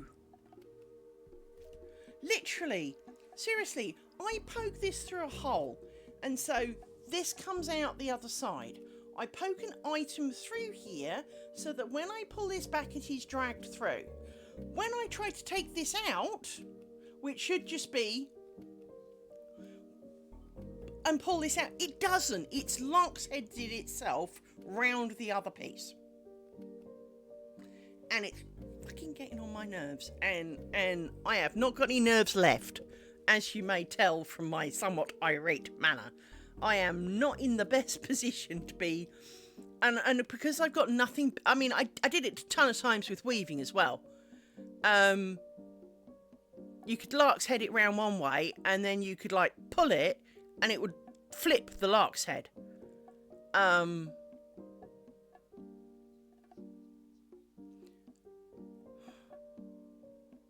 Is it? But it's a lark's head. It turned it into a lark's head the other way around. Certainly in my weaving things, because you have a loop that is your leader, and you would lark's head on the piece, and you could kind of like yank it and it would flip it. And it would now be a lark's head the other way round because you have to flip it back. But either way, it just get well. But this can't be a reef knot because, I mean, let me do it with a piece of paper, right? Let me stab a hole in it. Hang on, stab. Right. I put this through the hole. It says this hole's not really big enough. Hang on. Where's my needle hole? Make this a bit bigger. Hang on, because I'm not in the mood to be playing pokey small hole. Right. Get out of the way because you're in the way now. Right, I poke this through here, and this comes out the other side. It says try not to go through the material as well. So this comes out the other side, right, like this. And let me zoom in as much as it will be able, right? Hang on. And I will move it sideways in a minute. I'm just trying to zoom in as much as humanly possible. Right, zoom in and move sideways. And up a bit. Right. So I have poked my device through the hole, and I have made, not that it's really hard with such tiny shit to explain it, but you can see that there is a hole between this and the loop that comes through. I will stick this thread. You just have to take my word for it because you're just not going to be able to tell. Right? This is now through it. Okay, look. If I do this, it is attached, right? So I pull this back and make a loop. I would say a number of times I have gone to pull this, which should easily just pull out, and it's done it again. It is now attached to this thread, and it will be a lark's head round this thread. Please explain to me where at no point did this go through any of the other parts, and this is still in my hand, how I have just achieved a lark's head. This should be physically impossible, because at no point nothing went through anything. And of course it's now just fallen apart. But this is what's happening to me all the time. It's larks heading, this is larks heading round the thread that I'm pulling through, even though it's physically impossible. And I have just not got the patience for that shit today. I just do not have the patience for that shit. I don't have the patience to be doing this in the first place, I think. This is already trying enough without knots that can't happen. It's a bit like when you lay two computer cables down next to each other. The next time you come back, they've tangled.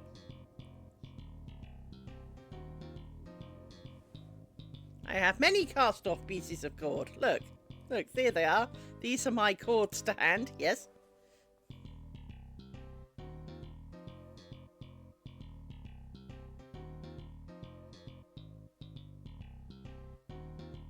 I wish I had rope, but yeah, I've got cords. I have wafer-thin bits of cord. No. I have nothing of any reasonable size whatsoever. The best I've got is 8/4 cotton. That's about twice as thick as this. I literally do not have any cord other than my power cord, which is not really flexible because it needs to be semi-flexible to do it. I literally can't think of... I don't have string. I literally have nothing.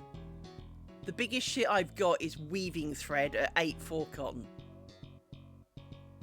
I have nothing. Because of course, even if...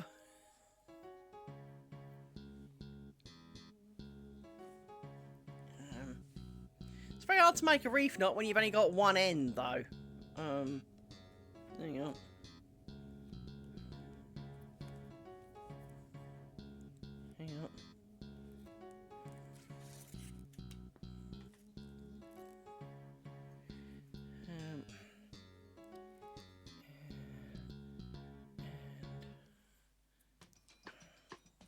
It's not really a reef knot, no.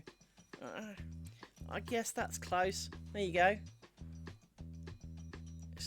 I can't show it on camera. It doesn't show up very well, but because you really need 2 coloured bits of thread to make it show up properly. But there is my loose reef knot. Yep.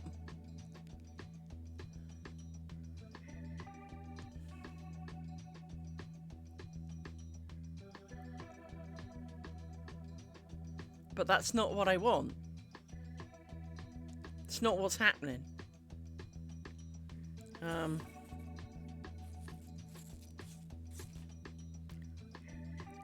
Well, this is the other thing. People call them the same shit everywhere I go. And so what's different about a reef knot? Because as far as I knew, a reef knot was right over left and left over right.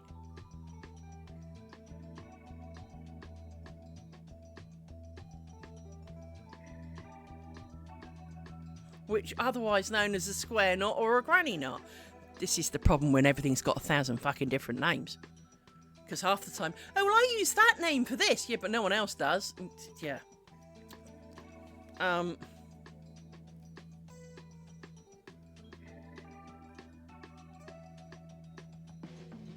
Yeah. It's exactly what I just did. And you said it was a granny knot.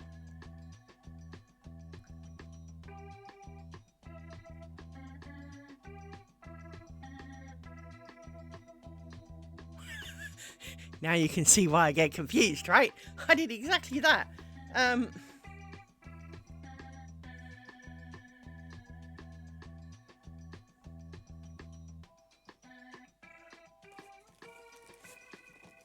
on, I might be able to locate another cable. Hang on.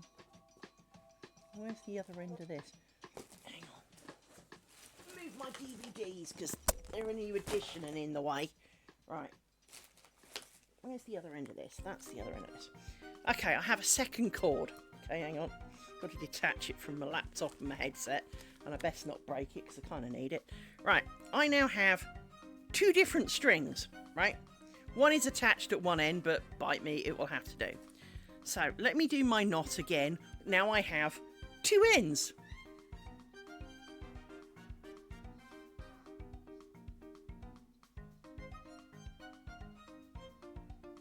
That doesn't make any sense to me whatsoever. Right, so let me do this again, and when you can discuss. The problem was I only had one end last time, so hang on. You confused me because I did one knot and then I spoke. Let me think. Hang on.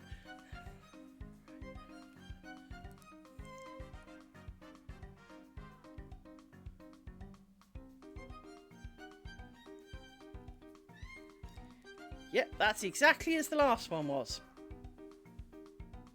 And I just followed your instructions of left over right.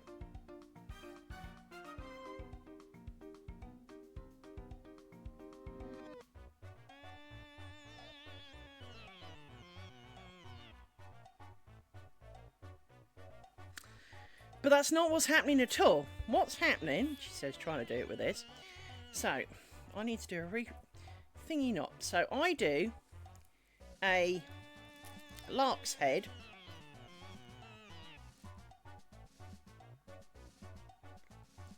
No, you can trust me, I did not. Right, because I did it, I know. Right, so my problem is that I am doing a lark's head round like the black cable. And what happens is somehow, let me use a bit more cable to make it happen. What happens is it flips and turns. Hang on, I'm nearly there. It now flips and turns, and it does it a bit more to the point that what comes out the other end isn't a reef knot, more like that, but is a lark's head of this one round the other one. So I don't know how I'm going to make it do that. Oh, that looks... No, that's not it. But basically, I manage it, is all I need to explain, is that somehow I end up... Oh, this is promising. Hang on. Nope. Hang on. Let's pull this straight. Problem is this is not cord, and so does not flex, so that when I pull this, it can't flex into it. I can only do it with string that you can't see, so I can't prove it. But if you did it with finer threads, and I would say thicker threads would be less prone to it because they're thicker, because they wouldn't flex quite as easily in the same places. She says, putting her headset back together. So that she doesn't forget and it's all uncharged on Monday. But I've done it so many times. And you look at it and it is truly a lark's head because I have to pass this through the end of itself to get it out. But it could not have passed through the end of it because at no point was anywhere near the end of it. Because like the tail will be over there. I pass it through the hole and do the thing and pull it out by pulling it out like this. So at no point has this end got anywhere near it, but somehow it's now looped through itself. It's just not supposed to be physically possible. And when you've run out of patience and just want to burn everything, it doesn't help.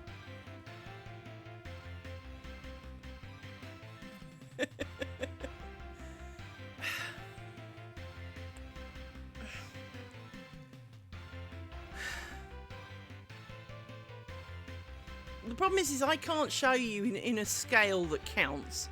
Because the only other place I've got is my loom, and the loom that's got the loops on it is under a pile of shit, as you might expect from me, but also in another room. Well, what I need you to explain to me is how, if this end stays here, and I poke this through here, and poke something through the loop that this makes, which is between the metal bit and the string, not the string itself making a loop, and I pull it out in one piece like this, so it's just a twist, that this and this would now be larks headed together. If you can explain that to me when at no point there were added twists or otherwise, I will accept. Until then, you will not cure my frustration, because of course the answer is physically it's not possible. You cannot pass things through a hole without looping or tying bits of them together for them to be tied together. It just doesn't work like that, except that it does. So, right here, right now, you're not going to solve that one. And with all due respect, don't try, because I'm kind of not in the mood to be fanning about with it. I do this and I'm hating on this so much that I don't need something else to be hating on at the moment, because trying to show you something that happens, it's like anything that doesn't happen. It's like when I was explaining to you about that weaver's knot with the bunny ears, right? And how sometimes you do it, the next time you do exactly the same, only when you pulled it, it would just come undone. There is a flipping of the knot that happens somewhere, even though in this particular case there should be no knot, that makes it work or not work. And the same is incidental when doing this, is that somewhere twisting and sheer assholeness of the universe coincide and result in this being lark's head knotted around a piece of string that has no right to be a lark's head knot for any reason whatsoever. Because of course when I do it with the bobbin is making a loop. It cannot be passing through it. But it has. One of them has to have passed through each other, and neither of them can have done, but somehow they have. And there is just no logic you're going to be able to solve, because I can't do it in rope-sized scenario, which would be what you would need to be able to actually see it on camera. You'd have to be here and you'd be able to look at it and go, yeah, it's a lark's head. Yeah, I know. How? That's all I really need. You know? How is this possible? Let me finish this shit. Come on, because this is not gonna go away while we argue over how or what a knot is called. I mean, to be honest, I know it's a lark's head because what I get at the end is exactly this, and I can see it even though it's infinitely small thread, but hang on. I can see that what I've got at the end round the piece of thread is exactly this through itself. I can see that even though I can't show you it because the thread's too thin. I can see it is a lark's head. So how it gets there is the bit that makes no sense whatsoever. But I've still got a bunch of bobbins to go, and it's been Hang on. It's been 4 hours now, and I'm barely halfway through. So I kind of really do just want to burn this shit. And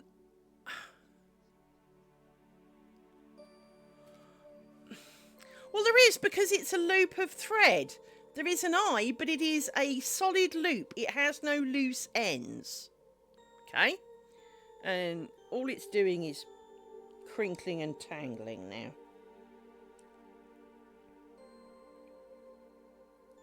Of course it's got an eye in it. How do you think it's stuck to it?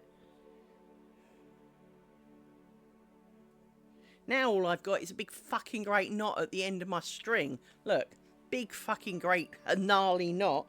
And I don't even know how that happened.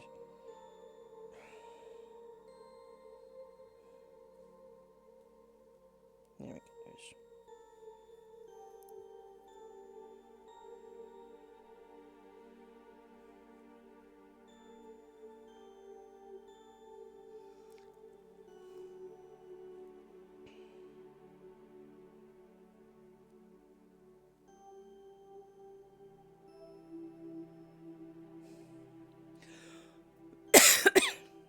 And no, I'm not putting it between the two threads at all. I am definitely putting it between the metal needle and the thread.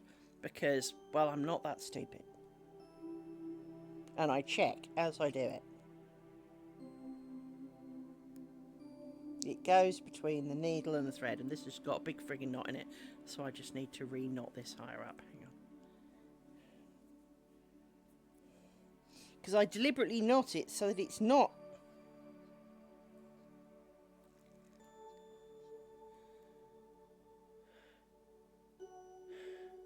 sort of, but both bits of string are to be treated as one because they are looped round the needle, and this is, hang on, it's fucking twisted to arse and back, and it's getting frayed and old, and I've done very little with it, and it keeps knotting because it's getting frayed and old. It is a solid loop, right? It is a solid loop, but because I hold it like this, so that when it goes through, I pass through this loop here, and when I pull it back, it makes the other one drag a loop. So at no point are there loose ends to be passing through anything, because I am not going through the loop on here that this makes.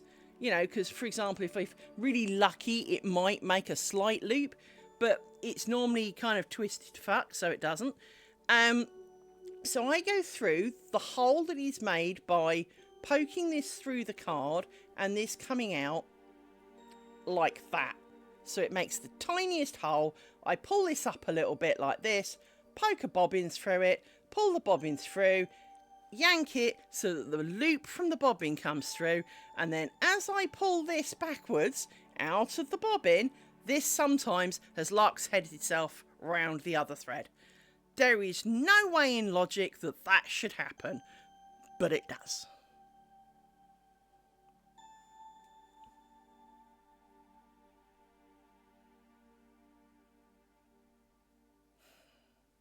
Just not got the patience for any of this today. And I have a raging headache. Either from the huffing of the glue or from squinting at stupid bits of string and untying stupid bits of knot.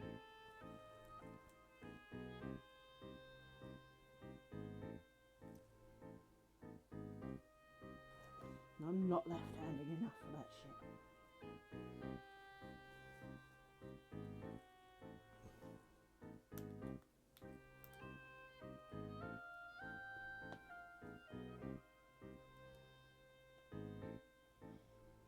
Before you ask what I'm trying to do with this, so try to catch the needle underneath the needle to help keep the needle up, rather than trying to use my fingernail, because that's not proven to be very successful at certain angles, because there just isn't enough angle to keep it under there.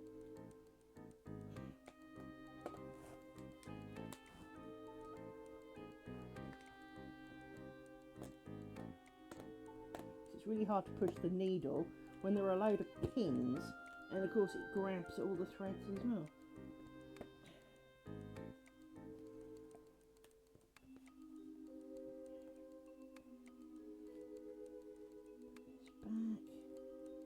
Somewhere back there. So yeah, I'm getting really irritable. And I apologise, but I'm getting really irritable with this shit because I have got a blinding headache. And it's taking far too long. And as I said, I appreciate that it seems to be worth it in terms of aesthetic afterwards. But what if we take it all apart and it falls apart? After 4 hours of doing this shit, the first half falls apart. Imagine how I'd feel, right? So, and I can't see why it would stay in place either. That's possibly more to the point, is that I almost can't see how this will work. I can see that it looks pretty well pinned down and not moving. But to be honest, I'm really tempted to just tie off the rest of them in the most barbaric, half-assed method known to God, just to get this thing off the piece of paper to see what happens with the first half. Even though I really do need to try it on some rose ground. But when we come to do the real triangle, I have not got the patience to do this, clearly. I really haven't. So then what will I do? Knowingly do a good technique, or spend like a week tying it off? Because that's how long it feels it's going to take. If it takes, hours to do a couple of bobbins, what is going to happen for the real one? I've got 98 bobbins. Am I going to spend 98 hours doing that? It's not worth it. Not worth it. Even if it does look better, does it look 98 hours better? No. I'd rather have the bunny ears. And to that point, fuck it, I'm having bunny ears on the rest of these things. Because I am just too moody to be doing the rest of it by sewing them all.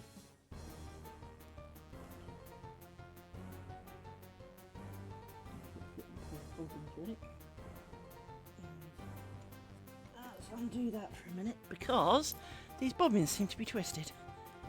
These bobbins are not the bobbins I want. And why is this...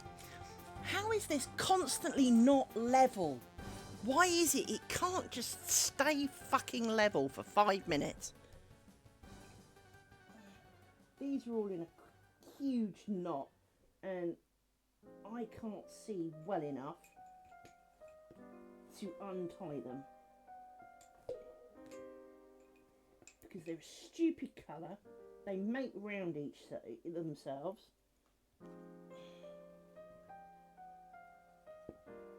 Well, white's no better, to be honest, but...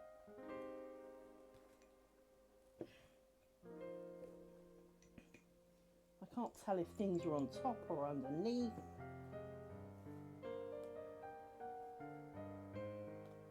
See, you... and you are a pair. You and you seem to be a pair.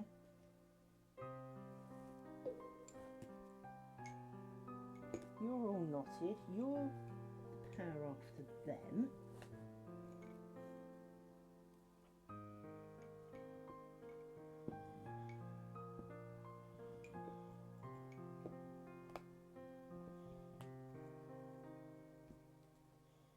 Now, the reason these were knotted, of course, is because they're the end of a rose ground, and I've just undone half of it.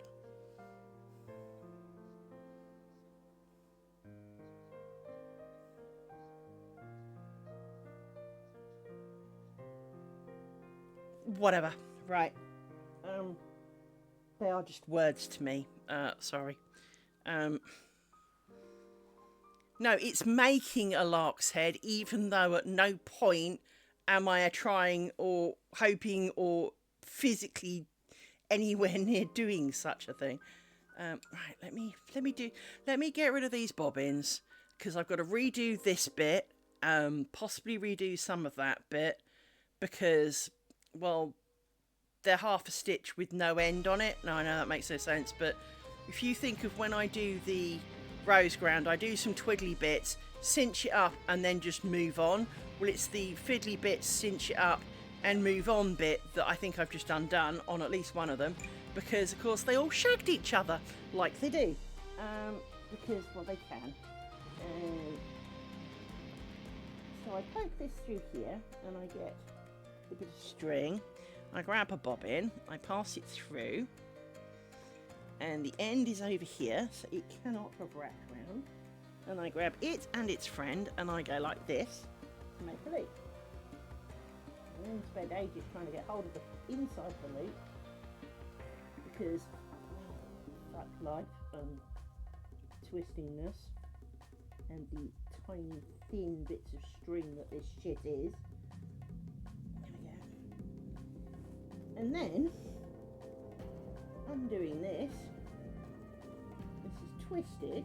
Now twisting is not the problem, but it's done it again. It's just lark's head round. Now, without a dark background, you are never going to see this, but I will try. I have not... Can you see that that is a lark's head round the green one?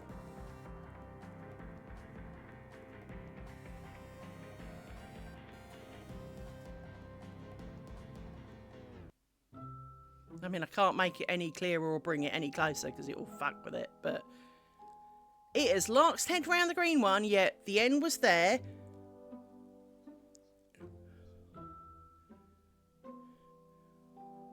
How? How in the name of mercy did it do that? Because the only way to undo it is to pull this back and... because it's all fucking twisted, because they always twist, because there's string. And the only way to do it is get one end with it, this end, and take this and work out which way it goes. Hang on. And this goes round like that, and then it will come out. So it is a lark's head. But how? At no point did anything other than maybe a bit of thread having... Almost certainly, but ask anyway. But if I tell you to fuck off, then maybe leave it alone. Ask a question. Go for it.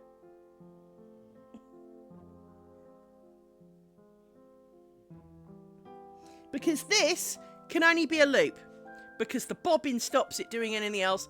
The bobbin has not passed through it. Now I pass the bobbin through it, but that's like after the fact, right? It's after that one.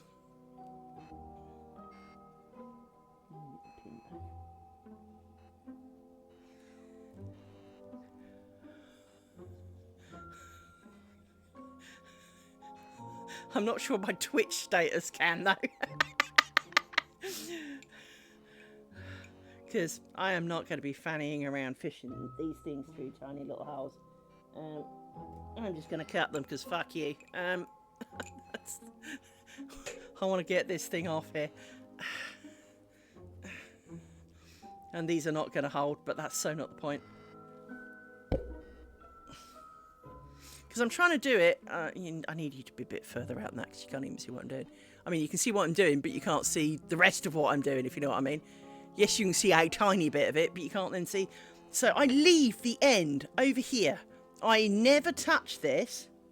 And I'm going to...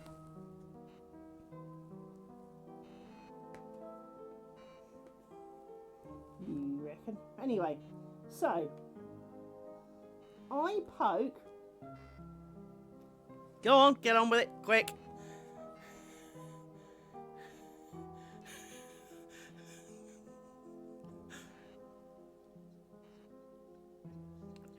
Yeah.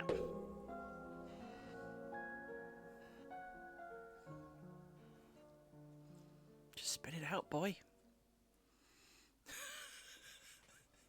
You're like a user who's giving me their life history because their password needs resetting. Come on, spit it out.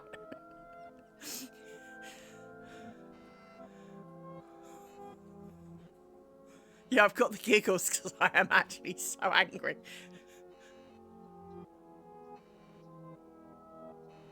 Neither. The string right, we'll call it string. The string attached to the tool is purely there to make a loop so that I can pull the other bobbin through. So, like I'm doing now, I have poked this through a hole in my project where a pin was, right?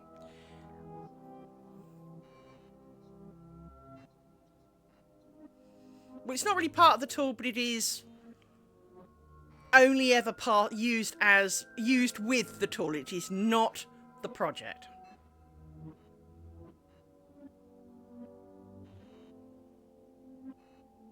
Hence it's white and the rest are green, by the way, because I only had really skinny thread in white. It doesn't have to be this skinny, but it really helps if it is skinny, because you've got to... Okay, so here is the dual bit of string with a knot tied in the end, i.e. the rest of the loop. It is treated as a single line. It is not thought of as a loop. We don't treat it as a loop. The only reason it's a loop is because you can't really tie a knot this end because it will never get through the stinking hole, right? To be honest, it would make a lot more sense if they could make this a continuous thing so that this was, I don't know, piece of metal with plastic welded on the end of it and just had like almost like a whippy end, right? But they don't. So you thread the eye of the needle, you poke the eye of the needle through a hole, and it's pale shit on pale shit, so you just have to believe me that there is now a loop of the two bits of the bit that this bit of string. You may see it slightly tweaking in the background. I then pass bobbins through the hole between that string and the metal bit at the bottom, right? I will hold this end to make sure it doesn't move, and of course it's fucking shagged on pins. Fucking hate string and pins. I hate pins more than I could ever explain, right? Because everything catches on pins.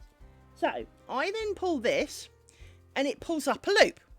Okay, there is a loop of green shit around my thing. I then try and find the middle of the loop so that I can make it wider to pull this white one through. And it has already been twisting itself round it, look.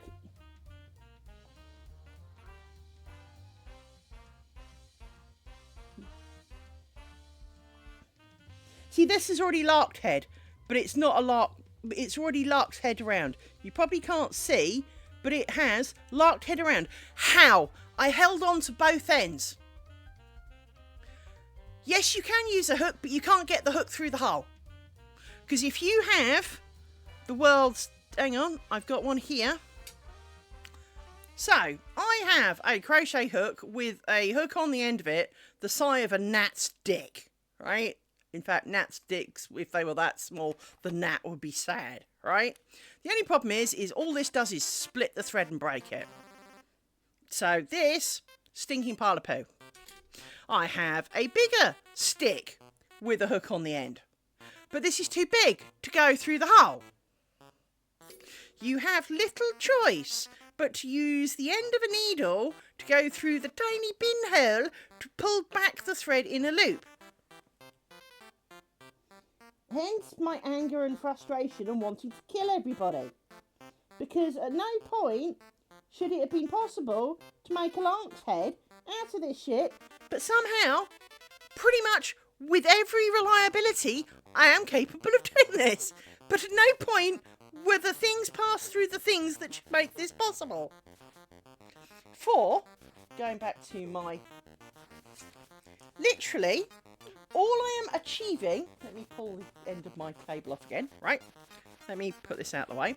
So, what I'm achieving is, here is a thread. Actually, let me zoom out because you can't see shit. Right, here is a thread.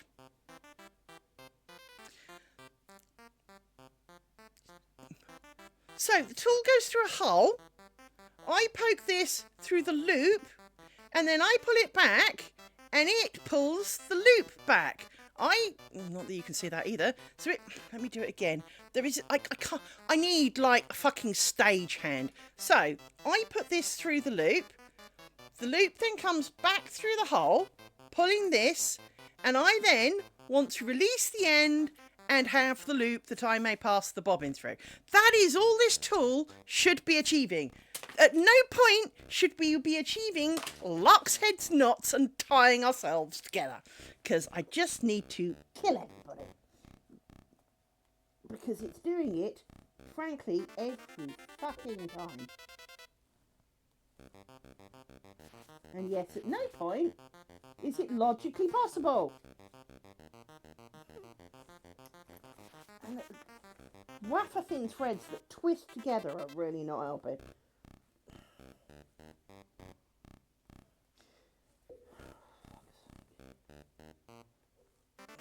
I need a pin to undo the tiny knot of doom.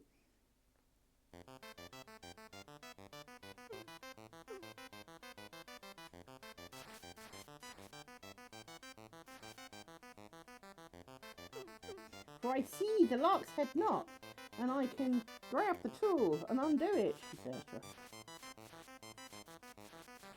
Ask the question before I kill people, because I won't be around, I'll be in prison afterwards.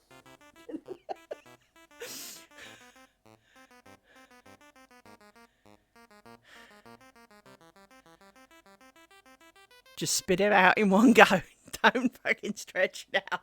I haven't got the patience. Seriously, I'm laughing because I'm angry. Because this is just impossible. Oh, world. I hate you. Everything.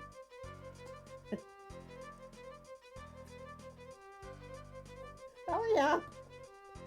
Before I crack any more than I already am, which is pretty far gone by the looks of it. Good. As long as I can make someone happy, that's a good sign.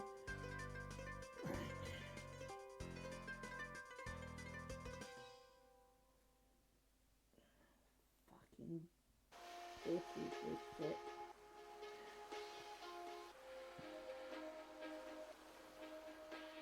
You've now got in on the act, and I don't even know how you got in on the act.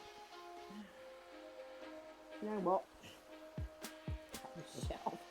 I've got the patience. It's just not worth the effort. It's just not worth it. Still got my loop. Right, let's tie. This is now shorter. Whatever.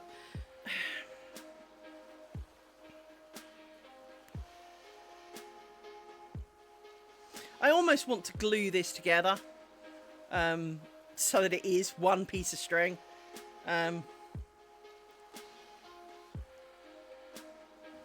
And I do realise, of course, that if I spent a lot of time twisting it, I could make it twist together to be one kind of bit of string. But you know what would happen then? It would wear too much around the needle and break, because that's what string does. Well, it's certainly what these threads do, because there's nothing to them. I am so losing my marbles. I have not got the patience for this shit, which is why I'm cheating, and I can't even cheat correctly now. Here's my loop. It's not bobbin, it goes through the loop here. Do your things over there. I'm going to tie a knot because we're feeling lazy, and we're going to trim it because right.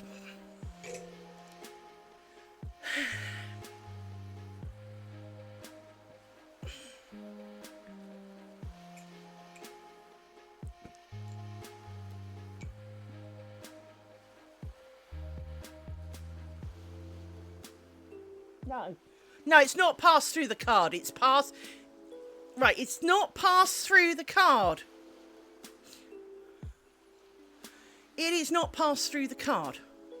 It is passed through the tiny asshole pinhole in my project, this side of the card, we are not supposed to be going through the card, and it doesn't. And if you do go through the card, all you've done is made the hole in the card bigger, right?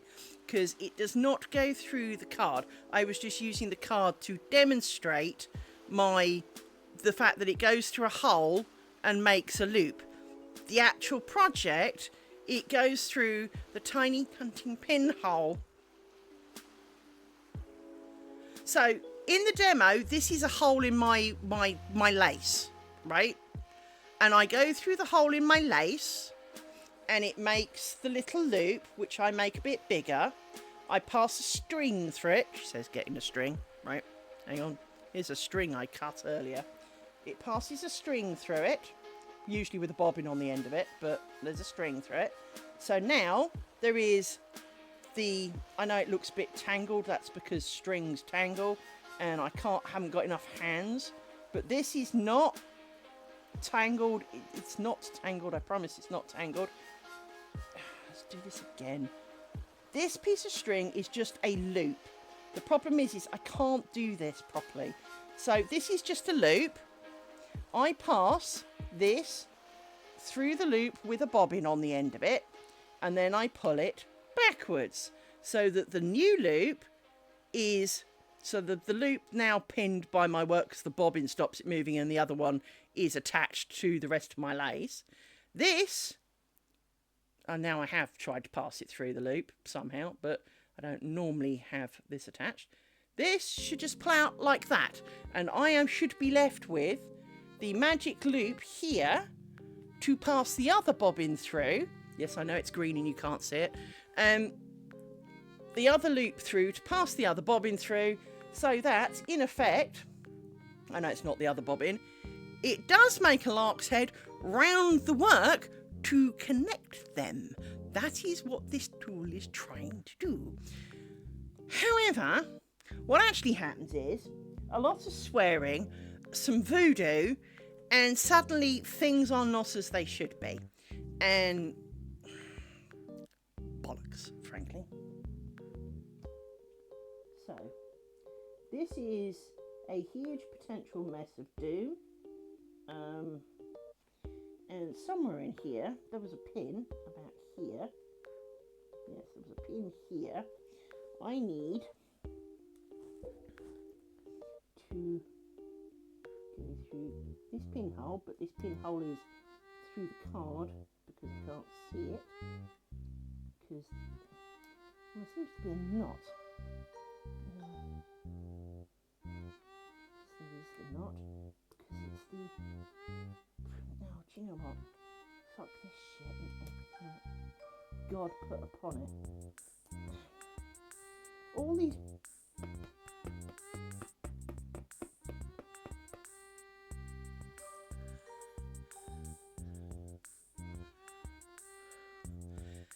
Yeah, all I do is have a loop, pass a thread through it, so that now there is kind of, yeah, it's not a knot, it just technically should just be loop through a loop, but when I let go of the end, of course, this should just slide out, and I should be left with a loop. But as we're clearly demonstrating, somehow I'm making fucking knots out of it. Oh.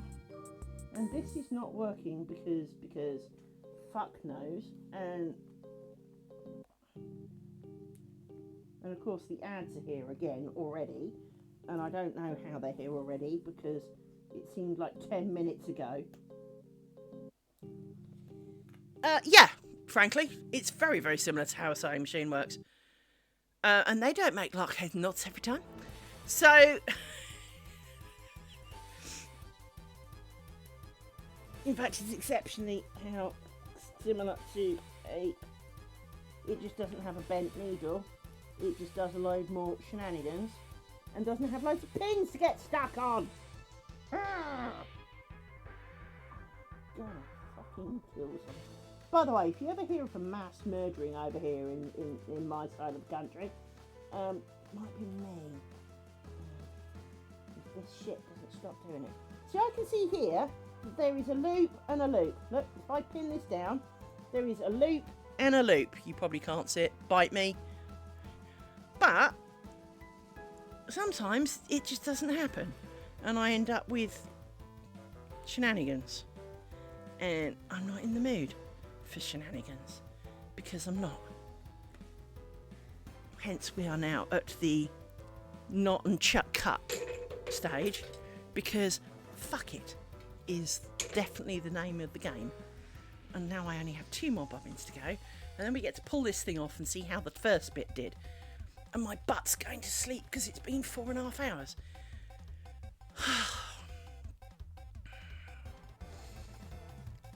I just can't believe how long this is taking. I mean, the sewing bit, well, for want of a better word, sewing is not really the word for it either, but the sewing bit usually takes me a while. Mainly because I inevitably split threads, break threads, curse, put the stupid tool through the wrong bit, and I really ought to make these back into the end of, let me turn this round and work out what bit I need to do to finish my rose ground, because I've undone it all. Hang on. Let's completely undo it all then and start from that bit again. Alright, so where's the pin? There's the pin. We can work around that. So we need to cross, twist, dink. Right, and then you know what we're going to do? We are truly in the state of fuck it. We're going to make these longer, and we're just going to tie them in a knot, and we're not even going to connect them to the other side, because I have not got the patience to do 4 more bobbins, or even 2 more pairs for that matter. I am just going to do this and tie a fucking knot. I'm just not in the mood. There we go. There's a knot, and we will chop that off, and we will leave a bit for Bunny here, because fuck it. Right, I just want to get to I just want to see how whether any of this has been worth it, because to be honest, that is the crux of it, is this worth it? Because if the answer is no, I've just wasted 4.5 hours of my entire life on something that doesn't work the way that it looks like it should. Well, like the lady kind of implied that it would, because I think if you are having an item that is going to stay flat, then potentially it's a good thing. So, and of course you're all in adverts, aren't you? So there's no point telling you.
You're back.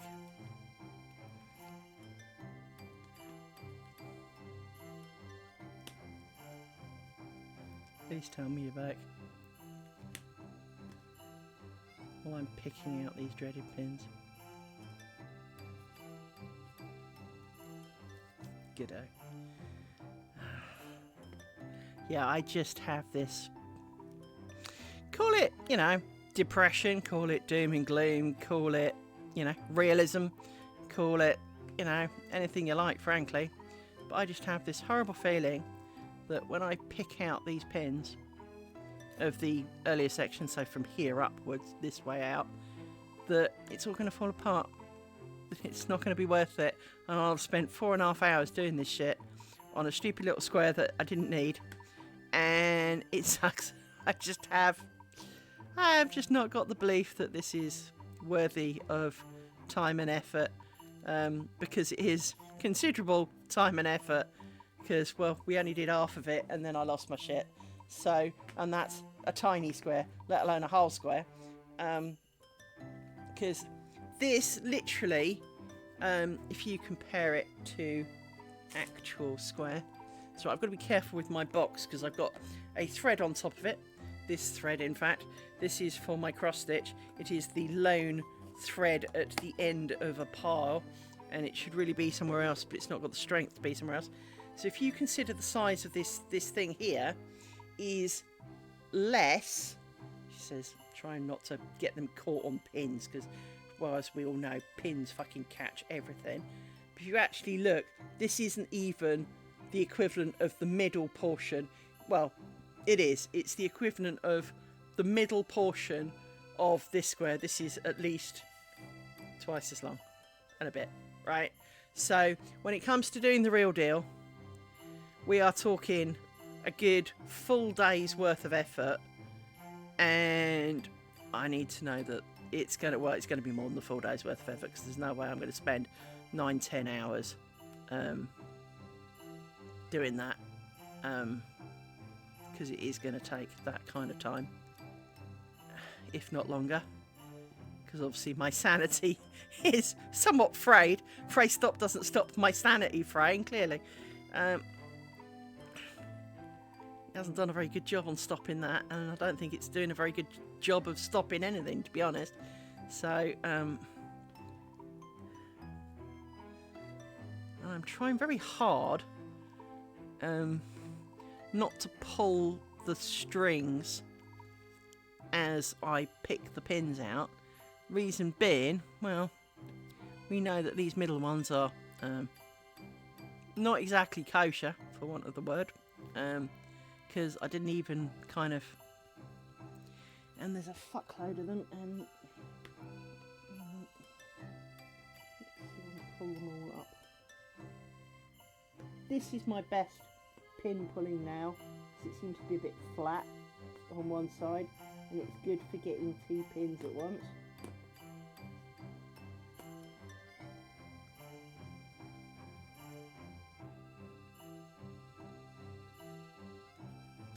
I can see that. I can understand that. I'm a reasonable person when I've got some sanity. I can understand that. This is not going to be a thing of beauty, guys. But then, as I said, we're not presenting it to the Queen. We're testing how well this particular finishing technique works, and the answer is fucking slowly. Excuse the language, because I have lost every sanity I have collected carefully over many years. I have definitely lost them all today. Seriously, if I knew where the local funny farm was, I'd be hiring a taxi right now. I'm pretty sure if I said take me to the funny farm, they'd know where it is. I really should be sectioning myself, I think, right now. I have definitely lost it. I'm not suicidal. I've just lost it. I've lost the will. I have absolutely lost it. I hope they come back before Monday. I've got an important meeting. Probably not. Yeah, yeah, you can tell I really lost it. Oh dear me. God help my sanity. Lost 1 sanity. Please return 2. Liz Kimber. Here is an email address. If you find everything, please mail me. I'll send you my address. You may send it via any suitable method. Please treat with care, because clearly I didn't. It ran away. I was such a poor owner, it fled for its life.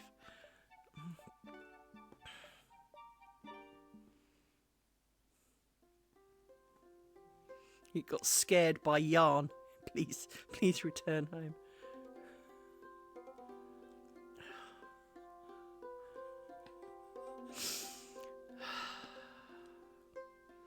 See, this is also how I know I'm stressed. Or more stressed than I thought. Normally, this would just result in a catastrophic amount of swearing, and I'd move on and get on with it. I couldn't get on with it. I've just had to cheat and, like, you know, almost just say fuck it and cut the whole lot off and just kind of go dangling threads galore and kind of go, yeah, what? As I say, it's just as well this is not, you know, something important. What I will do is I want to watch some of my videos. So I'm getting into I am in the danger zone, so I'm trying to be very careful. But I also need to make sure I've picked out all the pins, because I don't want any undue stress on any of it when I pick it up. Because the first thing I want to do is not pick it up and find that I left one pin in it and for it to rip it all apart, because you'll be calling an ambulance. You really will. Find Trevor Riley on my Facebook in event of emergency, and he can sort everything out. He's got keys to the house, alarm codes. You know, he has rights with the vets for the dogs, and he is technically my next of kin. So, even though he's my ex-husband, but as you know who I am on Facebook, you would be able to find him. So, here it is in all of its glory. Before we look to see if it actually has any form of structural integrity, let us marvel at the wonderfulness that is the finished square with the fuck it in the middle, and potentially an improved technique for joining. Let's look. Well, let's zoom in on it for good measure. Right, let me move it. So, the join is this corner. Kind of, let's point it upwards. The join is facing upwards. Just focus camera before I punch you. It shows less than the join of the white one. So, I will angle the join of the white one to meet it. There you go. Hang on. Flatten it out a bit because it's not OCD, I just have problems. So here you can see the join on the white one with the super glue and the bunny ears. So this is crunchy to touch. You don't grope net curtains, right? This is this one, and it is flexible to touch. Obviously nothing, because the fray check's a pile of shit. But it does not. I mean, it is bulkier in the corner, but it is, I would definitely agree, it is more invisible than this one. I think this shows... Stop refocusing before I smack you. Let me see if I can turn off focusing. Hang on. Let me see if I can just have it stay focused where it is for a minute, because clearly, you know, wits ends and all that.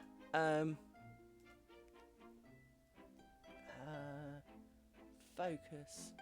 Automatic. Let me now manually focus this. Far? No. Near.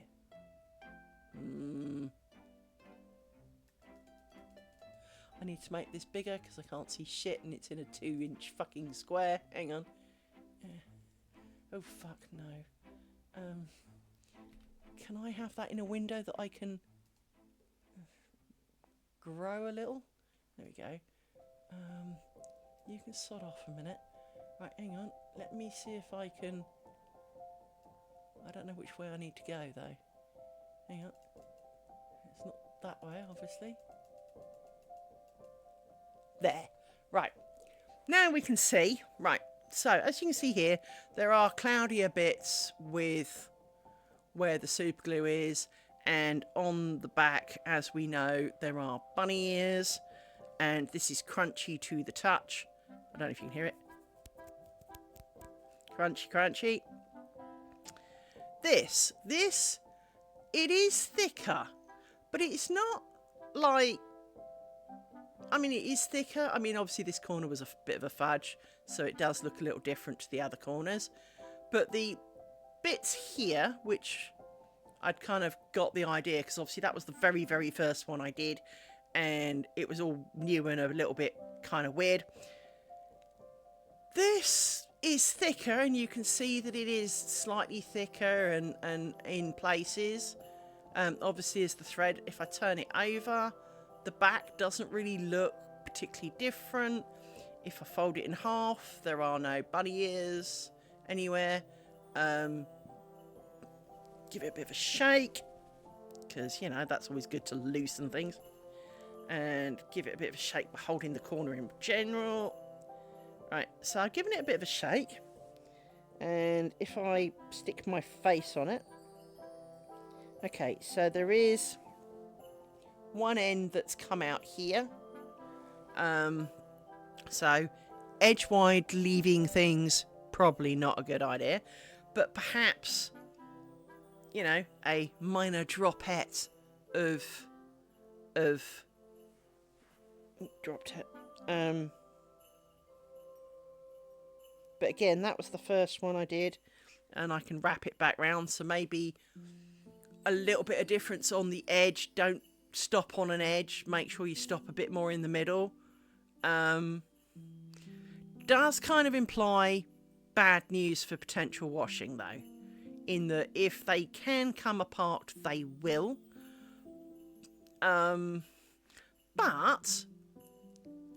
other than the big ball of fuck it here, which was the last knot that I did, where I literally just said fuck it and tied them in a big knot and made no effort whatsoever.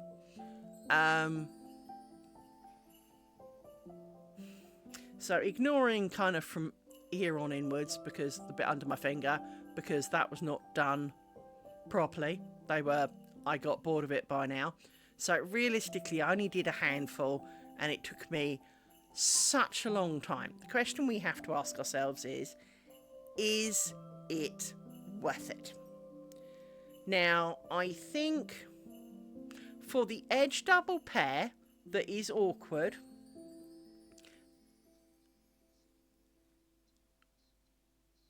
well, basically, yeah. And as you know, I don't have a lot of faith in knots for obvious reasons, such as I seem to be great at creating them when there shouldn't be any, and then when I need them to work, they just fall apart. So, yeah. I am glad we did this experiment, and I do like how these middle ones have turned out. This was awkward because, as you can see, this looks a little bit more fudged than the other two. And the answer to that is because the middle one has nowhere to join. So when you do the kind of bridge to it, there's nowhere really to take the ends that doesn't look stupid. So that does look more buggered because, well, I ended up going back upon itself. So that really does kind of answer that. Obviously, the bottom one had some choices that it could go to. So, I don't hate it. Sorry, I was just checking it had stopped auto-focusing. I don't hate it. I'm not sure it's worth 4 hours of my fucking life, though. Seriously, 4.5 hours, well, it's nearly 5 hours now, of my life. Because I started at 2:30. I am not convinced I want to do this for all of one of these. I am not convinced. I am not convinced that I want to do this tiny little bit that took me 4 odd hours to that. I do think it would look better along here, especially. I think these bits, crunchy might be the answer, because patience being a small virtue that I clearly am somewhat lacking, but I think because this is so much whole, this method would look better. And I'm pretty sure it's not in focus now, is it? Because of course I've moved. Hang on. Doesn't look too bad. Let me... Hang on. Yeah, it looks a bit better. So, from this point of view, because you can see it here and you can't see so much of it here, I do think that maybe doing the ground stitch sections, because that is quite a lot of it, in new technique, for want of a better word, has merit. My sanity will not.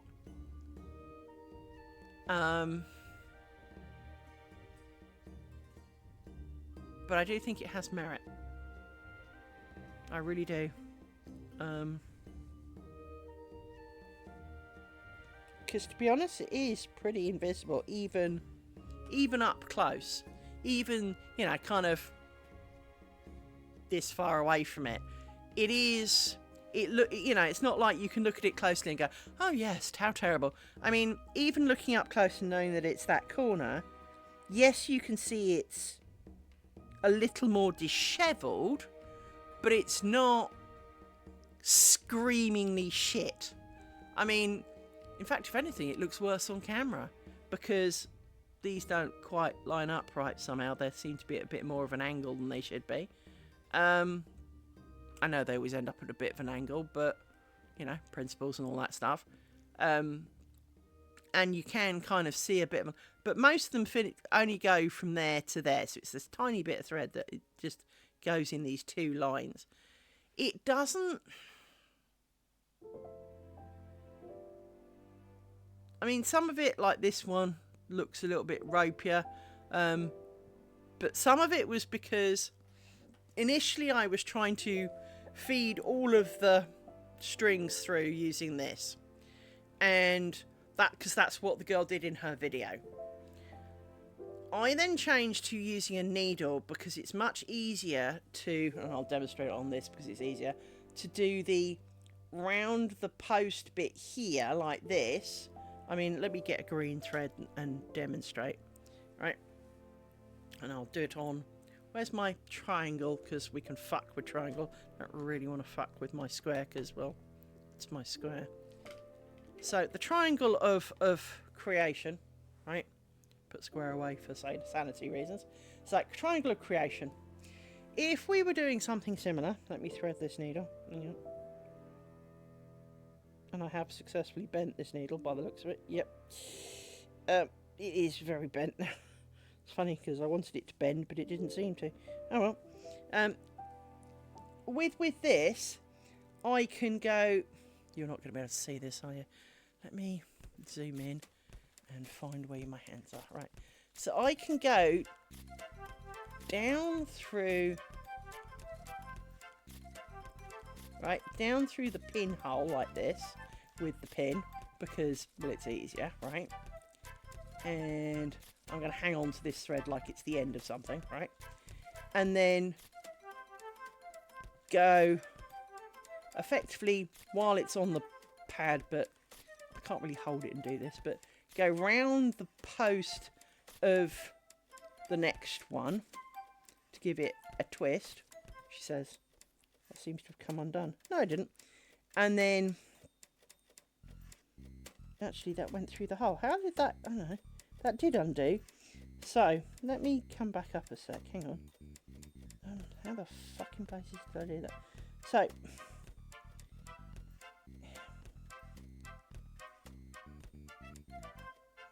right. Let me start underneath because that's a bit more realistic. So, you've got an end that comes out. You need to go... No, that's the one below. So you need to go, and I'm trying to do this on camera, but it's really hard because I can't see it this far away. You need to go round the post, like this. Checking it's still on camera. No, not really. Go round the post, and then down through the hole, and out again, like that. And then round, for fuck's sake, can't even hold a needle. The problem is I can't hold the needle, look at the camera and look at the fucking thing. Round the post. And then down and out through another hole.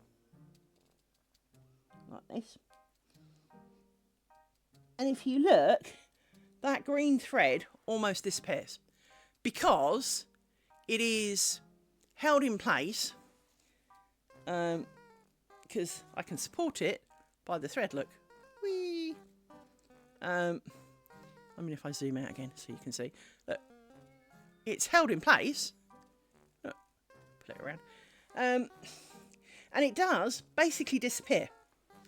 So from that point of view, it's not ideal, but using a thread to do, once you've done the hook thing once you've done the lark's head round to join the two sides, tie a bit of a knot so it doesn't fuck off and stretch, because the edges were stretching, which was the big problem with the first one. But then using a pin to work through the holes in here and join them together, and it does tend to give it a bit of a pull. Does tend to give it a bit of a pull and make things a little bit distorted. But the truth of it is that potentially the right answer is join the sides, tie a knot, leave a long end for all of like this bit and this bit. She says, trying to make it a bit more triangly. To this bit, tie and glue those, because fuck them. And then take it off and do it afterwards, because of course it's so much easier when you can bend it and do this with the needle through, not that you can see because of course it's dark and white glare and fuck life.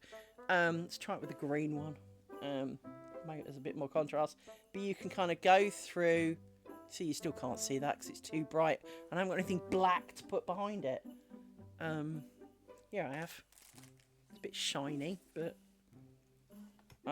put the needle, see, you still can't see it, and I put black things behind it, but you put the needle round the post between the, you know, that forms the mesh round the stick, round the hole, because of course you can bend it, and instead of trying to entry needle flat and go up and over slightly and then poke your nails and all kind of other things, because of course you can just bend the piece of work to, why is it that suddenly looks really hyper bright? Life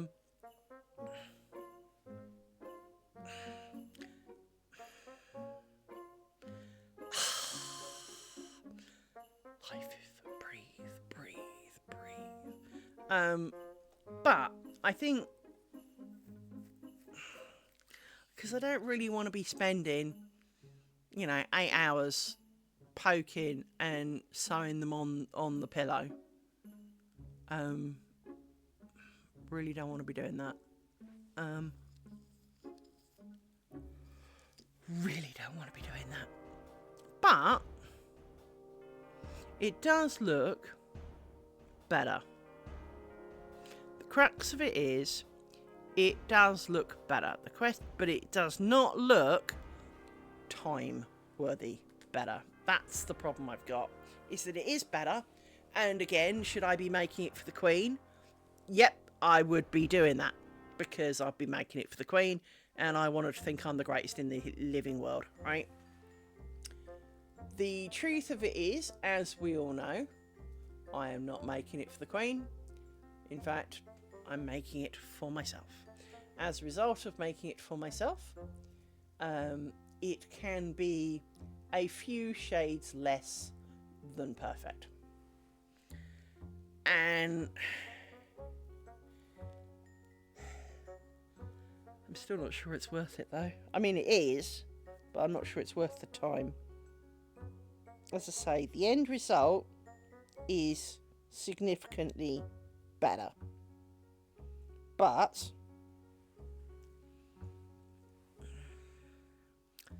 that was a long time.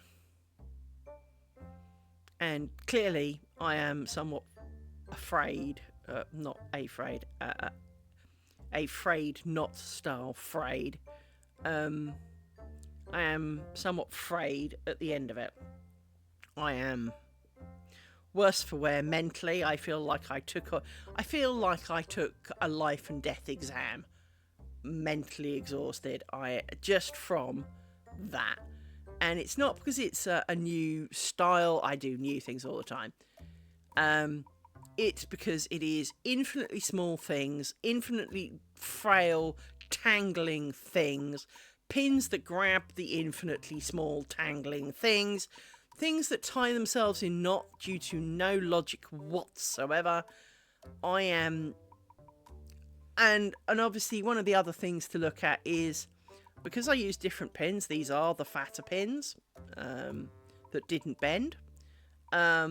The difference between the fatter pins and the thinner pins, so here is thinner pins, is not really noticeable, so we will be converting to fatter pins. I mean, there is a... Is there a difference?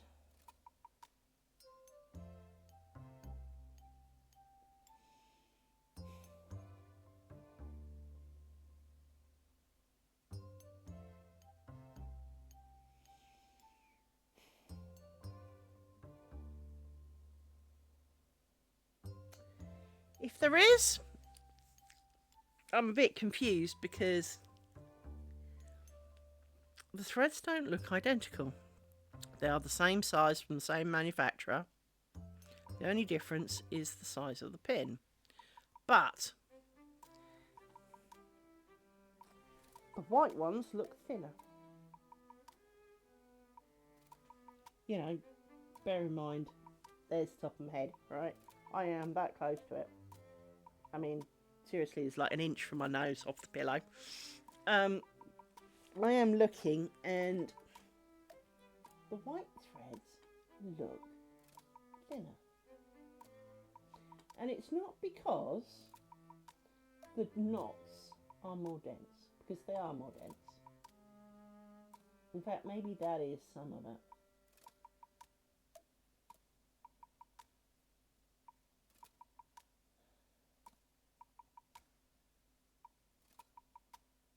There's some amazing fuck-ups in this square, you know.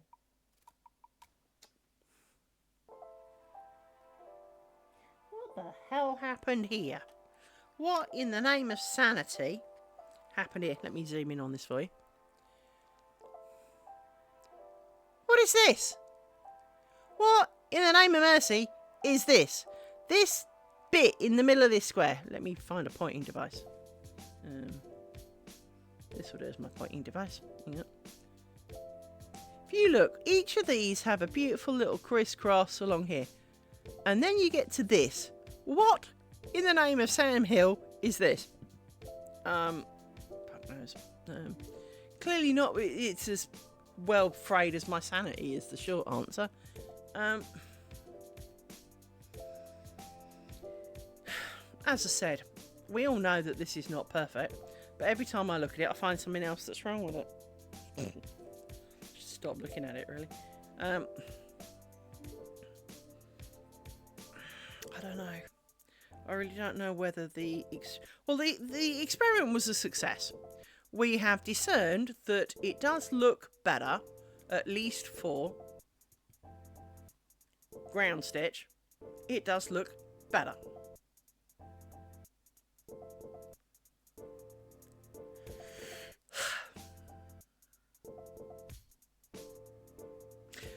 Is it worth it? And I'm not sure it answers that. I'm not sure it can answer that. I was expecting it to be a little bit more black and white. I mean, I realised it would take a bit more time because you're doing a few more steps. But I did not realise just how long more time it would be. Oh, I got the yawns again.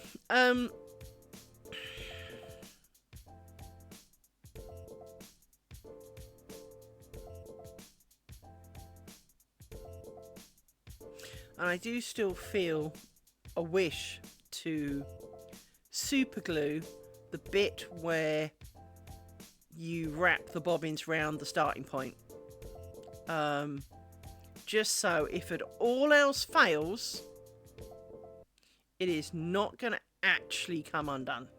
There might be some sticky out bunny ears and some looser threads like these ones down the side here. Look, I fluff them up a bit. But there would not be structural integrity loss.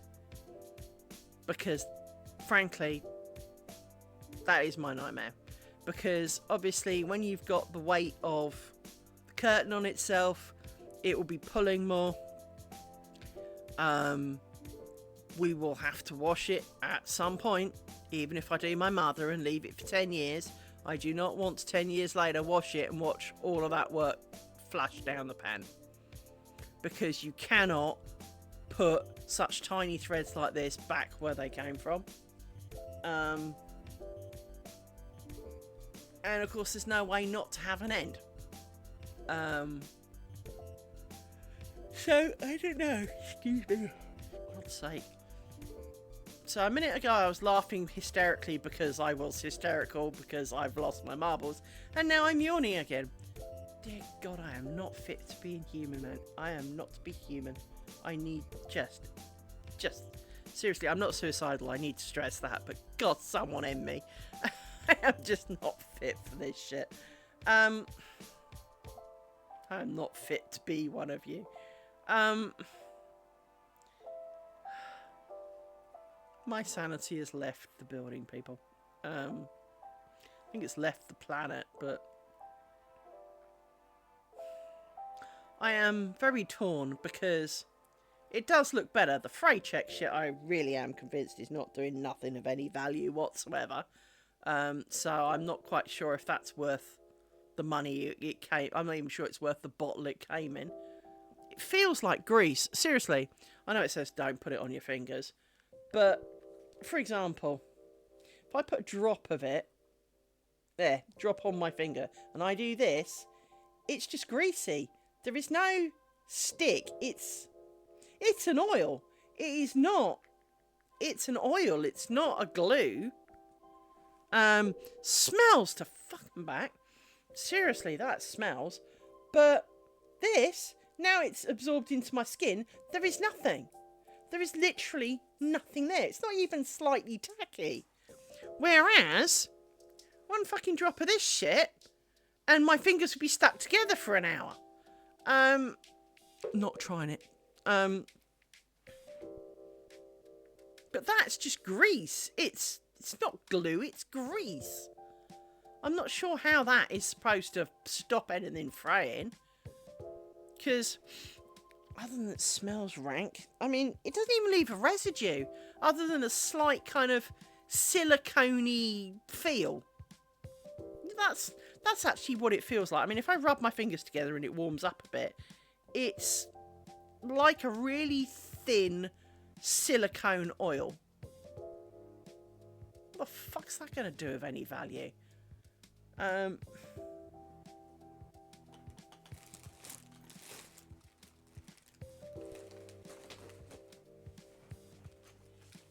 in the way, dog. You're always in the way. Oh, where that's gone, man. Everything in this house disappears. Usually because you lot have raided the table and I've had to tidy up, and then I can't fucking find anything afterwards. There was a huge tub here. There was a huge tub. How is there not a huge tub here anymore? Feel it underneath.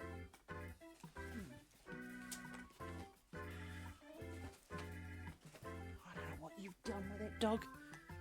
She looks over there to see if she moved it. Nope. I have no idea what you did with it, dogs. You need to stop stealing shit off my table, catapulting things everywhere.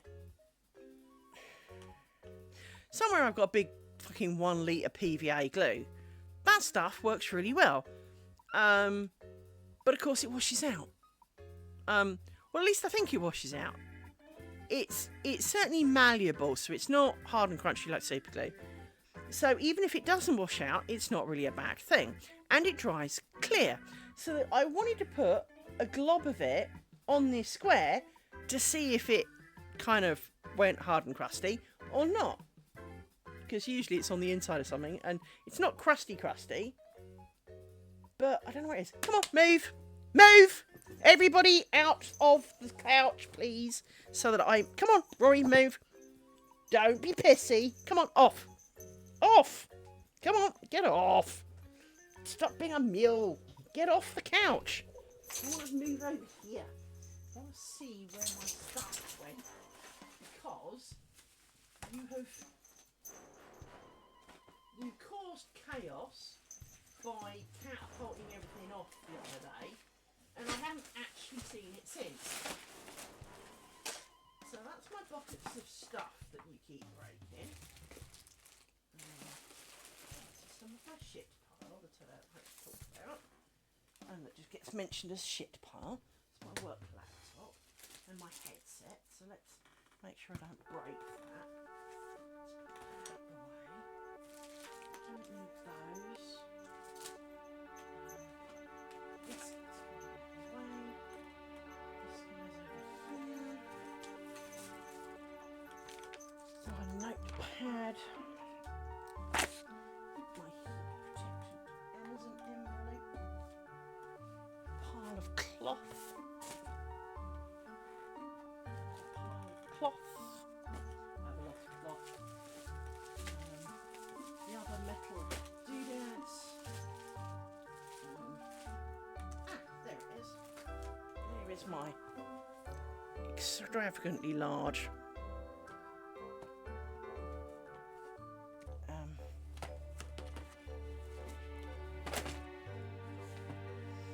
pile of PVA glue.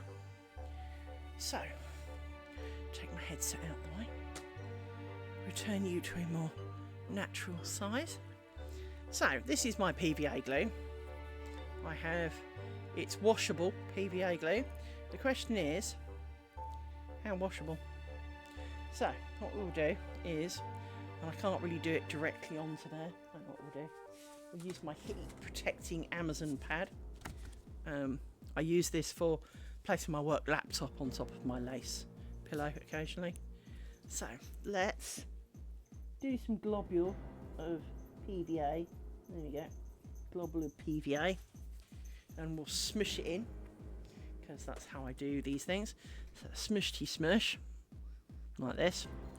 So we'll have a big section that will be PVA'd, and we'll let that dry, and we will discover whether it goes crunchy. Because I don't think it does go crunchy. I think it kind of goes, because if you were ever a kid and you put some on your fingers, I mean, to be honest though, I've just picked that up, that's not that sticky either. But it does feel more gluey. As I rub it around and it's drying, it's causing more friction, whereas the one that was the Fraycheck one was more likely to it was more of a lubricant than a glue. But this one, kind of make sure there's no fat globules of it on the back. That should dry fairly quickly. You will not get to witness it drying. But what we will do is we will check how that looks, and then we'll wash. Then I'll stick it in water and see what happens. And because, to be honest, once it's dry, we can see if it affects the colour. Because obviously, you know, it has been wet. If it looks like it's constantly wet, got to be careful with it, right? If it washes out, then it's not a long-term solution. But to be honest, I love my bottle of PVA glue. I am interested to know whether it washes out. I should try it on a piece of cloth and actually just wash the cloth, but this is what experiment squares are for, right? So we will let this dry. I've got a feeling it will stay looking slightly wet. I hope not, but I've got a feeling it will. And it can go slightly shiny. Don't have a problem with shiny. I just don't want it to stay looking wet. Which corner did I use? Oh, it is near the actual corner of doom. So there's the corner of doom and there's the actual bit. So we can wash this bit by soaking it in water. We won't chuck it on 100-degree, you know, intense wash, because, well, it's just a square. But we will use said square to test whether that is a thing. Because if the PVA glue works and it's not crunchy and it doesn't wash out, the PVA glue may be the solution rather than to tie the standard knot for more complicated areas. Do a little bit of the kind of thing, as long as it doesn't stay looking wet, because at the moment I don't know if it picks up well on camera, but let me do that. Does it show much? This corner is much darker than these. I don't think it does, to be honest. Hang on. Let's see if this helps. Hang on. No, wrong direction, stupid one. I am absolutely incapable of driving this. Yeah, you can see there that this corner where I've PVA'd it is much darker. So if that stays darker, that's not really a long-term plan. In terms, because obviously what I would consider doing is, like I did with this section, splattering PVA over the ends and letting it go. We can do the pin of distribution and do tiny dots of PVA glue, but again, if it washes out, there's no point. We just kind of need to see, really. One thing I can do, just for good measure, hang on, undoing my tiny pot of super glue. I know it says resin on it, hang on. I'm going to glue down these two little threads to the edge. Bear with me. I'm going to use the lightest of touch.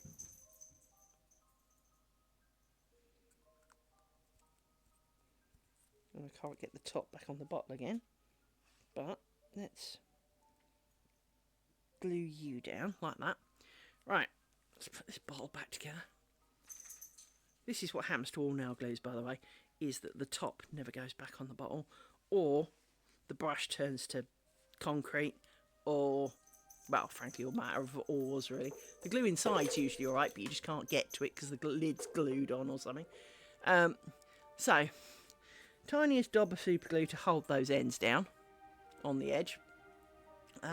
We will see if the PVA, yeah, you can't really see it now, there you go. So the edge, the two strands that were here have now been tinily attached to the rest of it, and you know, you can just make out possibly there that that's where I glued it. No, Rory, you're not helping. We are not helping. I'm hungry too. It is nearly 8 o'clock, yes. And you haven't had dinner, I haven't had dinner, so we will all have dinner. Here is the end of our experiment. I believe that the sewing is a success. It does produce a nicer end, potentially, but I'm not sure it is as secure an end as fucking gluing it. Just because it's not. It looks better both sides, so you don't have bunny ears sticking out. It's not crunchy. But I'm not convinced that when you've got the weight of 18 squares on it, it's going to hold. Which is my fear. And yes, I could do a reef knot, and technically that should hold it. But hello, have you seen what happens to me with knots? So I have major doubts, and of course, like everything, I can tie it, but I won't know if it's successful until it's too late.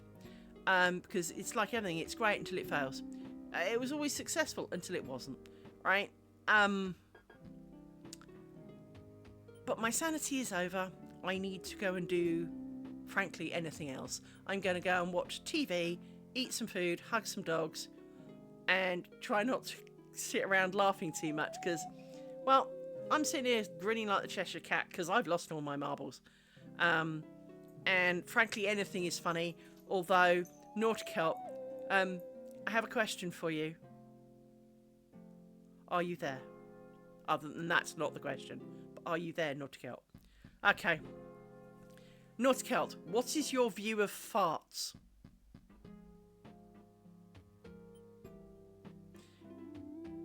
If you're the person I think you are, you'll say funny. If you do not find them funny, please say yes or no. Please tell me if you find them funny. You can say yes or no. This will be sufficient.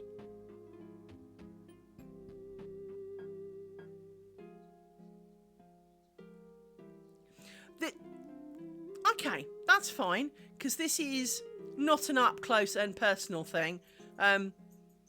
it's the fart scene from Blazing Saddles, because I find that fucking hysterical, and I wished to share it with you. So I will dig it out and share it with you because, well, that's the kind of level of funny I need in my life.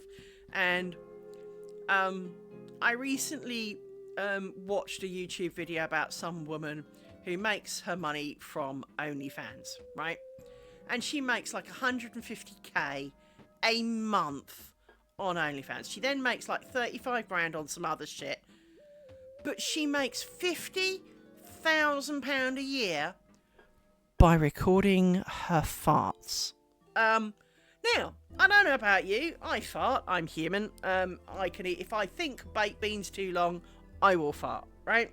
It is like a trauma response to beans. I will instantly want to fart, right? I could record my farts. £50,000 a year for recording your farts. I'm in the wrong job. I'm clearly in the wrong job, and this is it's not dry yet, so I'll pretend that it's not looking wet still.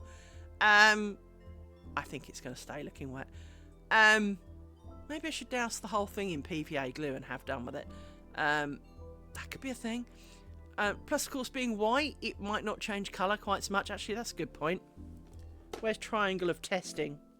Triangle of Testing. Hello, Triangle of Testing. We have a new task for you. Where the fuck did I put the... There it is. Triangle of Testing. Where's my Amazon test pad? We also want to see what you do under PVA glue. Oh, well, that's true. Never trust a fart.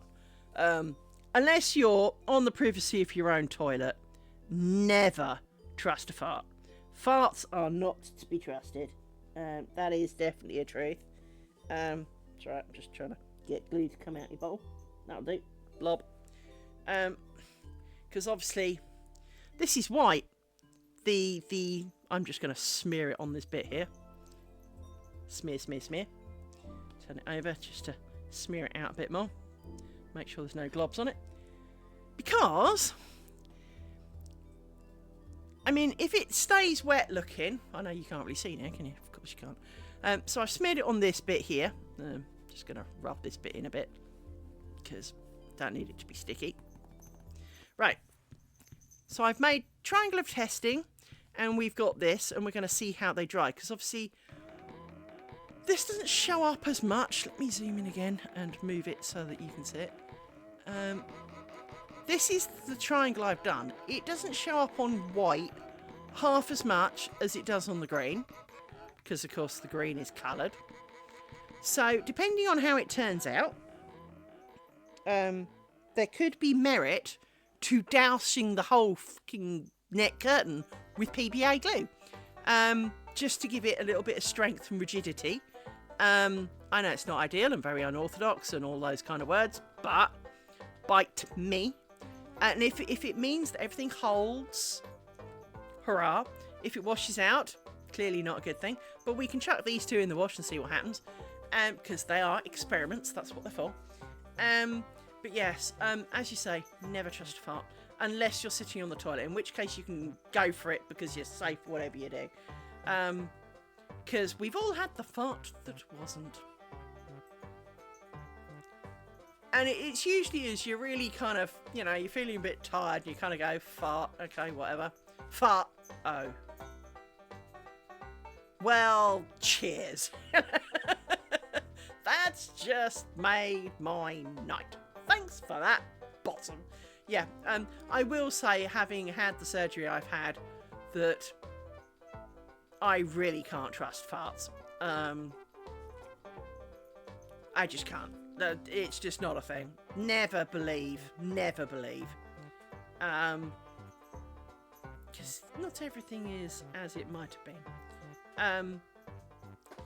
Anyway, on the joyous thought of pooping yourself, we will end today's stream, and tomorrow we will return, should my sanity still be in any shape or form worthy of the return.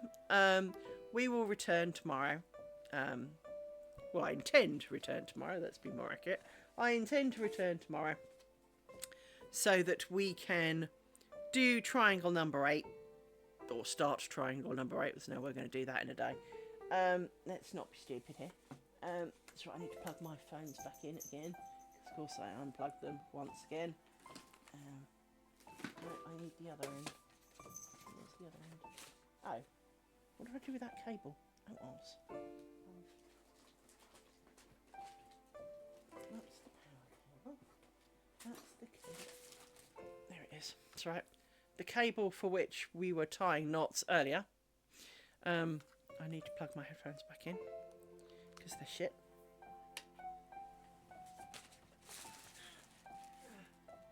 My laptop, so I don't lose them. Put my big bottle of BVA on the table. We shall return in the morrow to on a normal lace pillow to fight the fight and then get to the end and then watch me lose my shit some more, because clearly that's definitely a thing. Liz losing her shit is definitely going to be a thing, and I've got a horrible feeling that that's not going to change colour, and that this is a little transparent, but it is still quite wet, so we shall see. Until tomorrow, enjoy what's left of Saturday. For those of you who are also not eaten yet, go and get some food, because I'm hungry. You should be too. Ignore the dog, because she is very ignore-worthy. She's used to it. And I will speak to you tomorrow. Hope to see you there. Bye!